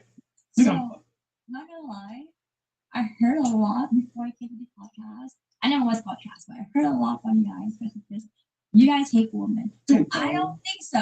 I always defend. It's not defending, but like I never listened to one side of a story because everything happened for a reason. And I know I'm not in anyone's side. I'm not in woman or I'm not in man's side. But if it's right, it's right. I think man should be the leader. And the world would be so much better if women listen to men more. So yeah, but like I know you guys support OnlyFans. I know you guys don't support OnlyFans, right? Okay, let me because I think a lot of people misinterpret. I think a lot of girls misinterpret when I this. I love that. Can you just look at Chris for a second? This is Beautiful. Bonita. When it comes to OnlyFans, I don't hate girls that do OnlyFans. What I'm saying is that, like, I think women that do OnlyFans need to understand that they're going to be in a certain box where a majority of men that they're pursuing are not going to want them back, right? So, like, if a girl wants to make money and do OnlyFans, that's fine, but then you also have to be honest about where you stand in the dating marketplace. So, like, I'll give you guys the equivalent of what I mean. If I was a homeless guy, right, and I was in front of 7-Eleven asking for change, do I deserve a bed? No. Do I deserve 2 beds? No. Fair. That's exactly how girls that do sex work are looked at. Like, you don't qualify. Like, and I know women don't like hearing that, but that's just how it goes. Like, you know, as a man, your value comes from your ability to produce resources, status, etc. If I'm a homeless guy, I haven't done my job. I thought you said women are supposed to, if they don't have anything and they're just pretty, it's better than anything. But you just said it's good if women do As a man, it's he's giving an example. If a man was homeless, it's kind of the same thing having OnlyFans for a girl. Yeah, it's like the functional equivalent. Like a man that's homeless cannot demand a bad chick or 2 bad chicks. We laugh at him.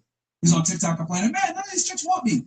He's a homeless guy that stinks and is fat and ugly, right? With no money. It's kind of the same thing with women that do sex work. Like, you'll get men to date you, you'll get men that want to be with you and hang out with you. But are you going to be able to get men that you want to, you know, get down on one knee and commit to you? That's going to be very tough. It's going to be very tough. And I think that's just the thing that we don't tell women, or we're not honest with them about, that, like, look, you can do this job, you can make this money, but you are closing doors for yourself. So that's where I think is the issue, is that we're not honest with women about that. We tell them, you know, you can do whatever you want and there's no consequences. You can still get your dream man at the end of it. And I think that's very deceptive in this stuff, because a lot of girls will get into the work, into that thinking, I'm just going to do this in my 20s, make money, and find my Prince Charming at 30. But they don't realize that, like, you're not going to get your Prince Charming at 30. So do you think that I don't want it? Yeah, some women make peace with that by saying, you tax up front. I know I'm not going to get a long-term, committed relationship, so you need to pay me now. That's how some girls deal with it, right? Other girls might say, "Oh, I want to do I want to convert to Christianity and change course." Like, women have ways to deal with this, like, ostracization from doing sex work. That's one way. Another way is converting. Another way is, just doing it even more so. Somebody say something? I heard. Yeah, what were you gonna say? Wait, would you date a nursing girls but have high body count? Then the OnlyFans girl have lower body count. Like for Or a teacher. wife? Yeah. No. So like, if I'm just gonna see a girl and it's casual, that's one thing. But if it's like a girl that I'm gonna like be my girlfriend and eventually my wife, I would have significantly higher standards. I have two. To pick one into. Well, you have guys in the friend zone, right? I don't have boyfriends right now. No, guys in the friend zone. Men that are your friends, but you never have sex with them. Yeah. That's what I do too. I just put them in the sex zone. Men do the same thing. We just don't tell you guys about it.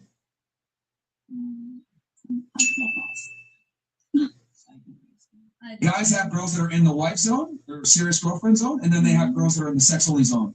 You have guys that are in the friend zone, and then guys that you might actually take seriously dating. Men are the same way. We just when we curb you guys, we just don't know it.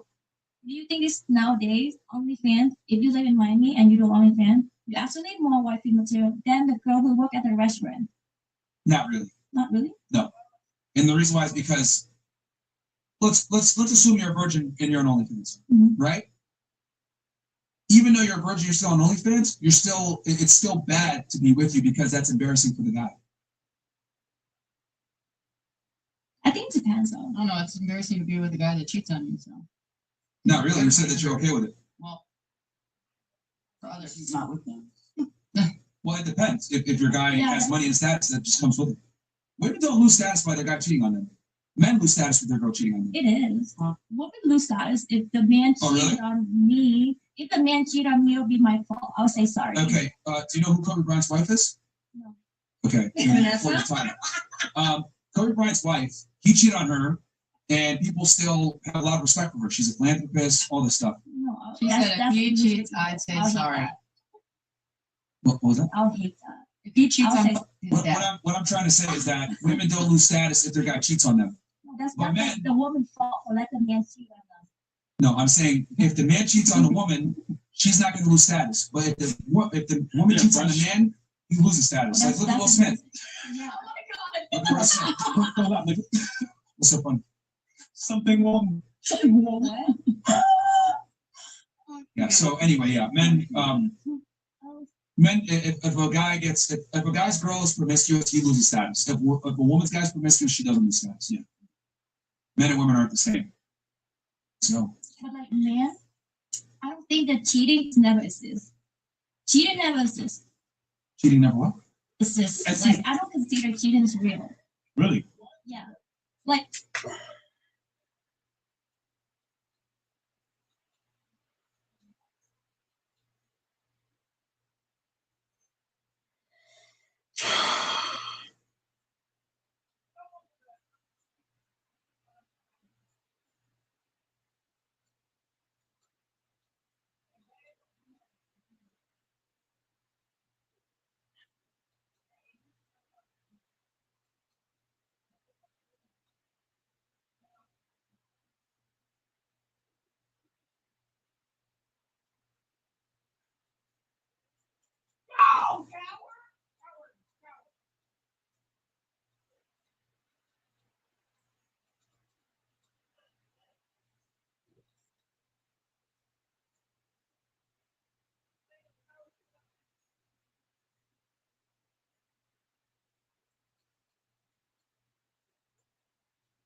What a setup, right? I told you, if you got Bud Light on tap, I'm not ready.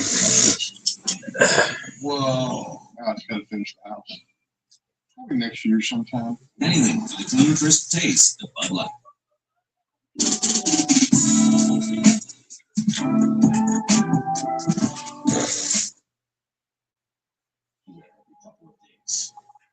As I never stayed in one place long, finding these very easy. There's literally a countless number of small towns in the United States. When I arrived in these towns, I would spend a little bit of time scouting the area and finding an old couple. The target couple would always be old and frail. It's hard to explain, but they would also have to seem weak. I know that seems vague, but part of my grift relied on not being mentally weak in addition to being physically weak. Once I found my ideal candidate, I would wait until it got good and dark, but not too late. Usually around 9 p.m. was my go time. That's when I would frantically show up on these old people's doorsteps begging for help. I would point to my car on the road and claim that it died. I would have some flimsy excuse, like my wife was in the hospital about to give birth, and I needed a phone immediately to call for help. Once the old folks would invite me inside, I would tie them up and rob them blind. I'd never steal anything sentimental. I just did my absolute best not to hurt the old people. Harming them was never part of the game. I just wanted to rob them. Now that you all know how much of a trash bag of a human being that I was, I'll tell you about the night when this little game almost ended my life. It started just like all the others. I found my targets and got ready for the robbery. I pulled my car in front of the house a little after 9 p.m. I planned on telling the old couple my usual line. My wife was pregnant and the car died. Sadly, this line worked every time. The location is important in the story, so I'll try to describe it the best I can. The house was basically the only house on this road. I think the next closest house was about a 3-minute drive. The front of the house was basically on the road. There wasn't much of a driveway. It had one old pickup truck. That was parked on the side of the house in the grass. Behind the house were woods as far as you could see. Knowing the area was an important part of my grift because if things went south, I needed to know what the best way out could be. Since this house didn't really have much of a front yard or driveway, my escape plan was an easy one. At least I thought it would be. I put on my game face and ran to the door. I started knocking and screaming for help. An old woman answered the door. She didn't look scared or concerned in the slightest. With almost no sense of urgency, she asked what the problem was. I started frantically explaining that my wife was in the hospital about to give birth to our first child when my car broke down. They needed to call someone for help. The woman smiled. It was a rough smile. There weren't many teeth. She grabbed my shoulder and told me to come in. The woman's demeanor was giving me pause. Usually the people I'm robbing at this point are freaking out and trying to help any way they can. Not this woman. She cheerfully guided me in and told me to stand in the living room, which was the room just right at the front door. In a creepy voice, she told me not to worry, that I'll be okay. It was right then that this giant man walked into the room. I'm exaggerating a bit when I say giant, but he was huge. I would guess well over 6 feet tall and easily 400 pounds.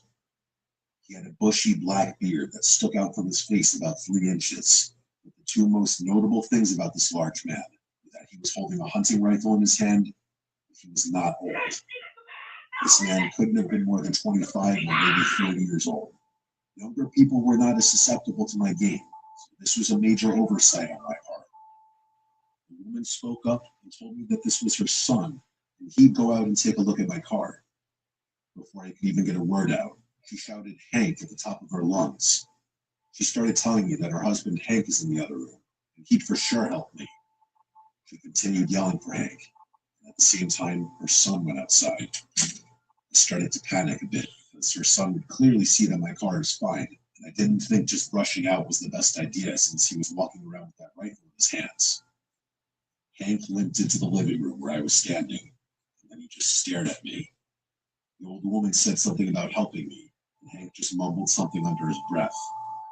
This is when I noticed the smell. Everything happened so fast once I got to the door that I didn't realize the smell inside the house was bad. Like really, really bad. It wasn't the smell of body odor. It was something else. Something worse. And that's when I decided it's time to go. I started creeping toward the door. I saw Hank mirroring my movements toward the door. The old woman was also creeping closer to me and asking where I was going. She kept asking me what was wrong, and asking if I still wanted their help. I made up a stupid lie and told them I needed to get something out of my car. Both of them were closing in on me. I was about 6 feet from the front door. I made a hard move and sprinted the rest of the way. As I ran, I felt Hank attempt to grab me. Thankfully, my youth allowed me to slip away quickly. For a split second, I forgot about their son outside. That intense moment inside had my blood pumping, and leaving was the only thing on my mind. When I got to the car, I noticed that all 4 tires had been completely deflated. As I ran closer and inspected the tires, I could easily tell that they were slashed. I didn't know what to do or what was going on. I didn't see their son, but I heard Hank yell from the house that I was outside, that I couldn't have gotten far. I decided to run into the woods. I know that's like a cliche, but hiding in the cover of darkness in the woods seems like a better idea than running on an open road. I sprinted deep into the woods for a minute or two, and then hid behind a big tree to catch my breath. I got down to the ground and did my best to listen for footsteps. Not long after, I heard the sound of heavy footsteps coming toward me. I couldn't move because that would clearly bring attention to my hiding spot. I was holding my breath and trying my best not to move a single muscle. The footsteps were getting louder. They felt like they were on top of me. And I looked to my side, and 2 feet from my head was the old couple's son walking by me, swinging the hunting rifle in his hand. I think the only reason he didn't hear me was because of the loud sound of his heavy footsteps. I could feel myself shaking as he stepped by me. Somehow, he didn't see me and just continued walking in the dark. I waited for him to get out of sight, and then I basically crawled out of the woods. When I got back to the house, I still snuck quietly back to my car. I could see in the windows of the house that the older woman was just standing there looking outside toward the woods. Somehow, she didn't see me. I didn't see Hank, which led me to believe that he must have been in the woods also. I decided to do the stupidest thing ever, and I still can't believe it worked. I got into my car with its flat tires, and I essentially rolled down the street as far as I could before the tires were completely dead. Once I could hear them grinding on the ground, I got out of my car and ran as fast as I could back to the town. It took me a while, but I made it. I eventually got someone to tow the car out of there. I didn't tell them or any police about the old people. I didn't want anybody to dig too deep into my life. Once I got away and got the car towed, I didn't want to think about those people ever again. I don't really know for sure what happened that night. I know what I felt and I know what I saw. The body language, the smell, the slashed tires, just everything adds up to something bad. I found this experience to be a middle finger of karma from the universe. I did somewhat clean up my act soon after this experience, but I definitely didn't become a saint. I'm still a bad person from my past, just not as bad as I used to be. And I do feel regretful and remorseful for a lot of what I've done. Honestly, though, I think whatever those people were up to was far worse than whatever I was out there doing.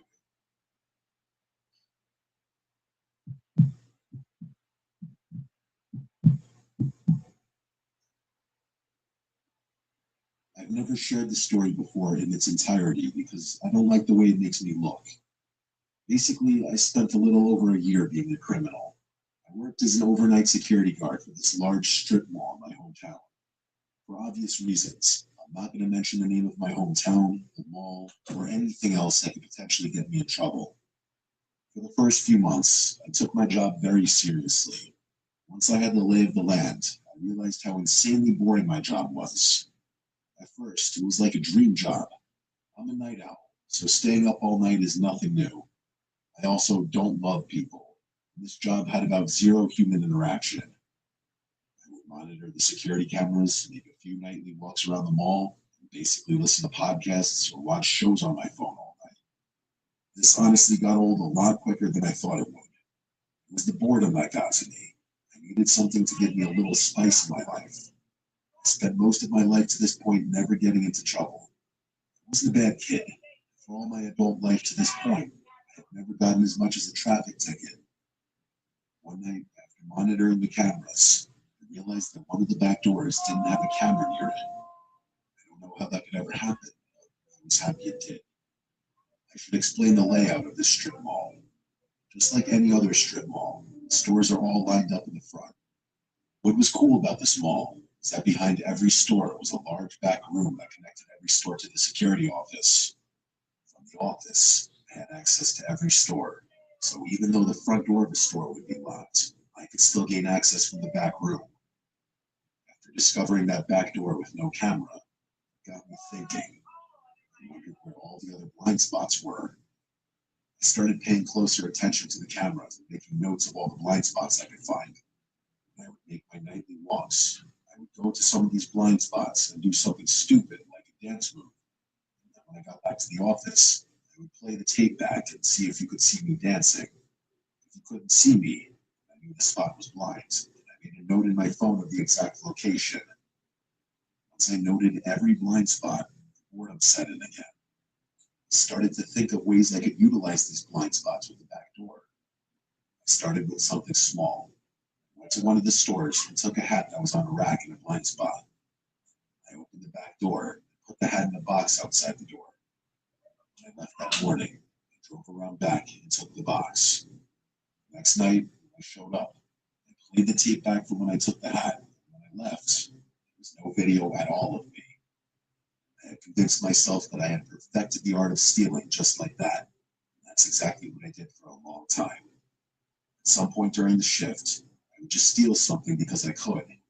Sometimes it would be something small, like a cheap t-shirt. Other times, it would be something far more valuable, like an expensive pair of sneakers. I realized that these stores obviously have inventory, so I was careful and methodical with what I stole. I apologize for the long setup. I think it's necessary to understand my job and what I was doing at this job for full context. One night, while I was making my rounds, I heard something. This was the first time anything of note ever happened. The only crime that ever happened on my watch was being committed by me. The noise sounded like children laughing. I pulled out my flashlight and searched the area. I didn't see anyone. I could hear the laughter all around me. It sounded like whispers. The whispers were incoherent. I started yelling for them to come out, but there was nothing. I could hear the movement and laughing, but I couldn't see anything. The worst part of all this was that it was all around me, and I still couldn't see anything. I felt crazy. I shouted that I was going to call the police, like the tough security guard that I was. The laughing stopped for a second, and it started again. I ran out of the store and back to the office. I pulled up the tape and saw nothing. All you can see in the security footage is me waving the flashlight around like an idiot and yelling at nothing. I didn't call the police because my plan was to catch these kids when they tried to escape. I didn't know where all the blind spots are. I know there's no way these kids would know. I pulled up all the camera feeds for that store and watched them all night. Surprisingly, I saw nothing for the entire evening. Close to dawn, I went back to the store and walked around. I saw no evidence of any kids or break-ins. I chalked this up to my mind playing tricks on me and just decided to move past it. I had the next 2 nights off. I went back to work. I asked the guy who was leaving as I was punching in if anything weird happened the last 2 nights, to which he said no. That night, I decided I was going to check out that store again. Maybe help myself to a little something. I got to the store around 3 in the morning, made my way to the sneakers section. As I grabbed a pair of new Vans, I heard something swoosh by me. I froze because any noise you're not expecting is alarming in this situation. I shouted, "Who's there?" The only response I got was the taunting laughter again. I ran out of the aisle, still holding onto the Vans in my hands. Once again, I was shining the flashlight all over the store. And again, I didn't see anything. I was shouting and moving around erratically. I was still holding the sneakers in one hand and holding the flashlight with the other as I aggressively walked through the store. I made my way to one of the corners of the store. Then I saw something move from the corner of my eye. I looked down the aisle to my left. I shouted. I saw a small figure come out from the back of the aisle and wave at me. I tried shining my flashlight, but they were too far away. It just looked like a dark shadow. I told them to stay there. I started to run towards them. I took my eyes off the shadow for 1 second. They were gone. I started running around that area like a crazy person shouting. I couldn't see them again. I could still hear the laughter and running all around me, though. Then I heard one of the voices, clear as could be, say my full name. I had about enough at that point. I wanted no part of being in the store anymore. I Ran back to the security office. I didn't even realize that with all this confusion, I still had the bands in my hand. I set them down in the office and told myself I would bring them back in the morning. Right now, I just wanted to pull up the footage and catch whoever these kids were that were messing with me. I watched every second of the video. Not once can you see anything other than me running around. I looked insane. The craziest part is that there's a camera that faces down the aisle where I saw the kid. But on the footage, you can't see anyone. I don't know if it was just too dark or what. There was no sign of anyone. That morning when my supervisor showed up, I told her all about the previous night and the night from 2 days ago. She pulled up the footage and only saw me running around like an idiot. She also saw the bands in the office and questioned why I had them in the first place. I didn't have a real answer for her. I could tell she was more suspicious of me. She told me that some of the stores had reported some theft. The bands in my office and my erratic behavior didn't look good. I kept trying to tell her that I wasn't being erratic and that there was someone in the store. I told her that they even knew my name. She didn't believe me. She basically accused me of stealing right there, and I denied it. I quit at that moment because I felt like if I didn't work there anymore, I couldn't get in trouble for stealing. I don't know why I thought that. I ended up doing an investigation for the theft, not the potential intruders that I reported. Somehow, I didn't get caught. Nobody was arrested. When I think about this experience, I think that maybe I'm crazy, that I was seeing things that weren't there. I also don't have any history of seeing or hearing things like this. I haven't heard or seen anything since then. I know what I saw. I know I can't prove it. I know it sounds insane. I know I saw someone standing there. I know someone was messing with me. I just can't believe they knew my name. What did you steal? Secrets. What are you gonna do? Full disclosure. It's the whole world. If you do this, it's not dirty. Disclosure Day. Band-Aid brand Pro Heal. Wear for 5 days for less scarring. Band-Aid brand Pro Heal. Applebee's all you can eat for just $15.99. That's $15.99 for all the double crunch shrimp, boneless wings, and riblets that you can eat. That's unlimited value for $15.99. Applebee's all you can eat for $15.99. AC working? An American Home Shield warranty can help protect major home systems and appliances. And if AHS can't repair the covered item, they'll replace it. It's all in the ball. American Home Shield. Sign up today at ahs.com.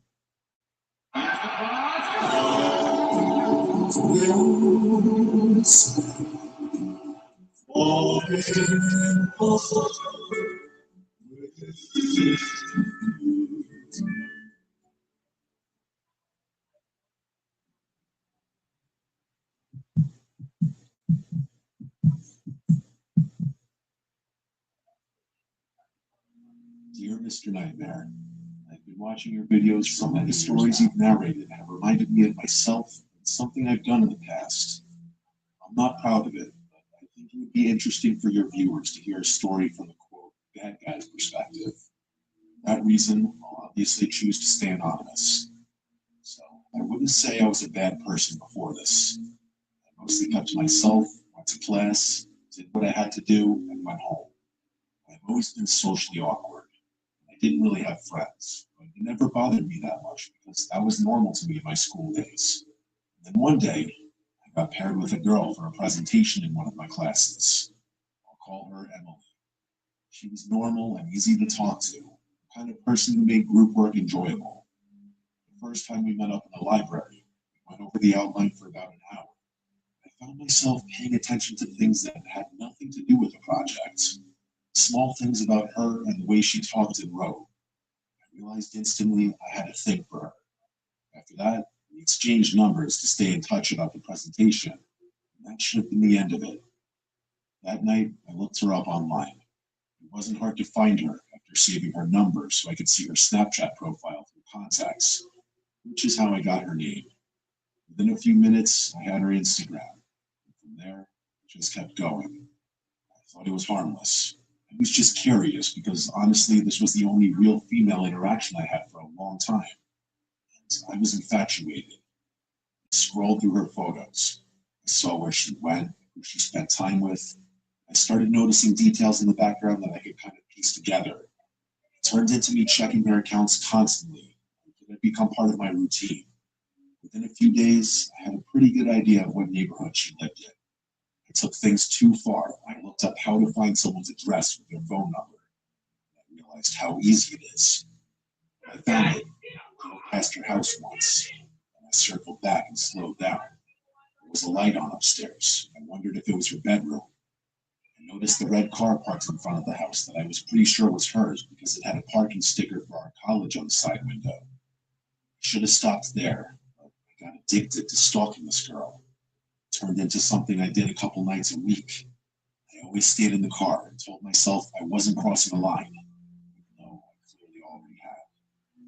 One night I was parked a little further down the street. I noticed the blinds in the upstairs window shift a little bit. I saw someone peering out the window. I couldn't tell if it was her. It was definitely someone peering out. I started freaking out, thinking she or a family member noticed me, was onto me, and left right away, perhaps making it more suspicious. The whole drive home, I couldn't stop thinking about it. The next day in class, Emily acted completely normal. At one point, she had a comment that made my heart drop. She made a subtle comment about some of the boys at the school being creepy, and she was dealing with a stalker situation. I didn't ask her to go deeper into it, because I was terrified to know if she was referring to me. After that, I stopped going near her house. I stopped checking her profile as much, too. I was convinced she might have caught on, and I didn't want to push it further. Now, here's where things really started messing with my head. At this time, I was living in my grandparents' house. I was handed down to my parents after they both passed. I still do live here, so I was alone. I was in my room at like 9 o'clock at night. I heard something outside, like a light tap against the window. I don't mean someone ominously tapping their finger on the glass. I mean it sounded like someone brushing up against the glass as if trying to look inside. I was too scared to go look, though. Next night, it happened again. But this time, it sounded like it was coming from a different side of the house. This was when I knew it wasn't a coincidence. It only got worse. I started seeing shapes through the blinds, someone standing too close to the window.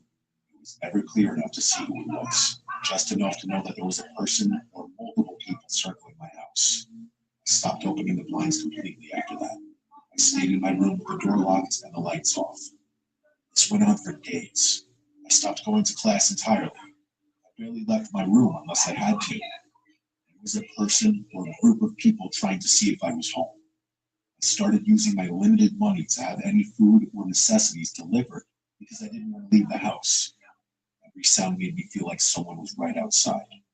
During all of this, Emily started texting me asking if I was okay since I hadn't shown up to class or responded about the projects. I didn't answer right away. Eventually, I replied, told her I was sorry, and asked her to please stop sending people to my house. As soon as I sent it, I regretted it. Her response came a few minutes later. The typing bubble came up, then disappeared, then came up, then disappeared. I watched the whole time as she was definitely trying to figure out how to respond.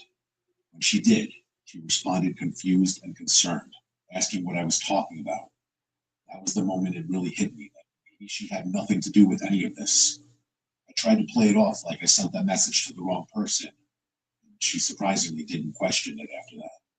The damage was already done in my head. That night was the worst it had been. It was late. I was sitting on my bed in the dark when the doorbell rang. It came out of nowhere and made my heart jump. I lay still for a few seconds before getting up, walking downstairs with all the lights still off. Yes, I was living in darkness for days. I stood near the door without opening it, just to listen. The person on the other side must have heard me, because they asked me to open the door. Not asked, they told me to. I told them I didn't order anything. The tone on the other side got more aggressive, telling me to open the door like it wasn't a request anymore. I didn't respond. I just backed away and went upstairs as quietly as I could. I locked myself in my room.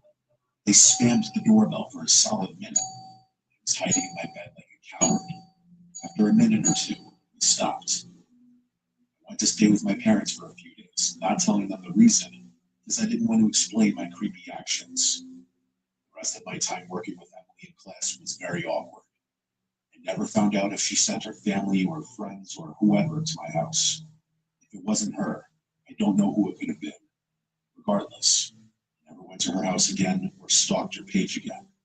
Whoever was coming to my house lost interest after I spent like 5 days at my parents' house. I got the taste of my own medicine. I never want that to happen again. I just need to make my video, as cool as the collection. What about Subway meets forest? Let's see what fires I can do. I just come from the middle of the jungle.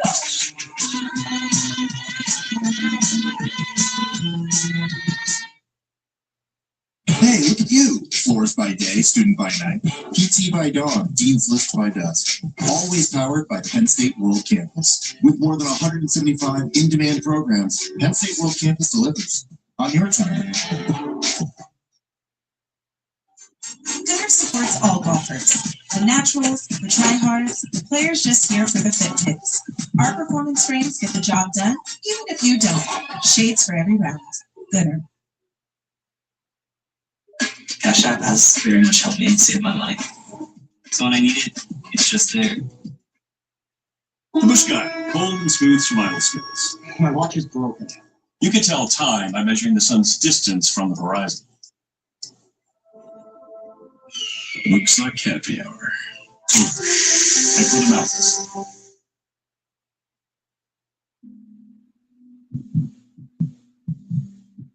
Wow.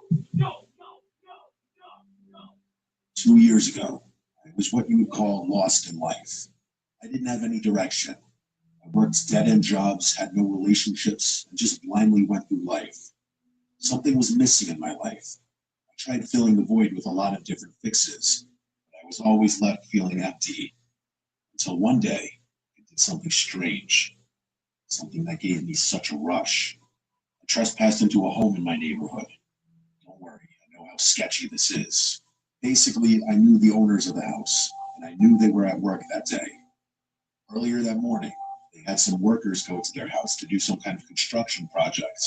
I just happened to see them leave for lunch when I was on a walk. I don't know what came over me. I went to the front door and checked if it was locked, and it wasn't. I walked inside and just took a self-tour of their home. This rush of being inside someone else's house was exhilarating. I stayed at their house for several minutes and then left before the construction crew came back. After that day, I started breaking into homes I knew were empty just for the thrill of it. I never took anything. I would just walk around and observe people's living spaces. I would get this eerie rush standing in a room. Just the feeling of knowing I was there and the person had no idea. It was an amazing feeling for me. Just like every other fix in my life, this started to get old as well. That eerie rush eventually just disappeared. Knowing I was in the house soon became not enough. I needed more. I started calling myself a reverse thief.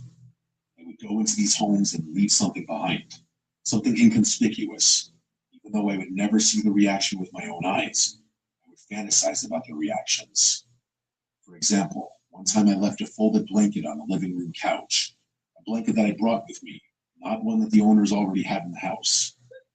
The idea of the conversations that would start made me almost giddy. It was like a small child on Christmas. In hindsight, I know how twisted this is. If I ever came home and saw something like that, I would probably freak out and call the cops. This reverse thief thing I was doing became my life. I would literally base my entire week around it. I started to people watch intensely.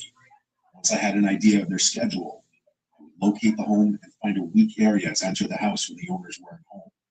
You'd be surprised how many people have a key under a doormat or a fake rock thing that holds a spare key. It was only a matter of time before I started becoming a real terror. It started getting really dark. To give you an idea of how messed up I was, I'll share this little story. One time, I left a big pink hair tie and an eyeshadow pencil in the bathroom of the house. I hid in a bush on the side of the house and waited for the couple to get home from work. I needed to hear this reaction. The woman got home first. She was not pleased. Her husband got home shortly after, and they began to fight. He obviously had no idea what she was talking about, but the evidence was there. Can you imagine coming home and finding something like that? I'm sure it wouldn't end well for anyone. It became this mischievous little monster, and I loved it. It was only a matter of time before I got a taste of my own medicine.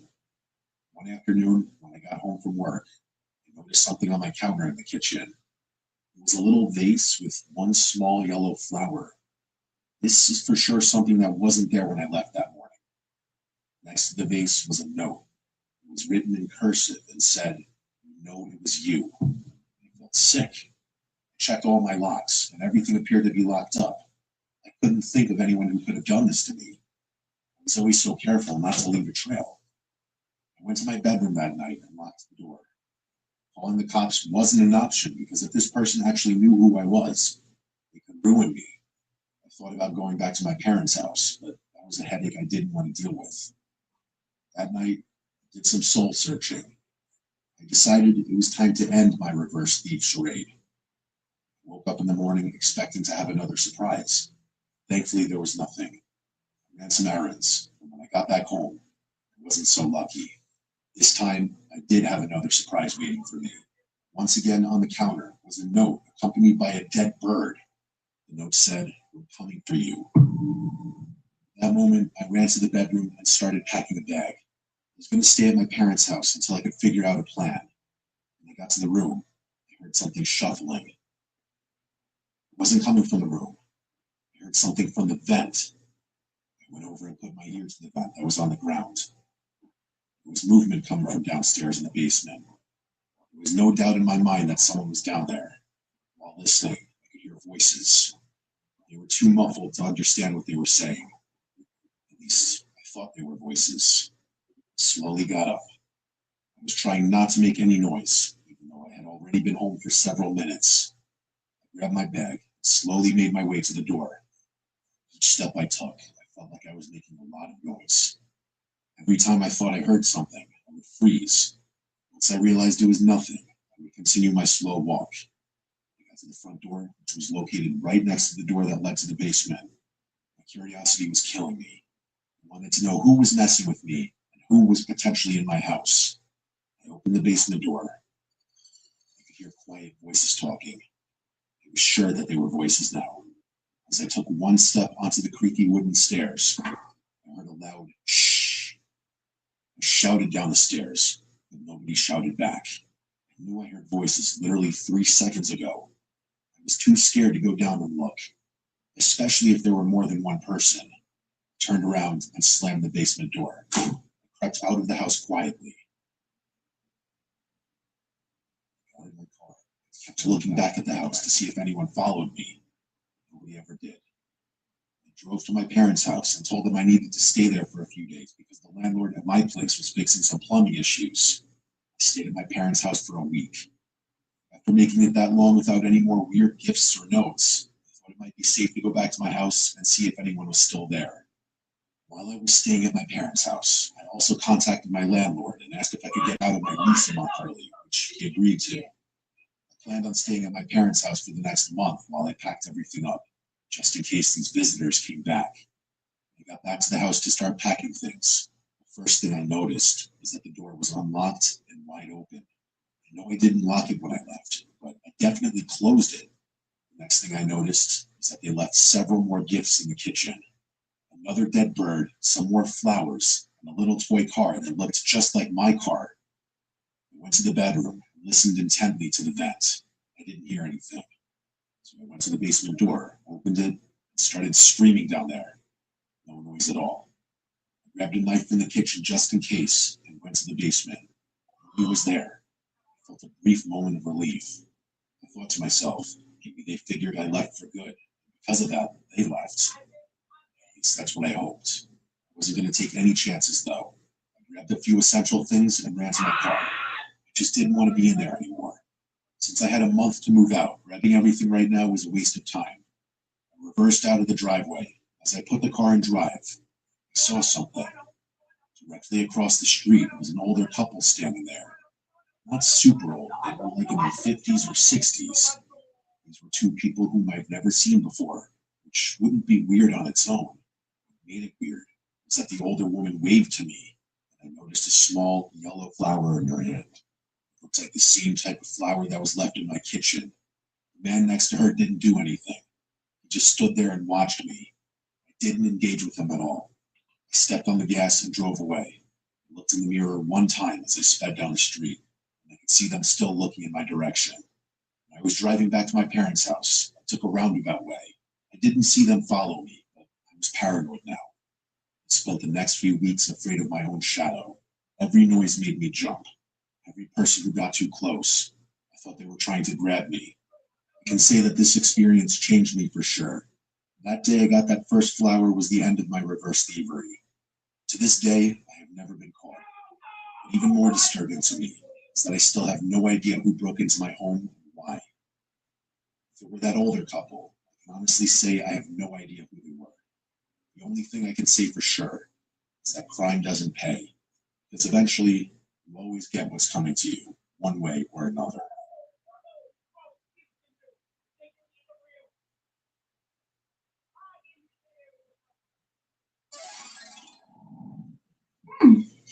Bonkers.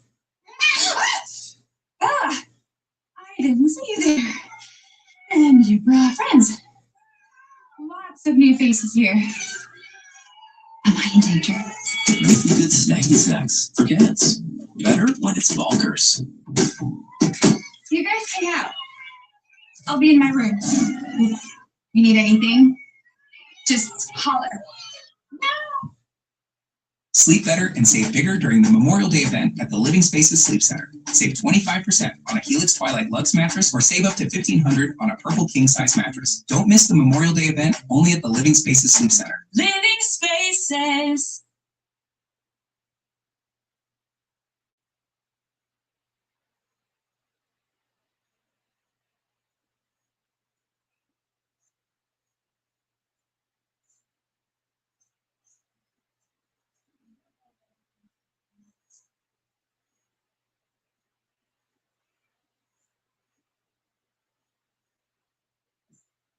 My name is Sophia. This story happened to me in 2015 when I was 13 years old. At the time, I was living in Italy with my father, my sister, and my brother. Unfortunately, my mother left us when I was little because of severe mental issues. In 2008, my family moved back to my father's home country in the house that he grew up in, which was a 3-story house surrounded by forest. We stayed on the 3rd floor. One day, my sister and my dad left for a few days, and my brother was staying at a friend's house in a nearby town. My Aunt Rosa came and picked me up from school that day. Once we got back home, we had dinner, washed the dishes, and then went for a walk outside. It was a gloomy, cold December evening, but we enjoyed taking strolls through the Italian wilderness. It's definitely a different experience from back in the States. My Aunt Rosa left the house at around 3 p.m., so until my brother returned from his friends, which wouldn't be till the next day, I would be all alone in a big house in an isolated area surrounded by forest. I wasn't really nervous about it because shortly after my aunt left, I started to get tired, and I decided to watch some TV until I fell asleep. As I was falling asleep, I began to hear a noise. It sounded like a drill. So I got up and walked to my father's bedroom window, where the sound seemed to be coming from. Once I was at the window, I looked down and saw 2 men, dressed in black. One of them was drilling on the window bars on the 2nd floor, directly below my dad's window. At first, I thought maybe my dad had hired someone to work on the house. I was only 13 at the time, and it took me a while to realize that these were the bad guys. After I realized that they weren't dressed like workers, and my dad didn't tell me about any kind of remodeling being done, I started to panic. The men finally removed the bars from the window and entered the house. I bolted to my bedroom to grab my phone. Unfortunately, this was before I got a smartphone. I still had an older model that didn't work too well, especially out here. I dialed my aunt's number, but when she answered the phone, I couldn't hear anything. My heart was beating so fast, it felt like I couldn't breathe. I quickly packed my bag, threw on a jacket, and thought that if I could run outside, I would just hide in the forest. But then I thought to myself, what if they don't even know I'm here? If I get caught trying to run, they could kidnap me, or worse. So I decided to stay and hide inside. When I heard the men moving around the second floor, breaking glass and smashing walls, I became even more terrified. After a few minutes, I heard a car pulling up outside, followed by somebody yelling my name. I then heard, just outside my bedroom door, "Damn it, somebody's here. Let's go." My uncle then came barging into the house. "Sophia, are you here?" There was some commotion as the intruders left the way they came in from, and my uncle raced up the stairs. After I was reunited with my aunt and uncle, I found out that my aunt could still hear everything on the phone call, even though I couldn't. I had become so frightened that I left my phone on the bedroom floor while I was packing my bag before making the decision to hide in my bathroom. When she heard all the commotion on the other end, she knew that something was wrong. We immediately called the police. The intruders had completely trashed all the rooms on the second floor. The good news is that a few days later, the men were caught by the police doing the same thing to another house. There were 5 of them total, and they were armed with guns and knives. This was a very eye-opening experience for me that has impacted my adult life. Nowadays, I live in Australia, and I've been trained to defend myself and to always be vigilant of my surroundings.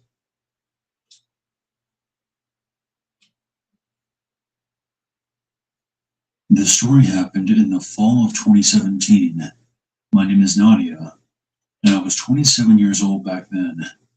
I live in Drexel Hill, Pennsylvania, with my 2 friends, Nicole and Christina. We rented a house together and shared the same car, which was a 2009 Lexus. My friends and I are very close and are like sisters. This arrangement would not have worked any other way. One day we wanted to go on a road trip together, so we decided to drive from Drexel Hill to another town called Butler. At first, things were going pretty well. Along the way, we would make stops to explore the countryside, take pictures, and enjoy the scenery. It was fall, and it got dark pretty quick. On top of that, our gas-guzzling V8 needed a refill, so we had no choice but to stop at a gas station. We spotted one in the middle of nowhere. Visually, this gas station looked creepy as hell. I thought it might have been abandoned when I first saw it. We pulled up next to a gas pump, and I was about to start filling the tank when a beat-up white van with tinted windows pulled into the gas station parking lot. As soon as I saw it, I immediately got a bad feeling. Christina had to go into the convenience store to use the bathroom. "Do you really have to go? This place looks sketchy as hell." "It's an emergency. There's no need to be paranoid. I'll be quick." "All right, just hurry up. Don't waste your time scrolling through your phone like you always do." Christina then went inside the store. As soon as she did, the driver exited the white van and followed her inside. My spidey sense told me that something was about to go down, so I decided to go inside as well. As soon as I walked in, I heard Christina screaming.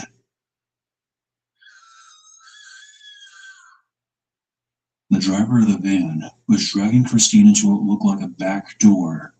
I quickly got out my pocket knife and stabbed the man in the back. The man screamed and let go of Christina.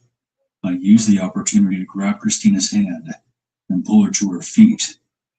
The man staggered and struggled to pull the knife out of his back.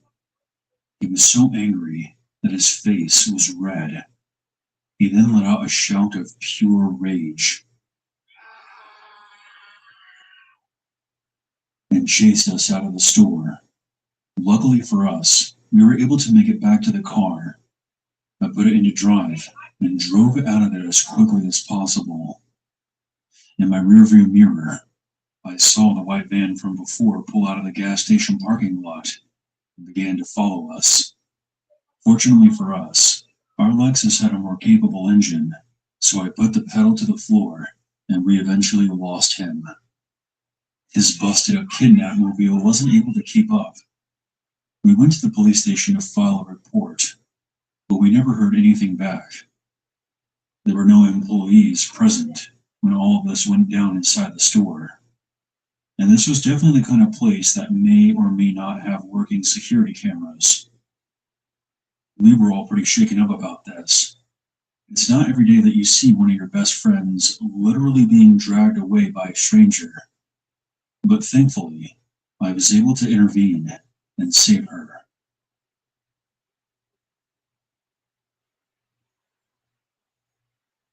This story happened to me when I was only 10 years old.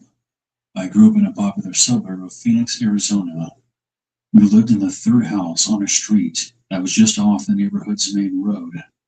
My house had an enclosed front porch with a basketball hoop and a bike rack. One day I was home by myself and decided to go to the local park. This was probably around 4 p.m. or so. At this time, our neighborhood wasn't fully developed, so having a lot of traffic wasn't common.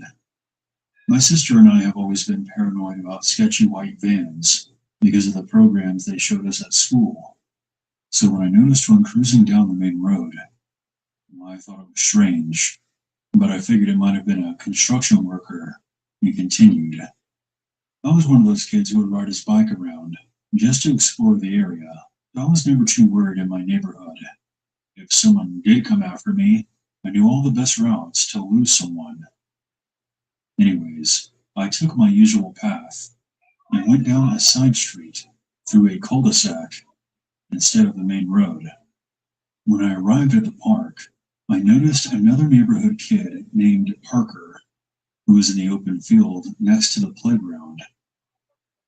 After a while of hanging out with him, I figured that my parents would probably be home from work by now. When I first left the park, I realized I had forgotten my water bottle. It was a tin Spider-Man water bottle, and that was a big deal to 10-year-old me. There's no way I was leaving that behind. After turning around, I was soon back at the hilltop overlooking the playground and the field. Parker was nowhere to be seen. I had been gone for maybe 30 seconds. I then saw the white van from before, parked on the side of the road near the playground. My heart sank once I saw Parker's bike lying on the ground next to the van with one of its wheels still turning. I froze up. I was pretty sure whoever was driving the van saw me. I quickly turned around and sped down the sidewalk and booked it home. Once I got back to my house, I made sure I didn't leave my bicycle by the front door or the porch. Instead, I threw it over the back gate so it wouldn't be visible from the road. After this, I rushed inside and locked the door. I was covered head to toe in sweat. After about 20 seconds of catching my breath, I decided to peer out through the peephole. And for a split second, my heart stopped. I could see the white van slowly making its way down the main road, driving past my street and out of sight. Now, at the time, I thought that Parker had been kidnapped, and the white van was now hunting for me. And even now, I don't think that was an unreasonable conclusion to come to. But I would be lying to you if I said that there were reports of a missing child, and the police were called in to investigate, and my parents had to stay next to me while I told the detective what I saw. But the truth is, I never saw Parker being pulled into the van. It is entirely possible that the driver could have said something to him, and he got scared and ran off without his bike. That wouldn't have made front page news, but I still feel like I would have heard about it. Honestly, I didn't know Parker that well. I saw him around the park sometimes, but I wouldn't say that we were friends. Point being, he could have moved away, or might have just been visiting. And as creepy as it was seeing that white van slowly driving down the road, it's unlikely they would be driving like that after just having kidnapped a child. I don't know what happened to Parker, because after that day, I never saw him or that white van ever again. The lesson here is to always be aware of your surroundings and to teach your kids to do the same, because you never know what could happen, even in the places where you feel the safest. It's just like our new house.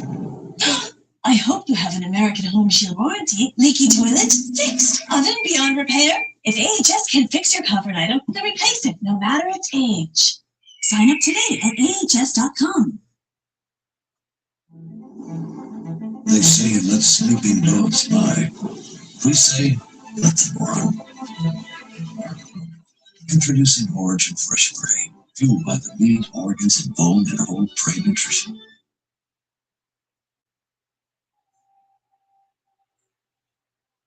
I'm 19 and currently attending university. This encounter happened to me when I was in secondary school, around age 14 or 15. It was an IT lesson, so I was doing the usual, playing games and messing around with Instant Messenger, until the class was interrupted by 2 police officers. After the excitement died down, they proceeded to tell us that we needed to be careful. There was reports of a middle-aged man driving around this area in a white Toyota van, harassing girls around our age and telling them to come for a ride. A few days had passed since the police warned us. I would usually finish up at around 2:35 p.m., but I decided to stay later that day to catch up on some homework. So I left school around 4 p.m. Of course, when I got to the bus station, it had already left. The bus driver was a real jackass. So I decided to walk home. If only I had known what was going to happen that day, I would have called my mom to come pick me up. I would say the walk home was about 30 minutes. I was about 3/4 of the way home when I reached this long stretch of road that ran through a few fields with a small path alongside for bikes. This road was dark and had no streetlights. Since it was winter, it was already dark by this point. I was about halfway down the road. A few cars had passed me, but no big deal. That's when I saw some headlights approaching me. I didn't take much notice at first, as I assumed it was another passerby. That's when I see a white Toyota van slowly pass me and pull into a driveway that led to a farmhouse. This was about 200 meters in front of me, so I ended up walking past the van. I'm obviously on high alert by now.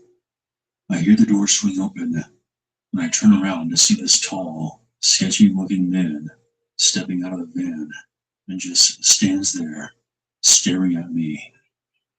At this point, I'm ready to get the hell out of there, and I sprint to either the next farmhouse or the end of the road. But I quickly realized that these 2 options may be too far out of reach. I turn around again to see the man coming toward me. I bolted it as fast as possible. I was wearing one of those stupid pencil skirts we had to wear. I could hear the man running behind me. He was fast, too. The road was veering to the right. As soon as I got around the bend, I was out of sight for a few seconds. I literally threw myself into this large bramble bush and sat there hiding and waiting. A few moments go by, and he's nowhere to be seen. I was sure that he was right behind me, so after about 10 to 15 minutes, I thought it was safe to pull myself out of the bush. I was covered in scratches and scrapes. At the time, I didn't care. My main priority was hiding. I began walking down the road again. I was nearing the streetlights in my neighborhood, so I thought I would be okay. Until I saw the white van pass me again. I sprinted all the way back home, and as I got onto my road, I saw him passing by again, this time in the opposite direction. As soon as I got back, I told my parents, and they called the police and reported it. They didn't find him that night, but he was arrested a few days later, lurking outside our school, attempting to talk to the girl students again.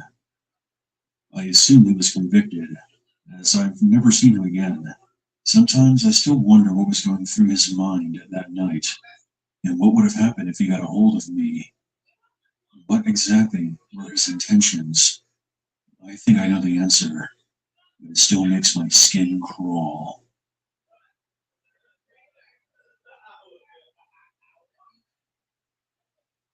When I was a kid, I was hanging out at this place called the Pinecone Forest, which is what the neighborhood kids would call the small patch of trees on the side of the road. I was picking bark off one of the trees to pass the time, waiting for my friend Frankie to finish his homework so we could play together. Out of nowhere, it seemed, a man came up to me. I could smell him before I saw him. He reeked of stale cigarette smoke. I was a bit scared to even look at him. He wasn't very old, but one of his eyes was cloudy, and his teeth and fingernails were stained yellow. My mom taught me to be nice to people, so I faked a smile and said hello. "What you doing?" The smell of his breath was the worst. I'm picking bark off this tree. You shouldn't do that. That's like picking off a tree's skin. How would you feel if somebody peeled off your skin? He said this while lightly pinching my arm with his sharp yellow fingernails. I don't know, I replied, and took my arm back. Just then, Frankie's mother called me to the door and told me to come and wait inside. I didn't think anything of the whole thing at the time. Yesterday, when I was visiting my sister's house with my mom, watching my son and nephews play around in the yard, I remembered this encounter and brought it up to my mom. She had this look of, I don't know, guilt maybe? She said it was probably time that I knew the whole story. She thought I had forgotten about the whole encounter, so she never brought it up to me. First, you should know that the neighborhood I grew up in is a small, tight-knit community. Everyone knew everyone there, and there was no reason for an outsider to be there, unless they were visiting someone. Anyway, this is what happened. Frankie's mom, Sonia, noticed a white van with no windows parked on the side of the road. She didn't recognize it, but figured that it was someone visiting one of her neighbors. Sonia later told the police that the van had been there all morning and afternoon. She was kind of keeping an eye on it. She said it gave her a bad feeling. Her house had a huge window in front, facing the Pinecone Forest, and the van was parked next to it. She saw me waiting for Frankie and kept a constant eye on the van, while holding the phone just in case. She then saw the man exit the back of the van and walk up to me. As soon as she saw him grabbing my arm, she called the cops right away. It was then that she told me to come inside. The cops stopped the man outside the neighborhood. In the back of his van were binoculars, a Polaroid camera, and pictures of me taped all over the walls and ceiling. The photos were of me at school, my grandparents' house, at the bank with my mom. But the story doesn't end there. He had a key to a storage unit on him. Inside the unit, they found a cabinet full of knives. And I'm talking about a lot of knives in all shapes and sizes. There's also a few books on the human anatomy, obstetrical equipment, duct tape, and 10 empty 5-gallon buckets. In the middle of this unit was an old bed that was used to restrain mental patients, so it had wrist and ankle straps. The entire inside of the unit was covered in plastic wrapping. Last my mom heard about him, he was locked away in a high-security mental institution for the criminally insane.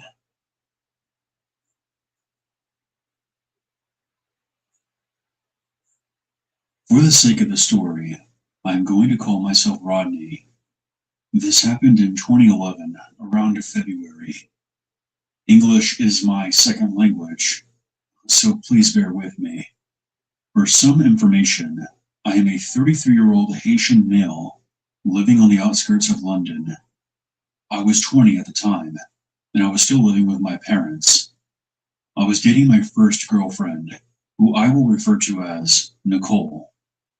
Nicole was 19, and the first 6 months of the relationship went well, and we had a lot of things in common. Nicole was originally from Martinique, which is a small island in the Caribbean. Many of the population there speak French, and so do I. She lived with her older brother and 2 male cousins.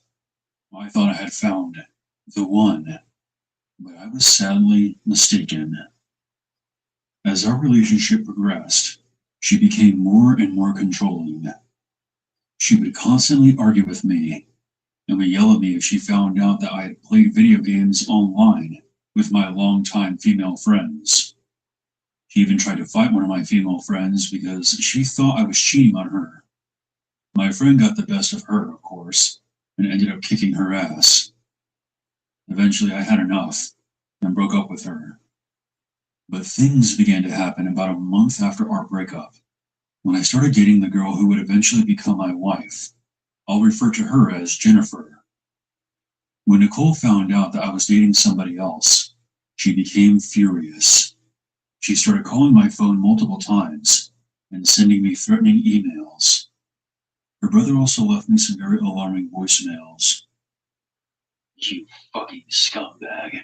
You're going to suffer for hurting my little sister's feelings. I know where you live, and I'm coming for you."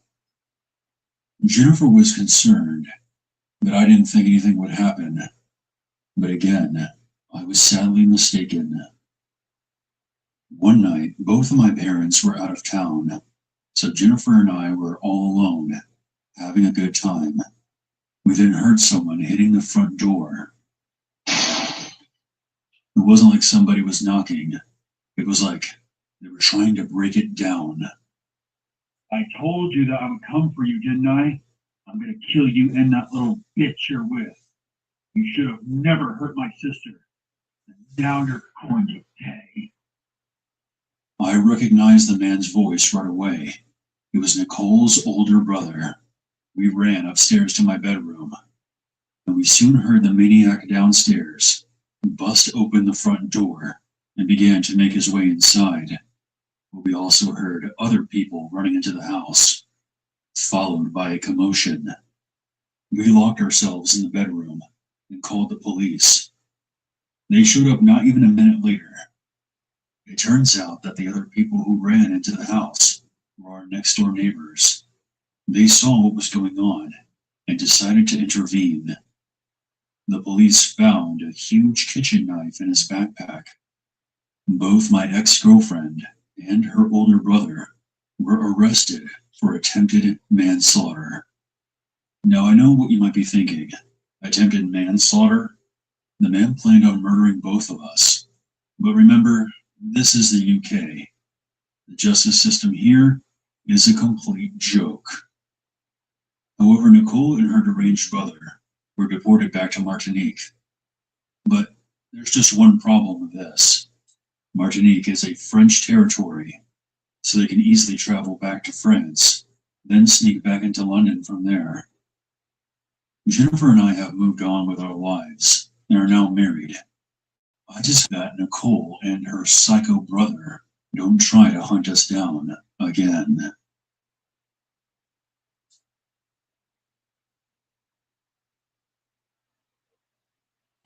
Play 10 all-new games, including John Wick Continental Pursuit with the Summer Season Pass, only at Dave & Buster's.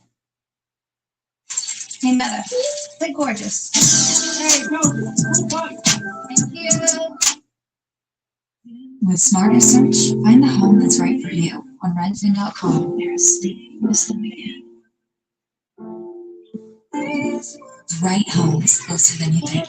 I should help with the community. Redfin. Own the dream. Investors for change with aprons instead. That way every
You okay? Oh, you okay? I'm good. I'm good. My day just broken.